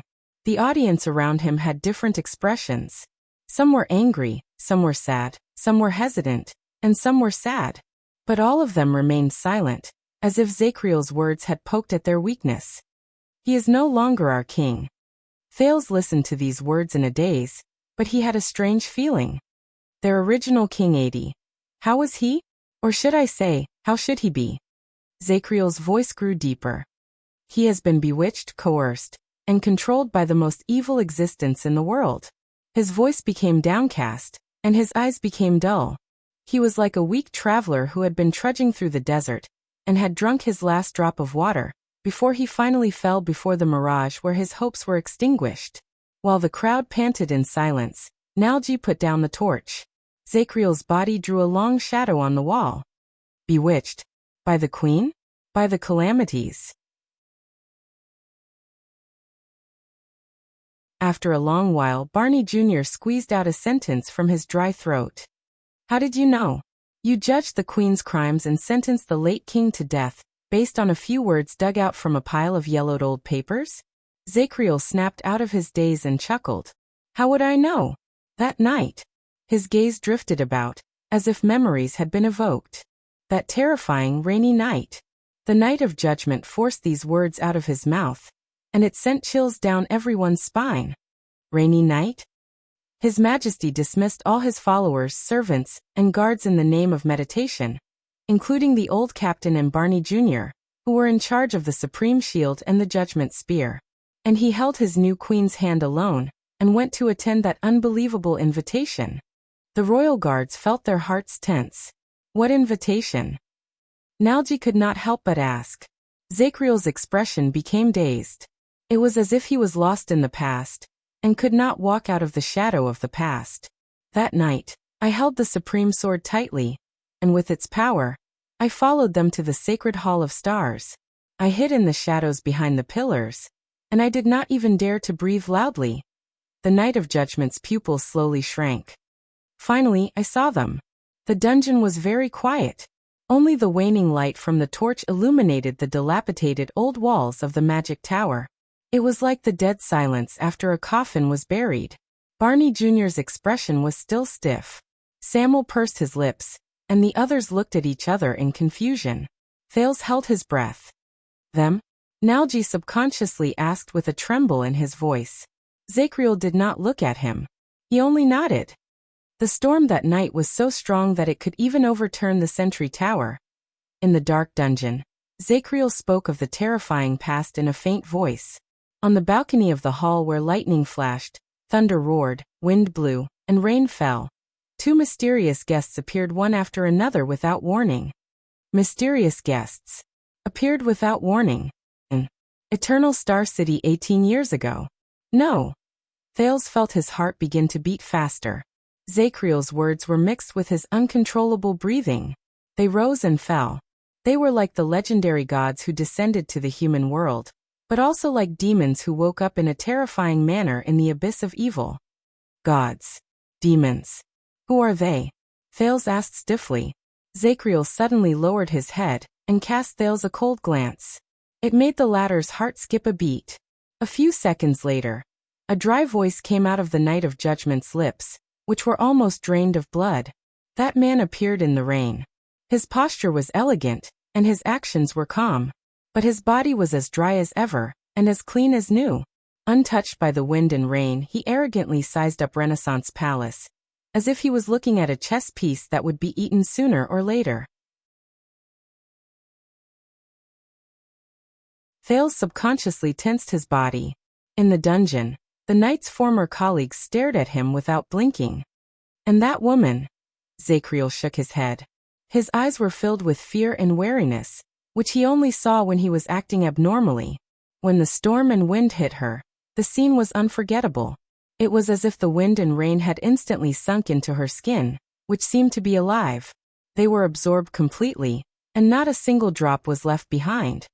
Everyone slowed down their breathing, as if they were afraid of waking up a sleeping beast. They either respectfully or disdainfully called the queen by her real name, Fruland. Zachriel shuddered for some reason. Similarly, our queen also called them by their names, as if she was reuniting with old friends. Those are two equally taboo names. Thales squeezed his eyes shut. Barney Jr. interrupted the knight's narration with a panting voice. Watchman, you are saying no, you are accusing His Majesty. But Zachriel's voice rose abruptly, and he spoke loudly. I saw it with my own eyes that night when it rained heavily. Barney Jr.'s words came to a halt, because of his provocation. Zachriel's face was illuminated by the firelight. Only the brand on his forehead was hidden in the darkness, revealing his usual determined and indifferent face. That night, King Adi was the witness, and Constellation was the wager. The Knight of Judgment's voice seemed to be infused with some kind of power. As he spoke, it caused the people's blood vessels to throb loudly. Your Majesty. Sensory Mystic. Air Calamity. Blood Calamity. The firelight was dim. Zachriel no longer cared about the people's expressions. He said coldly, the unprecedented alliance between the Supreme King of Constellation and the three great calamities. And so it was formed. At that moment, Thales opened his eyes. He remembered. Fruland. He'd heard this name before. 6 years ago in Dragon Cloud City, when Shield District was about to be reduced to dust, when he held the shivering girl in his arms with gritted teeth while he was caught in a confrontation between two terrifying existences. Have you forgotten the original purpose of our cooperation, Giza? At that time, the air mystic, who was elegant and had a cold gaze, said so. The cooperation between the three of us, regardless of whether it was my plan, Fruland's ideals, or your persistence, was all for the sake of the mystics one day. To break free from those shackles? Yes. Fruland. Thales was drenched in cold sweat, and his breathing quickened. But the others had no time to care about his loss of composure. You don't understand what kind of taboo His Majesty broke. In the underground prison, Zachriel raised his head and spoke coldly in front of the increasingly nervous people. He tried to touch the power that mortals should not covet, hoping to use it to rule the kingdom we are proud of, to rule the kingdom we built on the ruins of the Battle of Eradication. The Knight of Judgment's complicated gaze swept past every listener, and finally stopped on Thales' face. In his speech, His Majesty even called them, the three monsters, his.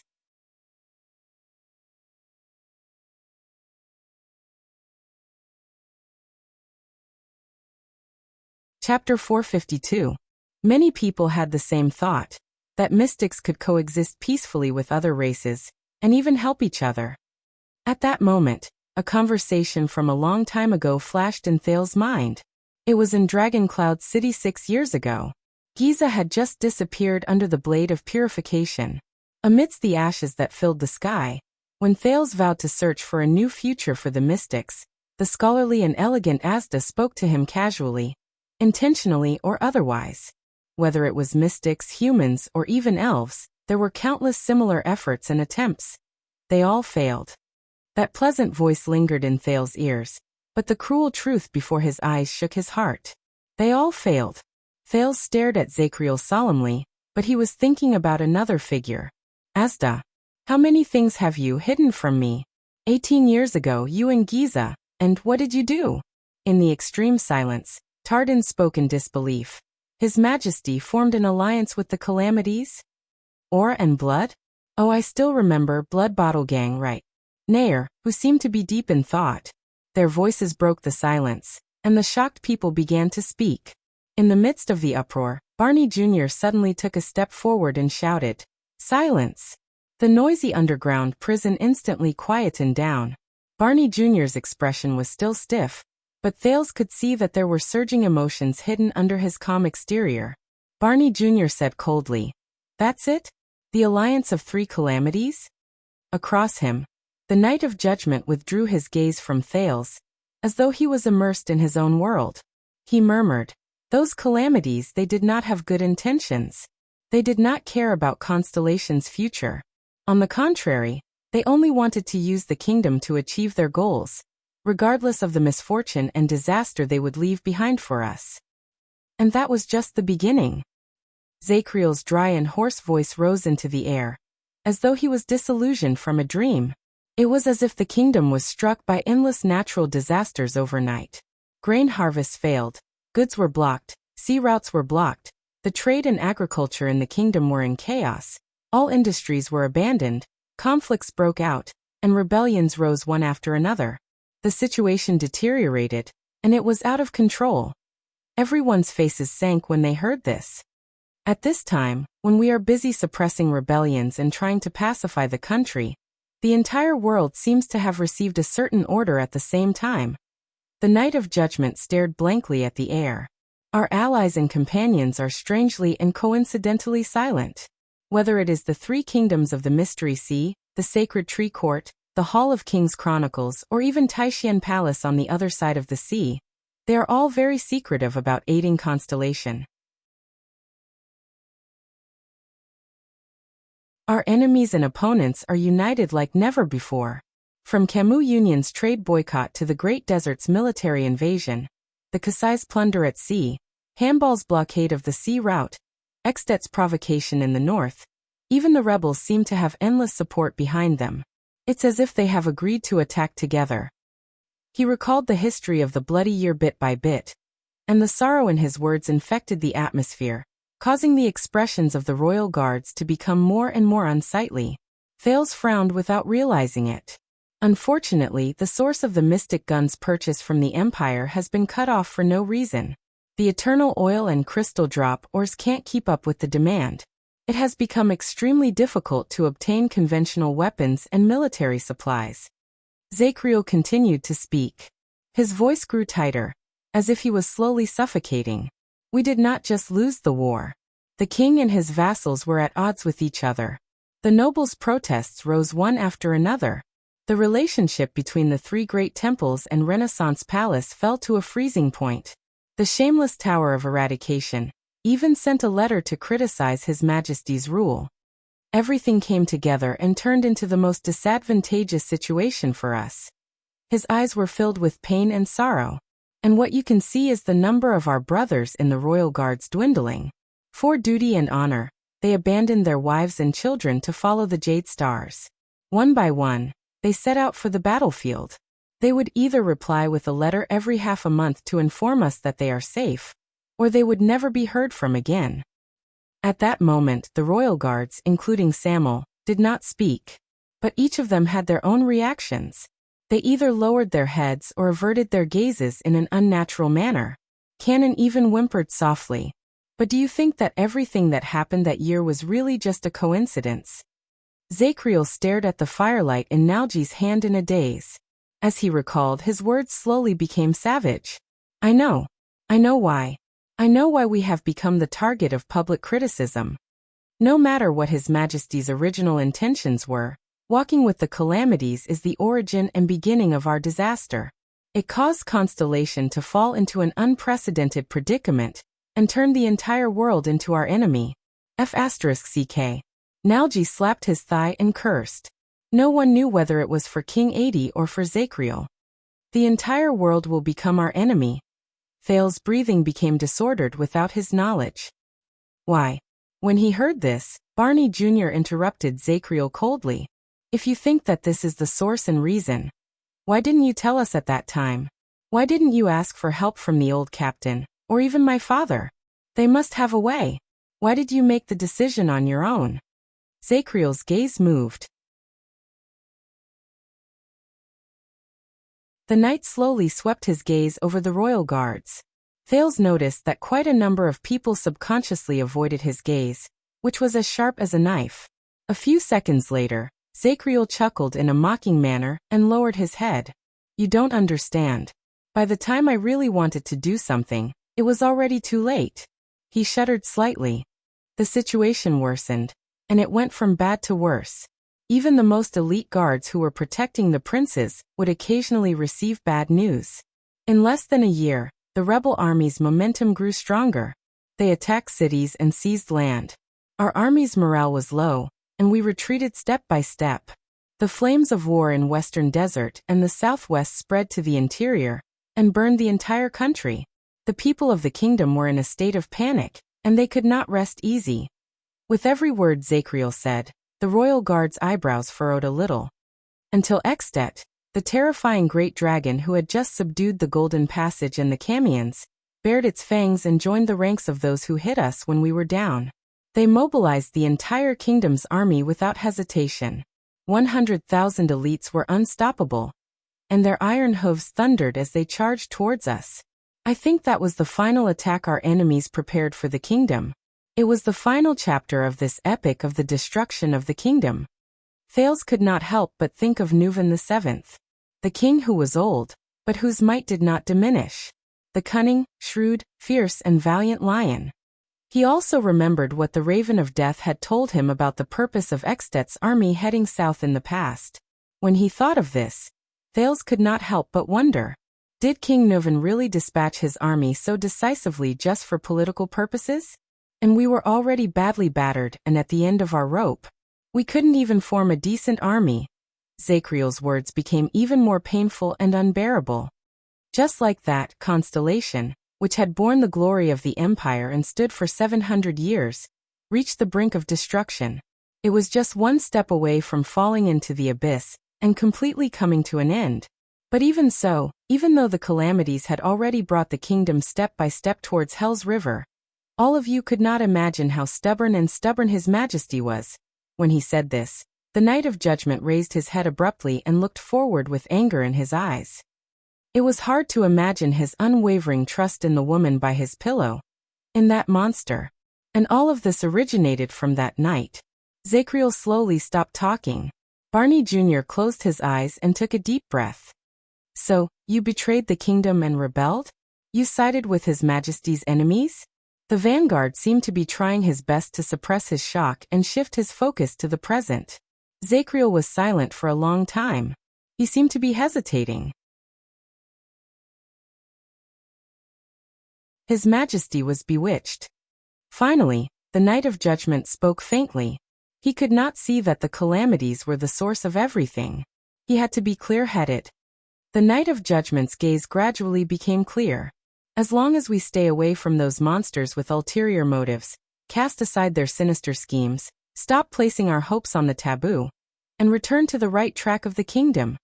He was like a traveler who was struggling in pain in the abyss and saw hope at the last moment. The strange alliance formed by the enemy to hit us while we were down will lose its foundation and fall apart on its own. Even the two great forbidden existences, who are said to be high above us, will shift their attention away. The supply of mystic guns and eternal oil will be restored, the attitude of our allies will be restored, and the hostility that has nothing to do with benefits will be eliminated. The backstage reinforcements for the rebel army will stop, and the predicament of being attacked from both sides will be reduced. The divided and scattered people will gather together, and the precarious situation at the front lines will turn for the better. The only thing we need to worry about is our old enemies. Constellation will be able to survive this catastrophe. Zachriel's expression became more and more excited, but after a moment, it became gloomy. But before that, someone must stand up, shoulder the responsibility, and turn the tide, even if it means the most unforgivable betrayal and the most unforgivable stain on our reputation. His eyes shone with deep pain. He stared at his own fist with rapt attention. Someone must save us, before His Majesty turns the whole world into an enemy and brings the whole kingdom into the abyss. Someone has to put an end to this hopeless and unnecessary confrontation. No one spoke. Even Samuel, who had a mocking look on his face, kept his mouth shut. Barney Jr., who stood at the forefront, had his eyes shut. He seemed to be thinking. Beside Thales, Nalji heaved a deep sigh. He was not the only one. The others also looked worried, and their hearts were heavy. The prince's mind was in a mess. He recalled the time in Mindy's hall, when Yodel had a showdown with him regarding the matter of the mystics. Yodel had encouraged him hesitantly in private. I have seen those calamities more than once. From the moment your family was born, they were destined to be entangled with those calamities. More than once. That was definitely not just for Asda. Perhaps it also included Fruland, and even Giza. Speaking of Yodel, he remembered the Secret Intelligence Department and the Black Prophet. What role did they play in that calamity? Thales also remembered how Duke Arund of the Northern Territory questioned and blamed King Kessel hysterically in Renaissance Palace 6 years ago after his conspiracy failed. Just like your damn father, both of you knew what your choices would bring, but you never cared. If you didn't bring that monster back, They were probably talking about the new queen, Froland. He had seen Kessel's face, especially the scene where the Iron Hand King coldly sent him to Dragon Cloud City. It was still fresh in his mind. Was my grandfather, 82nd, also like this? Thales also remembered Archduke Pofrit's evaluation of 82nd inadvertently revealed in the Hall of Heroes in Heroic Spirit Palace after losing the duel. Sooner or later, a madman like Constellation's 82nd will appear, dragging his entire kingdom to hell. Thales stared at Zachriel with a stupefied expression. As the trusted watchman of the royal guards, he should have been the most loyal guard. But no. In the dungeon, a faint, emotionless whisper rose in everyone's ears. Even if it has to be someone, it shouldn't be you. You shouldn't be the one to do it. Thales turned his head in surprise and saw Barney Jr. slowly raise his head. His gaze was sharp and cold as he stared at the Knight of Judgment. Imanu Zachriel. Zachriel was silent. You are not His Majesty. You are not Crown Prince Midir, not Prince Horus, not the Prime Minister, not an administrative officer, and definitely not His Majesty's military and diplomatic advisor. Barney Jr. seemed to have gotten over the shock brought about by his colleague's betrayal and the truth of what happened that year. He seemed to have figured something out. At that moment his voice was not loud, but his words were sonorous, forceful, and firm. You are not even the captain of the royal guards. You are only His Majesty's servant, the second son of Viscount Zachriel. Barney Jr. sucked in a deep breath, gritted his teeth, and asked, what right do you have to arrogantly predict the future of the entire kingdom? Zachriel did not speak, but there was a deep pain in his eyes. The vanguard's voice grew louder and more determined. What right do you have to stand in the depths of the filthy darkness and claim that you save the world? The guards were stunned. They looked at each other, and their scattered gazes gradually became unified. They looked at the Knight of Judgment at the same time. In the face of Zachriel, who was frowning and struggling, Barney Jr. snorted coldly. Do you still remember the Praetorian Oath? The Knight of Judgment was slightly startled. The Praetorian Oath. But before he could react, Barney Jr. opened his mouth and spoke. I swear that I will dedicate my life to the throne, and will forever serve the royal power. There is no other master. I swear that I will only wield this sword for the Emperor, and will only break it for the Emperor. There is no other use for me. I swear that I will either be buried in the throne's resting place, or my bones will be buried in the middle of my royal life. There is no other end. There were only 3 sentences, but Barney Jr.'s voice was very loud. It echoed in the walls, and the hatred from before was gone. He seemed to have returned to the solemn, calm, steady, and magnanimous vanguard. As Zachriel listened to these familiar sentences, he slowly became absent-minded. They did it. The old captain, Tony, and even my father. Barney Jr. suppressed the bitterness in his throat and kept his voice calm. And all the brothers who sacrificed their lives in and outside Renaissance Palace, and even on the front lines. No matter where His Majesty wants to go, they swore to follow him until death. They did not ask why he left, and they did not suspect him. Zachriel's body trembled. Old Captain Cullen, Chief Protector Tony, Vice Captain Quill Barney Sr. Thales did not just see Zachriel in his eyes. All the guards were in different states of mind. Samuel lowered his head, and sank into a deep melancholy and internal struggle. Cannon leaned against the wall and covered his face as he trembled slightly. The big Bruley covered his chest tightly. Nalgi stared at his torch expressionlessly, as if there was a beautiful magic trick in it. Tardin, Belden, and Nair were all in a daze. I believe, even when we are on our way to Hell's River. Barney Jr.'s voice also began to tremble. They will also do their best to snatch the boat to ferry His Majesty. And what about you? The Knight of Judgment's chest heaved, but Barney Jr.'s words were like a sharp sword that pierced through his weak points. What you have said, Zachriel, does not absolve you of your sins. It is just a dream that you convinced yourself of because of your own selfishness.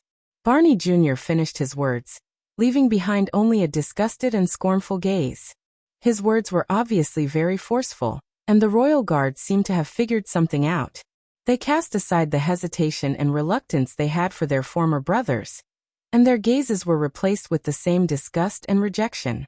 This time, Zachriel was silent for a long time. Then he opened his mouth with great difficulty.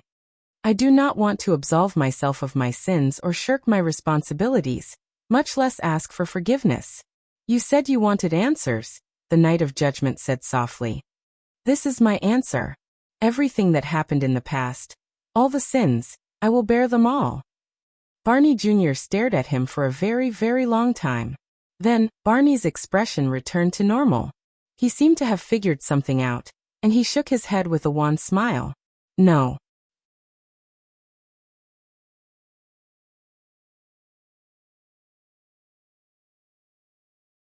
Chapter 453. The prison regained its frightening silence. At that moment, that's not right. Samuel, the only person among the royal guards who had escaped prison, interrupted coldly. If your goal was only to make the king sober, why didn't you take the legendary anti-mystic equipment and assassinate the so-called Queen of Calamities alone?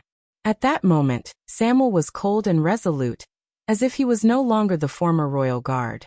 A thought appeared in Thales's mind. He remembered what Gilbert had told him about the calamity the Jadestar royal family faced during the Bloody Year, and he could not help but frown. Why did you use such an extreme method? Zachriel did not speak. Samuel continued to question him. And why did you put the entire Jadestar royal family on your elimination list? Why did you not stop until you slaughtered them all? Zachriel's lips trembled.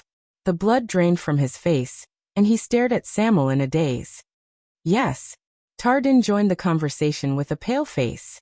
You know, even the most innocent concubines and grandchildren, and the most lively and naive Princess Constance, even they. He bit his lip and could not continue. Zachriel stared at Samuel and Tardin for a long time. Then he sighed. That was not my intention. Thales felt complicated when he saw this, but he immediately thought of another problem. Then whose intention was it? The prince's words attracted the other's attention. You did not tell the whole truth. Thales raised his voice. Tell me, who were the people who worked with you to assassinate the king, the people who intended to overthrow Constellation? Most importantly, what were the group of calamities and King Adi plotting to bring about such a calamity? Thales asked through gritted teeth. Zachriel seemed to be stumped by the question. He was silent for a long time. In the end, he only shook his head and did not answer. Also, Samuel spoke again. If what you said is true, then why? The former flag-bearer stared at the former Knight of Judgment. Since you've already accomplished your goal, why didn't you stand up and admit that you were the traitor? You are not someone who is afraid of responsibility or death. You are even willing to take the blame for me when I escaped. With your personality, shouldn't you confess the truth openly and accept your trial like what you are doing right now? Zachriel pursed his lips tighter and tighter, but the prisoners gradually noticed that something was off. They frowned and looked at him. Why did he hide for 18 years? We tortured him for 18 years. Samuel's questions were layered, and there was indignation and indignation hidden in them. Why did you wait until now to suddenly jump out and tell us these things? Tell us that you are that damn traitor? If I hadn't stepped into this place and they hadn't released you, would you have continued living like this until you died? Zachriel did not move. He just sank his face into the darkness where the firelight could not reach. Samuel gritted his teeth and swung his arm, giving Thales a fright. In fact, I'm afraid that Samuel will not be able to do anything to you. Why is your target this prince? At that moment, Thales was shocked. Oh no. Why is it the prince? What are you still hiding? Samuel hissed. What secret is there that you would rather bring to Hell's River than tell us? Thales exchanged glances with Quick Rope, who had been restless and wanted to escape. He had a bad feeling. Why, are we back to this topic again? All the guards, including Barney Jr., scrutinized Zachriel suspiciously. Quite a number of them cast their gazes on Thales again. This is bad. Thales gritted his teeth. Zachriel did not reveal my secret before, perhaps because he still feels guilty towards the royal family, and does not want to tarnish the Jadestar family's reputation. But now, Thales glanced anxiously at Zachriel, who seemed to be hesitating. Now he had already revealed the truth about 82nd's alliance with the Mystics. He no longer has anything to hide, right? At that moment, Zachriel opened his mouth quietly. Summon souls. The Knight of Judgment said flatly. This caused the others, especially Thales, to be stunned. Summon souls? What does he mean? Zachriel inhaled slowly. His eyes were filled with wariness. Be it the invasion of the prison of bones today, the appearance of this prince, the disaster swords, shadow shield, or even the dragon breaker. None of them are coincidences. A thought appeared in Thales' mind. Not coincidences. Zachriel raised his head abruptly and looked at Thales. Your dagger, your highness. Dagger? Thales could not help but gulp. What? Under the other people's doubtful gazes, he resisted the urge to reach out and touch the JC. The Knight of Judgment's tone was cold, and there seemed to be a chill in his words. I know that it is made of dark steel that dwarves smelted underground. It is similar to the material of the Supreme Sword, but it is mixed with special crystal drops for another purpose. It is exceptionally different. Without waiting for Thales to react, Zachriel's next words revealed the origins of the JC. That is the Assassin's Flower, the unique weapon of the Charlton family. It is also proof that every Charlton has ended their training and officially started their career as an assassin. Everyone was shocked. Even Quickrope looked at Thales in horror. As for the main topic of the conversation, Thales himself felt his entire body stiffen, and he could not move. He knew. But Zachriel's gaze was filled with vigilance and wariness, as if the mentally unstable prisoner who had just escaped from prison was just an illusion. The appearance of this dagger in your hands, your highness, as well as the threatening and tempting attitude of those Shadow Shield assassins just now, shows what it means. As participants of the assassination that year, I do not know why they infiltrated the Jadestar royal family again, and got close to the special. You. When he said the word special, Zachriel paused again, and it made Thales break out in cold sweat. But it must have something to do with the misfortune those calamities brought that year, and their failed plot. The gazes of the prisoners flickered as they moved back and forth between Thales and Zachriel. This time, the Knight of Judgment's face was filled with wariness, as if his eyes were filled with enemies. I can feel that there are people who are indignant. They are unwilling to let go of the tragedy that happened in the past. Zachriel's gaze burned. They are still digging up the taboo of the past, searching for the legacy of the past, and trying to for the catastrophe and disaster 18 years ago. Soul beckoning. Soul beckoning? Thales stared at Zachriel blankly. No, it's not like that. He turned his head around with great difficulty. This dagger was given to me by Jayla in the past. But when he thought of this, Thales' thoughts froze for a moment. Wait a minute. The police and the Assassin's Flower might be a misunderstanding, but Shadow Shield. Thales could not help but remember what Stake said in my home. From almost madly assassinating the members of the royal family 18 years ago, to now doing everything in their power to ensure the prince's survival. The change in Tung's attitude before and after can only mean one thing. The prince's existence must mean something. Zachriel no longer paid attention to the prince's abnormality. He continued to speak, and his words were as cold as ice. They must be stopped. He emphasized the word stopped, and his voice was firm and unquestionable. Before the tragedy of the past reappears, and before the next mistake is made. When Zachriel finished speaking, Thales felt a chill run down his spine. Samuel smiled. Soul beckoning, Samuel repeated while he shook his head. He seemed to be disdainful. What a lame reason. But you have yet to answer my... Enough. At this moment, Barney Jr. seemed to have lost his patience. He interrupted Samuel without hesitation. Samuel cast a displeased glance at Barney Jr., but the latter ignored him. So, you are not prepared to surrender. And you intend to continue attacking the prince, right? Barney Jr. stared straight at Zachriel, who was in front of him. Zachriel was silent for a second. He did not answer directly. He only coldly repeated what he said just now. They must be stopped. When he heard this, Barney Jr.'s expression became even colder. Very well. The former vanguard removed the shield hanging on his back, raised his longsword, and pointed it at Zacriel. His murderous aura surged. Then you must be stopped as well. All hesitation and apprehension disappeared from Barney Jr.'s face. He said coldly, "In the name of the royal guards, we must account for our sins and severely punish those who betray us. In return for justice." Thales immediately sensed that everyone's bodies and nerves tensed up. Belden, Bruley, Tardin, Cannon, Heir, Nalgi, and the prisoners of the royal guard slowly spread out.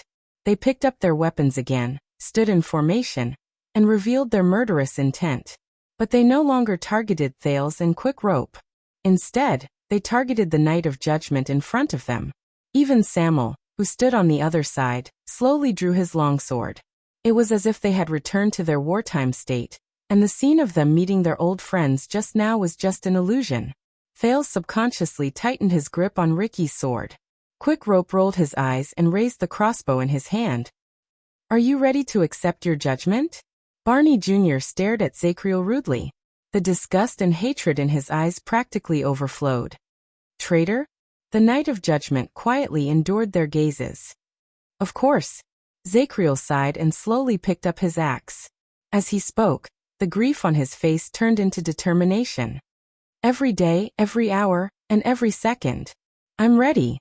At that moment, it was as if someone had dragged the timeline back to just now, and the Knight of Judgment and his former colleagues became enemies again. Quick Rope tugged at Thales, asking him whether he should escape now, or when the fight started. But Thales shook his head. He felt the solemnity and tension in the hall, but it did not come from the two parties who were confronting each other. And it was just one of them. Barney. Nalgi raised his weapon and stared at the former watchman in front of him. He gulped in distress and said carefully, "He is alone, and we are 7. Barney frowned. "No, 8. Samuel interrupted faintly. He held his sword and walked to Zacriel's side. His eyes shone with anger. "All the debts must be settled today." Zacriel glanced at Samuel. An unknown emotion flashed in his eyes, but he did not say anything else.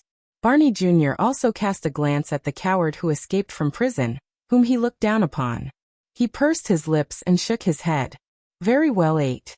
Hence, the 9 former royal guards, the 9 people with the Jadestar brand of sin on their faces, the 9 people who had not seen each other for 18 years, at this moment, they faced each other and picked up their weapons.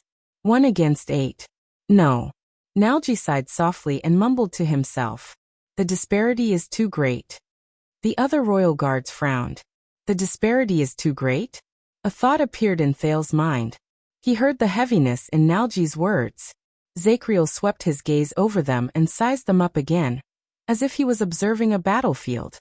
"Yes, I know," he said softly. He got rid of all the emotions that he should not have and became the calmest and most terrifying Knight of Judgment once again. "I will fight against 8 of you alone." Zacriel held his battle axe upside down and took a step forward. Asterisk thud, thud thud. Asterisk indeed for all of you. His aura and pressure slowly accumulated with each step he took. It was like a monstrous wave that seemed to be moving slowly in the distance, but would eventually come crashing down. More or less.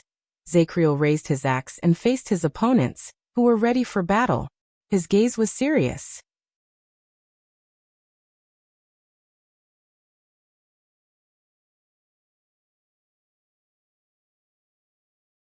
Chapter 454. When Zacriel's axe collided against Barney Jr.'s shield, the reactions of the prisoners were beyond Thales' expectations. Barney Jr. took the lead.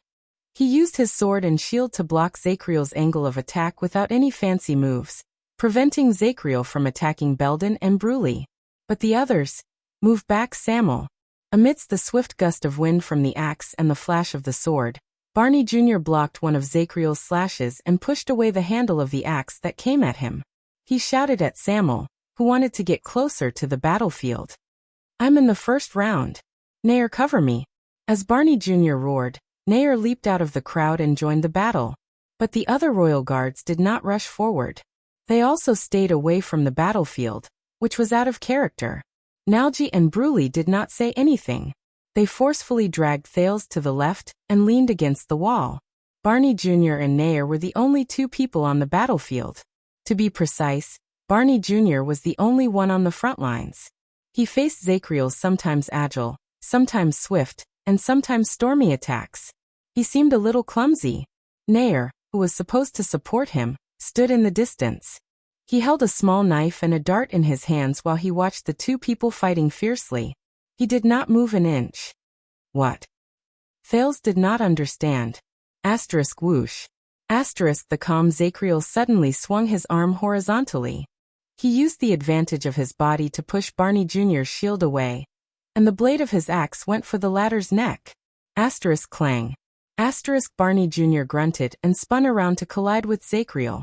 The two of them separated right after they came into contact with each other.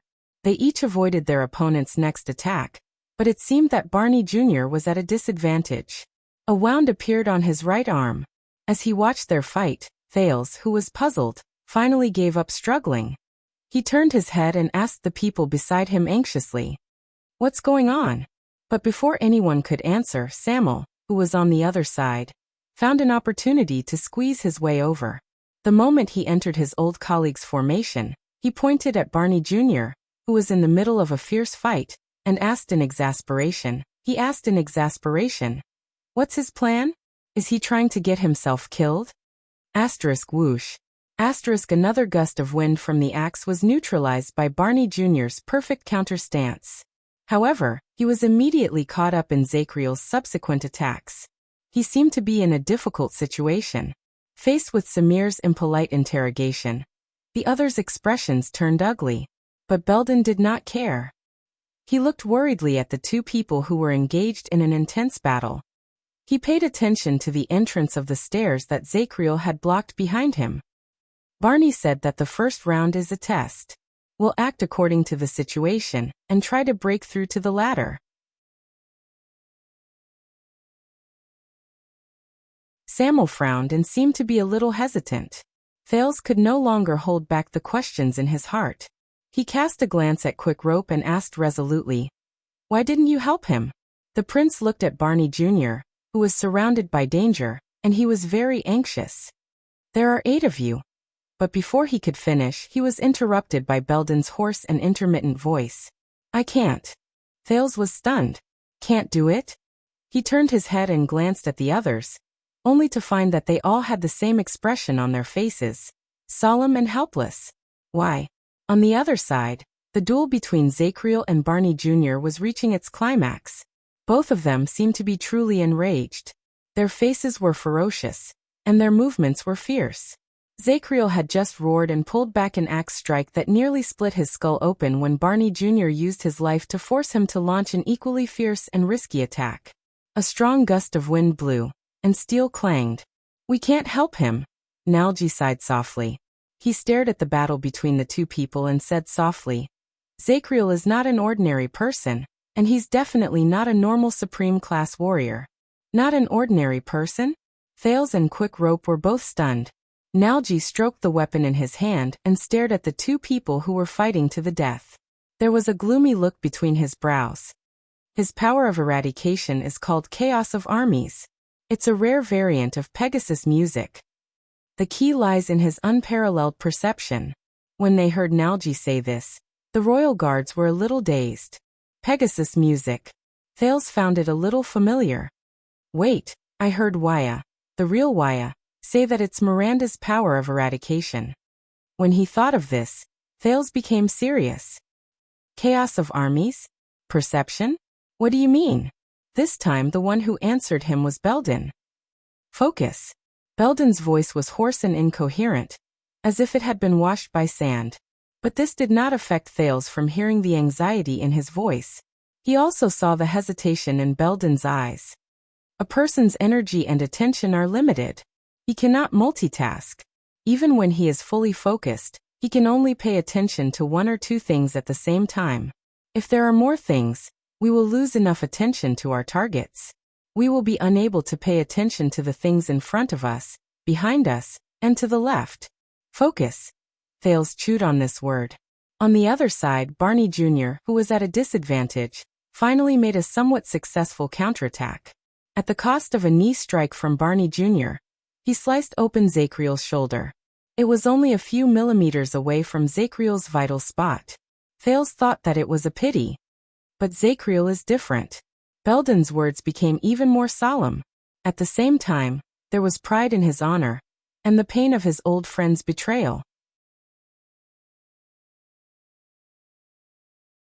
Chaos of Armies takes the perception, observation, and rhythm emphasized by Pegasus music and pushes it to the limit. Zacriel can effectively distribute his attention within a certain area without distracting himself. He can multitask and grasp all the variables in a battle. His upper limit is unknown. Multitask. Thales looked at Zacriel, who swung his axe skillfully, and then at Barney Jr., who attacked with all his might. Puzzled, he asked, "What do you mean?" Samuel snorted coldly and interrupted. "It means that the Knight of Judgment has countless eyes, and he can observe countless targets at the same time. He is no longer afraid of being surrounded, and he is no longer afraid of group battles. His attention when he faces 10 people is no less than when he faces only one person. He will never lose sight of others because he is outnumbered." Samuel held the sword in his hand tightly. His gaze never left the battlefield, as if he was ready to attack at the next moment. His words made the prisoners look even more worried. Bruley even snorted and pointed at Heir, who was still holding the dart tightly in his hand. "No, Bruley." Tardin shook his head, as if he understood Heir's indecipherable groan. Heir cannot easily attack unless he is in a life-threatening situation. That might be disadvantageous to Barney. He will never lose sight of others because he is outnumbered. Thales carefully understood this sentence, and his expression changed drastically. What is this? The knight will not die when he is alone? There are no openings in his back? He remembered the scene just now when Zacriel faced 5 or more Shadow Shield assassins. The unparalleled Knight of Judgment who attacked consecutively within a few seconds and killed 5 people at just the right time. Another muffled thud rose. This time, Barney Jr. used a charge that was almost suicidal to force Zacriel, who seemed to be apprehensive, to retreat. The prince turned his head to look at the battlefield and asked anxiously, "So, whether it is one against one or against many, it makes no difference to him?" This time, Tardin's voice was desolate and resigned. It was as if he had seen through the world. "It is worse than that." Tardin shook his head. He seemed to be sentimental as well as bitter. Zacriel is a genius rarely seen in the world. He has developed the advantage of the chaos of armies to the extreme. He is multitasking, and it is not just when he is fighting against his enemies. Regardless of whether it is our enemies' bodies, weapons, intentions, movements, the positions of our surroundings, the environment, the situation, the state of our bodies, the increase and decrease of force during a duel, the sand and stone obstacles under our feet, and even sudden accidents, everything on the battlefield is within Zacriel's grasp. He has even taken it a step further, and perfectly transformed it into his strategy to fight against his enemies. In addition, he has trained himself through thousands of duels, and his skills are not at all inferior to his judgment. Tardin's expression was tense. He stared at Zacriel, who used the terrain, the length of his axe hilt, and the weight of his opponent's shield to force Barney Jr. into a pathetic state again. Those who fight against him are always at the greatest disadvantage. All the factors and variables on the battlefield are within Zacriel's attention and observation. Those who stand on his side will be able to control the situation with ease. It is as if they are assisted by God, and their teamwork is seamless. It is usually hard to tell, but those who have fought against him have the feeling that he is flawless and unstoppable. A thought appeared in Thales' mind. Everything is within his grasp, and he transforms it into a strategy to fight against his enemies. All the factors and variables on the battlefield are within his attention and observation. He can control the situation with ease, and he can control the situation with ease. Flawless, unstoppable. He could not help but shudder. That nightmarish night from 6 years ago where flesh and blood were spilled all over the place reappeared in his memory. What followed was another person's low murmur. Only those who have everything in their hands, the world in their hearts, and the entire situation under their eyes, are qualified to be called true elites. Thales watched the duel in a daze. He stared at Zacriel, who became more and more courageous as he fought. He seemed to have understood something. He could tell. Barney Jr.'s attacks might seem fierce, but it was difficult for his normal attacks to be effective. Zacriel could always easily neutralize his attacks with the most energy-conserving, concise, and effective method. Only those desperate attacks, which involved exchanging injuries for injuries and paying a heavy price, could leave some marks on the Night of Judgment. Unfortunately, every time he launched a slightly effective killing move, he seemed to miss his target by a hair's breadth. But Thales understood that it was not as simple as a hair's breadth. Tardin sighed and said, "In this situation, it's not just the encirclement of many people that no longer works on him. On the contrary, the more enemies there are in a chaotic battle, the more variables there are, and the more chaotic the situation is, the more Zacriel can find the most suitable position for himself. He can use openings and gaps that ordinary people can't imagine to seize the chance to survive and win. The more he fights, the stronger he becomes." The expressions of the royal guards became increasingly unpleasant. Thales clenched his fists. Beside him, Quick Rope had a look of disbelief. Thales turned his head around in disbelief.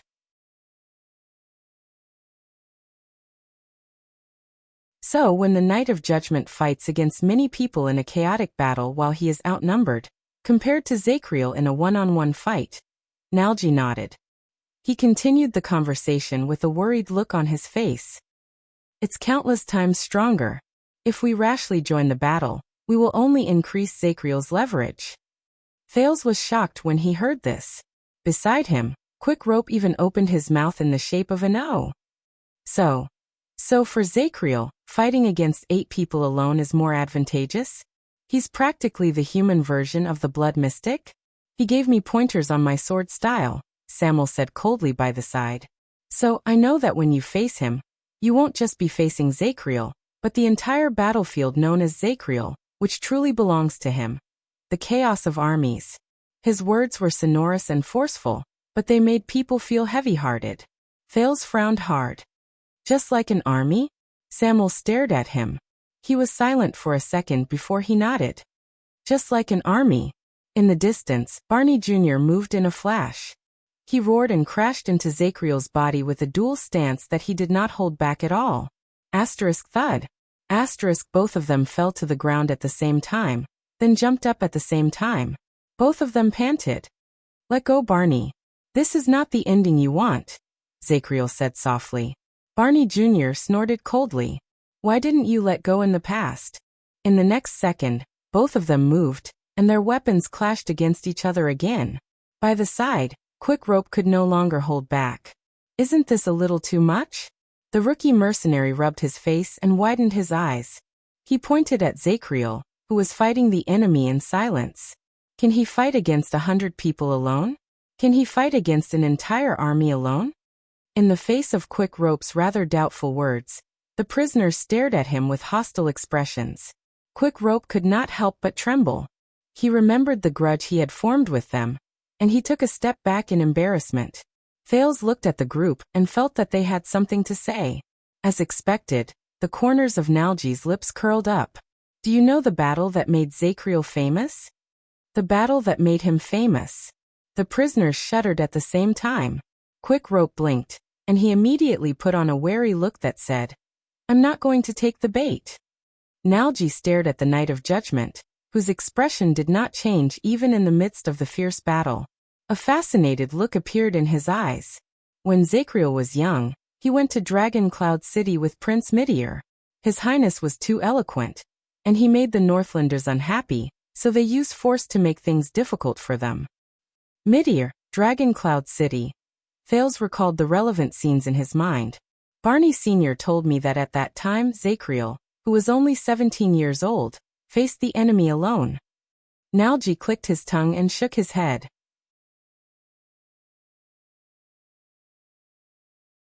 He spoke in a tone that was half proud and half despondent. He used more than 10 minutes. Alone. He took down 40 white blade guards. Quick Rope was stunned for a moment. Thales' thoughts also stopped for a moment. In the next second. What? His mouth, which had no place to put it, opened and closed, as if he wanted to scream but could not make a sound. Thales snapped out of his reverie. An endless shock and fear rose in his heart. 40. White Blade Guards. He remembered the group of masked warriors with swords 6 years ago.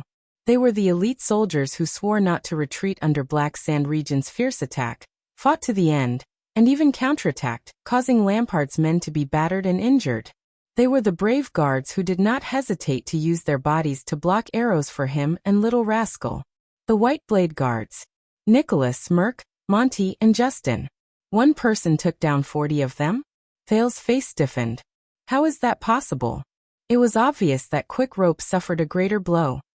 He looked at Zacriel in the distance in disbelief, then at the prisoners with gloomy expressions.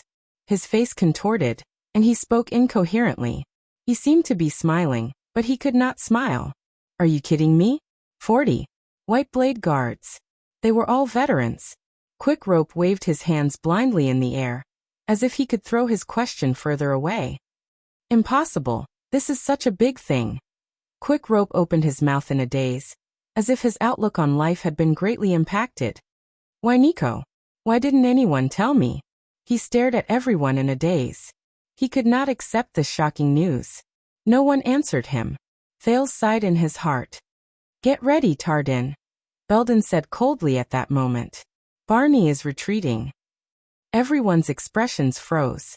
In the distance, Barney Jr.'s attack slowed down. So he has no problem fighting against 100 people alone. Thales frowned.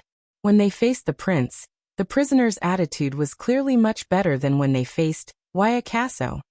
Samuel said softly, You must know that no matter how big the battlefield is, there is still a limit to how many people can benefit from it. Other than the special battle formations, even if 1,000 people attack one person at the same time, only 6 or 7 people at the innermost part of the circle can attack the enemy with all their strength at the same time. He looked at Barney Jr. from afar and said sternly, As long as he has enough stamina and energy, there is no reason for Zacriel to lose. Thales' heart sank. No. Since that was the case, the royal guards present were not enough. There was no hope. Barney, what are they doing? You know, there was once someone in the royal guards who was bored and made up a rhyme. Nalji shook his head. Behind him, Bree raised a finger and pointed at Nalji with a blank expression.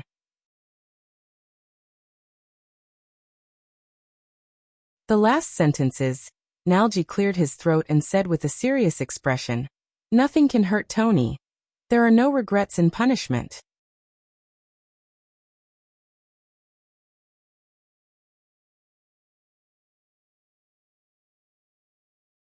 Chapter 455. The seemingly evenly matched duel between Zacriel and Barney Jr. only lasted for a few minutes. Right after Nalji finished speaking, Zacriel pressed forward with his entire body. Asterisk clang. Asterisk a piercing sound rose.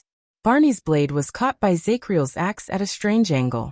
Barney Jr.'s pupils shrank. You fight like a Northlander. Zacriel crossed his left arm diagonally and accurately caught his opponent's shield, which was used to attack him. But your thoughts are still that of a constellatiate. Barney Jr. gritted his teeth and withstood Zacriel's strength. The two of them were in a stalemate, and they trembled slightly. You must know that Northlanders have no distractions. In the contest of strength, Zacriel leaned towards Barney Jr., who was very close to him. He shook his head expressionlessly. Never hesitate. As everyone cried out in surprise, Zacriel suddenly let go of the axe hilt and allowed Barney Jr.'s sword to cut his shoulder, causing blood to flow. In the next moment, before Barney Jr. could celebrate his victory, he felt his legs go weak. He could not dodge in time, and Zacriel seized the opportunity to grab his waist and lift him up. Damn it! In his shock and anger, Barney Jr. only had this thought before he was thrown to the ground by Zacriel. Asterisk thud. Asterisk under the intense pain. The dizzy Barney Jr. knew that he had lost the upper hand. He endured the pain and shouted, Heir Tardin! At that moment, 2 piercing sounds of wind drew close to the back of Zacriel's head. In the blink of an eye, Zacriel quickly dodged and barely avoided the 2 life-saving darts that Heir shot out. When he turned his head around, what welcomed him was Tardin's merciless blade and blade. The trajectory of Tardin's sword and blade was incredibly strange. For a moment, The empty-handed Zacriel was forced to take a few steps back and pick up a warhammer left behind by a mercenary. Barney Jr. took the opportunity to stagger to his feet and tumble out of the battlefield in a disheveled manner. He was caught by Belden. "How is he?" Belden asked calmly. "His skills aren't as nimble as they were back then, and so is his stamina." Barney Jr. panted softly as he watched Tardin, who took his place to fight against Zacriel. "There's also a rather serious new injury on his back. It's making his movements a little sluggish." The prisoners of the Royal Guard surrounded Barney Jr. and rearranged their weapons. They listened attentively to the conversation between the vanguard and the penal officer. "Very good, so we have a chance?" Samuel touched his sword and asked with narrowed eyes. As Thales watched their brief exchange, he suddenly realized that this was like a small military conference during a war. Barney Jr. glanced at his colleagues and remained silent. A few seconds later, he shook his head under everyone's disappointed gazes. "I don't think so. His instincts and consciousness are still clear.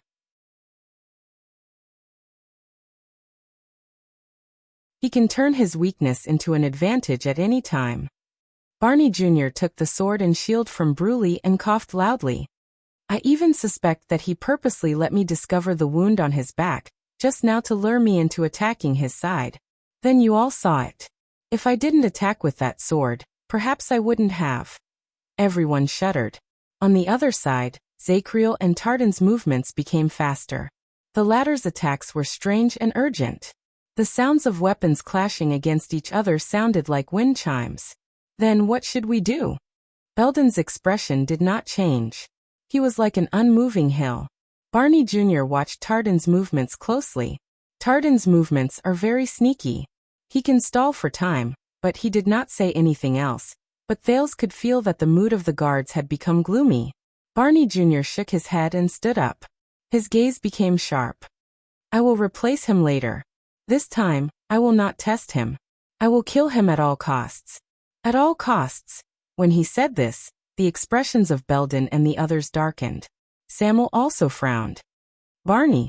Nalji looked hesitant. He wanted to say something, but he did not. But Barney Jr.'s expression was firm. He did not give anyone a chance to refute him. "More importantly, I will force him to give way. All of you will seize the chance to bring the prince and run upwards." He turned to Thales, causing the teenager's heart to tense. "Until we escape from the prison of bones and reach the surface." Everyone's expressions instantly changed. Samuel frowned and crossed his arms over his chest.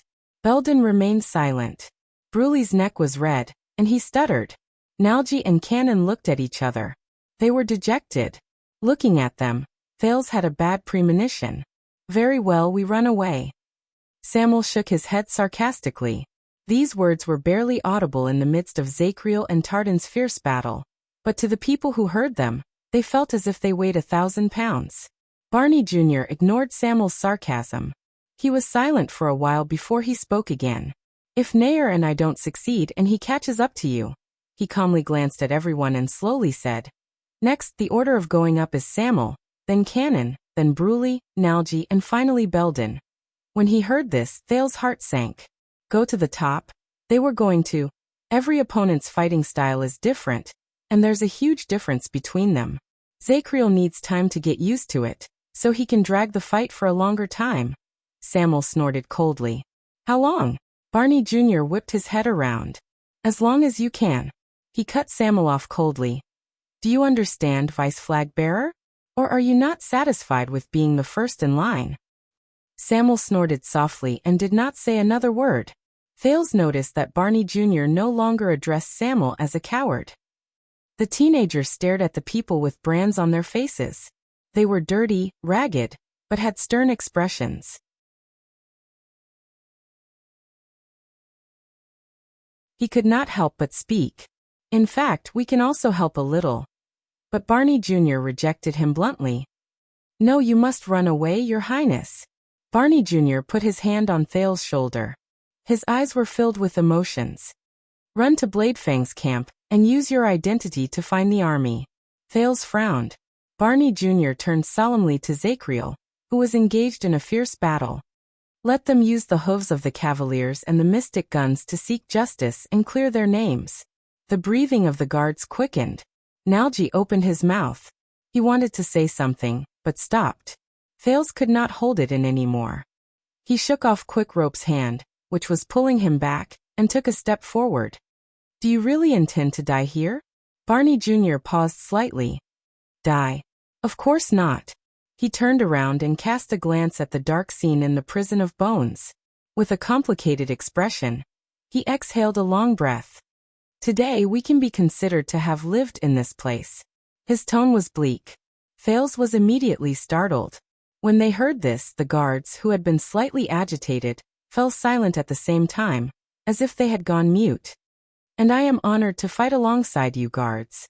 Barney Jr.'s back was facing them. He pressed the hilt of his sword against his chest and sighed softly. May the legacy not be destroyed, and the empire be eternal. There was silence. Behind Barney Jr., Belden raised his fist expressionlessly, and pounded it against his chest gently. Aside from Samuel, the other guards also raised their fists and pounded their chests lightly. As he watched them, Thales felt his chest tighten. Before the slightly dejected Thales could adjust his thoughts, in the next second, Barney Jr. sped up and charged towards the battlefield. Tardin! He shouted loudly. Tardin, who had been gradually losing his strength, retreated without hesitation when he heard this. He jumped out of the battlefield in an unpleasant posture. Zacriel frowned and turned around. Without stopping, he charged towards Barney Jr. again. Come, let's end this, watchman. Asterisk clang. Asterisk their weapons clashed. Barney Jr.'s expression was ferocious. This time, his movements were obviously much more dangerous than before. He swung his sword boldly, and he did not care about himself at all. This made Zacriel shudder involuntarily. That sense of danger rose in his heart again. He knew that this time his opponent was serious. From now on, I will take over the command of the vanguard. On the other side, Nalji had just supported Tardin, who was drenched in sweat as he retreated. Belden then spoke to the group decisively. Barney will create a chance for us to break through. We will seize the chance to rush to the stairs. Do not care about anything else, and go up with all our might. If Zacriel stops one of us, he cast a glance at everyone. The answer was self-evident. The guards glanced at Zacriel, who was in the middle of the battlefield, and started to move. Thales' arm was grabbed by Belden and pulled forward. He stared at Barney Jr., who had practically given up on defense, and was madly charging at Zacriel with the determination to die. He also stared at Heir, who was holding a dart by the side. He felt terrible. Is there a better way? But at that moment, another arm appeared out of nowhere and pressed down on Belden's shoulder. It stopped him and Thales from moving forward. Thales could not help but be shocked. The others were also stunned. Belden frowned and looked at the person who stopped him in puzzlement. Samuel, if we follow Barney Jr.'s plan, we will all die, Samuel said coldly. He turned to Thales, and there was a cold glare in his eyes. Including him. Samuel's warning gaze made Thales' heart tremble. Belden was stunned for a moment. He glanced at Barney Jr., who was attacking like a madman. Then his anger showed on his face. That is the best way, and it is also the vanguard's order. But before he could finish speaking, Samuel interrupted him fiercely. We have to climb a total of 18 steps to reach the surface. Samuel pointed at Zacriel and said resolutely, There are only 6 of us left. Even if we don't care about our lives on the ground, will we be able to hold him back for even 6 minutes? Belden was stunned. You were both penal officers before, Belden. Many of the special prisoners up there were escorted by you from the capital. He is familiar with the terrain here, and he will catch up to us sooner or later. That is not a good idea. Use your rationality and think. We can't escape. Samuel looked at each of them sternly. We have to find another way out. We can't escape. Belden fell silent. He knew that what Samuel said was true. The others also froze. Find another way out. Thales thought of something. Belden was a man of few words, but he had a strong personality. He watched Samuel's actions in displeasure. Just as he was about to flare up, Thales suddenly spoke. Do you mean that you have an idea? Samuel nodded and pointed at the stone stairs. Go down to the bottom. I know a path, a mysterious exit. Zachriel doesn't know about it. It might be our only chance of survival. Thales's eyes lit up. Are you saying that there is another exit in the Prison of Bones? It was built by the wizards of the Alchemy Tower? Alchemy Tower. Belden frowned and exchanged glances with Tardin. Samuel turned to the other prisoners. His tone was slightly agitated. Believe me, that is the escape route that we, the Disaster Swords, originally prepared. Our leader is meticulous and reliable. If he says there is one, then it must be true. Belden looked at him suspiciously. Then where is your leader? Samuel was instantly speechless.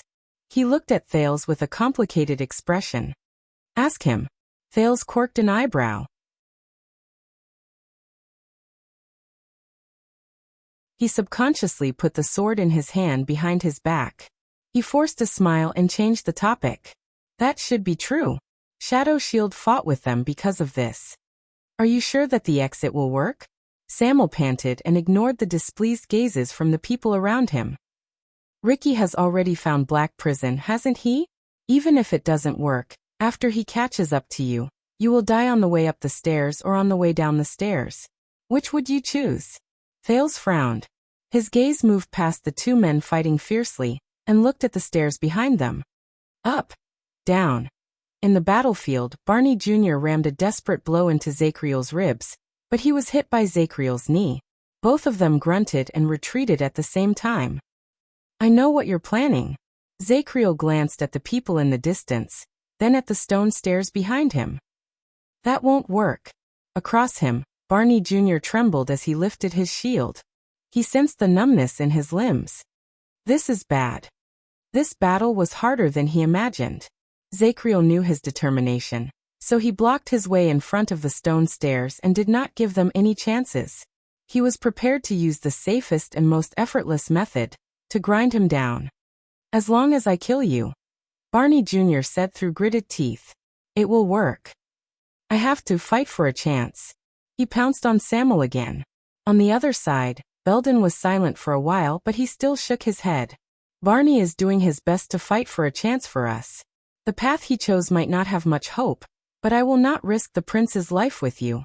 Samuel stepped forward and pressed down on Belden's shoulder. He gritted his teeth and said, You know that it's an order that will lead to your death, but you still stubbornly move forward. This is foolish. Belden's eyes burned with anger. He pushed Samuel away. Penal Officer Belden. Thales said when he saw that the two were about to fight. Maybe it's worth a try. He's right, we can't escape. Belden's expression changed. Your Highness. But Thales shook his head and tightened his grip on the longsword in his hand. In the name of the Jadestar family, I released all of you today. Compared to watching all of you die one by one. Thales stared into the distance with a profound gaze. I'd rather take the risk. His words stunned everyone in the area. Even Belden, who was in a hurry to refute him, was rendered speechless. Quick Rope exhaled and shrugged. Ah, that's him. The royal guards fell silent. At that moment, Barney Jr. roared and crashed into Zachriel. The two of them rolled together. No matter where we go, we must go. Tardin, who had been paying attention to the battle, tightened his grip on his sword. He sensed something. Now is the time when Barney's offense is at its strongest. Zachriel might not be able to free himself to stop us. Belden widened his eyes and looked at Samuel, then at Thales. He seemed to be hesitating.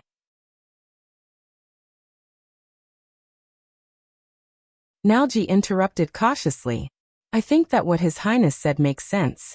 And I hate climbing stairs, and I hate being chased upstairs even more. Belden's eyebrows furrowed even more. Thales no longer cared about the hesitant royal guards. Instead, he turned to the two people who were fighting. His expression was tense. If we want to go down, is there a possibility that we can save Barney and Heir? Belden pursed his lips. His expression was one of pity. Your Highness, but they were prepared to be sacrificed here. Thales clenched his fists. Samuel snorted coldly. Zachriel is not a hound who will obediently run away after throwing a frisbee. He watched the increasingly intense battle and said in a cold voice, Someone must restrain him, before he cuts us to pieces. Hold him back. Thales stared at Zachriel and furrowed his eyebrows tightly. Did you just say that the key to the Chaos Army is to surpass a normal person's perception, observation, and attention? Belden sighed. Yes. But Your Highness, please reconsider. However, the teenager ignored him. Instead, he turned to the others and muttered, perception, observation. Thales suddenly raised his head and swept his gaze over the crowd. Is Zachriel invincible in the world? Is there no one who can defeat him? Defeat the Night of Judgment? The prisoners of the royal guard stared at each other. Quite a number of them were obviously still struggling between Samuel and Belden. They were struggling between orders and risks. There is. At this moment, Nalji spoke faintly. There is a follow-up to the battle that made Zachriel famous. A follow-up? Thales narrowed his eyes. Nalji shrugged. It's still what Barney Sr. said. When the young Zachriel defeated 40 opponents and made the Northlanders' faces turn ashen, that uncle came. Thales asked curiously. Uncle? What uncle? The prisoners of the royal guard stared at each other. Nalji raised his head and glanced at Zachriel, who was locked in a stalemate with Barney Jr. That was Zachriel's only defeat in his life. The enemy he cared about the most was also the humiliation he hid deep in his heart. He challenged him twice in the next few decades, but he never won. Thales was instantly shocked. Only defeat? Nalji stared at Zachriel in the distance, who had a calm expression on his face. He sighed and said, it was not only because he lost, but also because of his enemy's skills, bloodline, and identity. In short, everything about that uncle made Zachriel care about him so much that he felt ashamed. The enemy I cared about the most. Thales rolled his eyes. Most importantly, before they fought in front of everyone. Before Nalji finished speaking, he spoke with a faint sigh and pity, like a bard. That legendary uncle said something like this to the young and hot-blooded Zachriel. One sentence. As he listened to Nalji's words, Thales' pupils slowly shrank.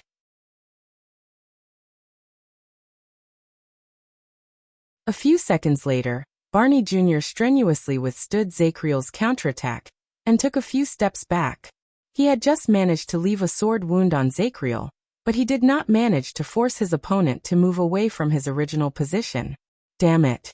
If this goes on, we won't be able to find a breakthrough. At that moment, Caslin Lampard, a teenager's voice rose. It was loud and sharp, and it echoed in the dungeon. Do you remember him? Barney Jr., who was deep in thought, was stunned for a moment. When he heard the name, Zachriel, who was standing opposite him, shuddered. A face that had never faded appeared before his eyes. The Knight of Judgment cast a glance at the panting Barney Jr., then turned his head around expressionlessly to look at Thales, who stood in front of the group of royal guards. Belden's expression was incredibly tense. Samuel paid full attention to him.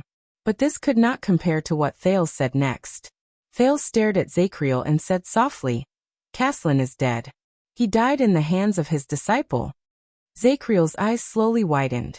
Caslin Lampard. The Knight of Judgment's heartbeat slowly sped up. Dead? He asked in return, as if he had not noticed anything. Yes, Caslin the Earthshaker is dead.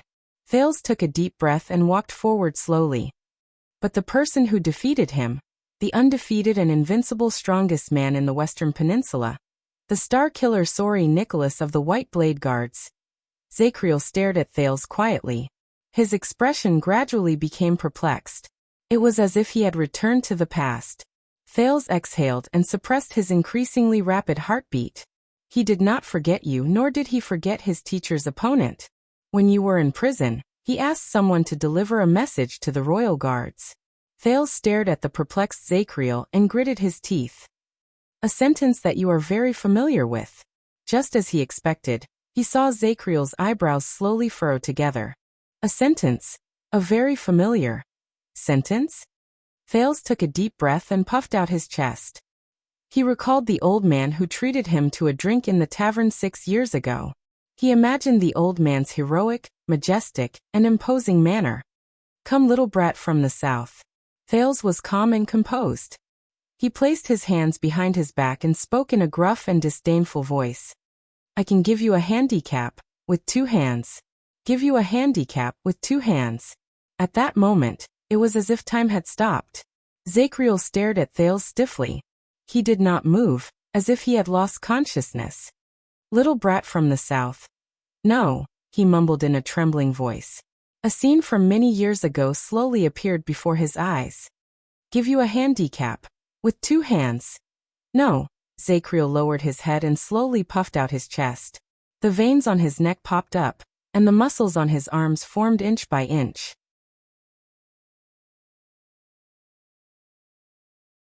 No. Thales subconsciously gulped when he saw the Knight of Judgment moaning with his head lowered. A chill that he had never felt before rose from the soles of his feet. The sin of Hell's river roared uneasily in his veins. Immediately after, a heart-wrenching roar exploded in the underground prison. No. Before Thales could react, Zachriel, who was roaring ferociously, instantly rose to his feet and charged at him with the force of a tsunami.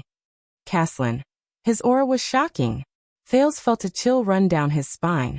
The guards behind him were just about to take action when 2 strong gusts of wind rose from behind Zachriel. But the Knight of Judgment, whose eyes were as red as those of a wild beast, seemed to have eyes on the back of his head. The war hammer in his hand flew behind him in a seemingly unintentional manner, and Barney Jr.'s fatal longsword was deflected. It crashed into Heir's dart, which came from the other side.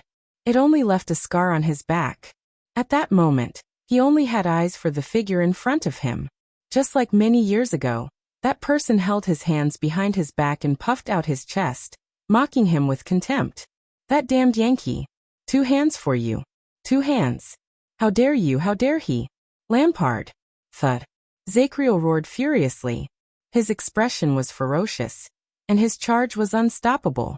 At that moment, Thales felt the sin of Hell's river boil endlessly. He gritted his teeth and made up his mind. The next second, he closed his eyes and turned around. His back was facing the Knight of Judgment. Barney Jr. panicked as he chased after Zachriel. He exchanged a glance with Heir, who was also chasing after Zachriel desperately. No. No. But before he could roar, something suddenly slipped out of Thales' hands, which were behind his back. Asterisk thud. Asterisk it was a round ball. It fell on the ground and bounced a little. Everyone was stunned. Then, the round ball trembled slightly between Thales and Zachriel. It buzzed. Zachriel's rationality returned to him in an instant. He then frowned. That is. On the ground, the strange metal ball bounced about freely. It was like a naive, happy and ignorant child. I hate this. This was Zachriel's last thought. In the next moment, Thales felt an unparalleled impact coming at his back. Asterisk whoosh. Asterisk it devoured his entire body. Asterisk boom. Asterisk at that moment, an earth-shattering sound exploded on the ground. The strange alchemy ball released a terrifying energy and an endless amount of light, as if it was a landslide. Piercing. Dazzling. Magnificent. It completely engulfed the small underground prison. Everyone. You're tuning in to the Li Mei's Wuxia Whispers YouTube channel. We're so grateful for your support, and don't forget to subscribe to join us on this incredible journey through captivating stories. Your generosity through donations truly makes a world of difference, as it's the primary source of revenue that allows me to expand and enhance this channel for you. Thank you from the bottom of my heart for being a part of this adventure.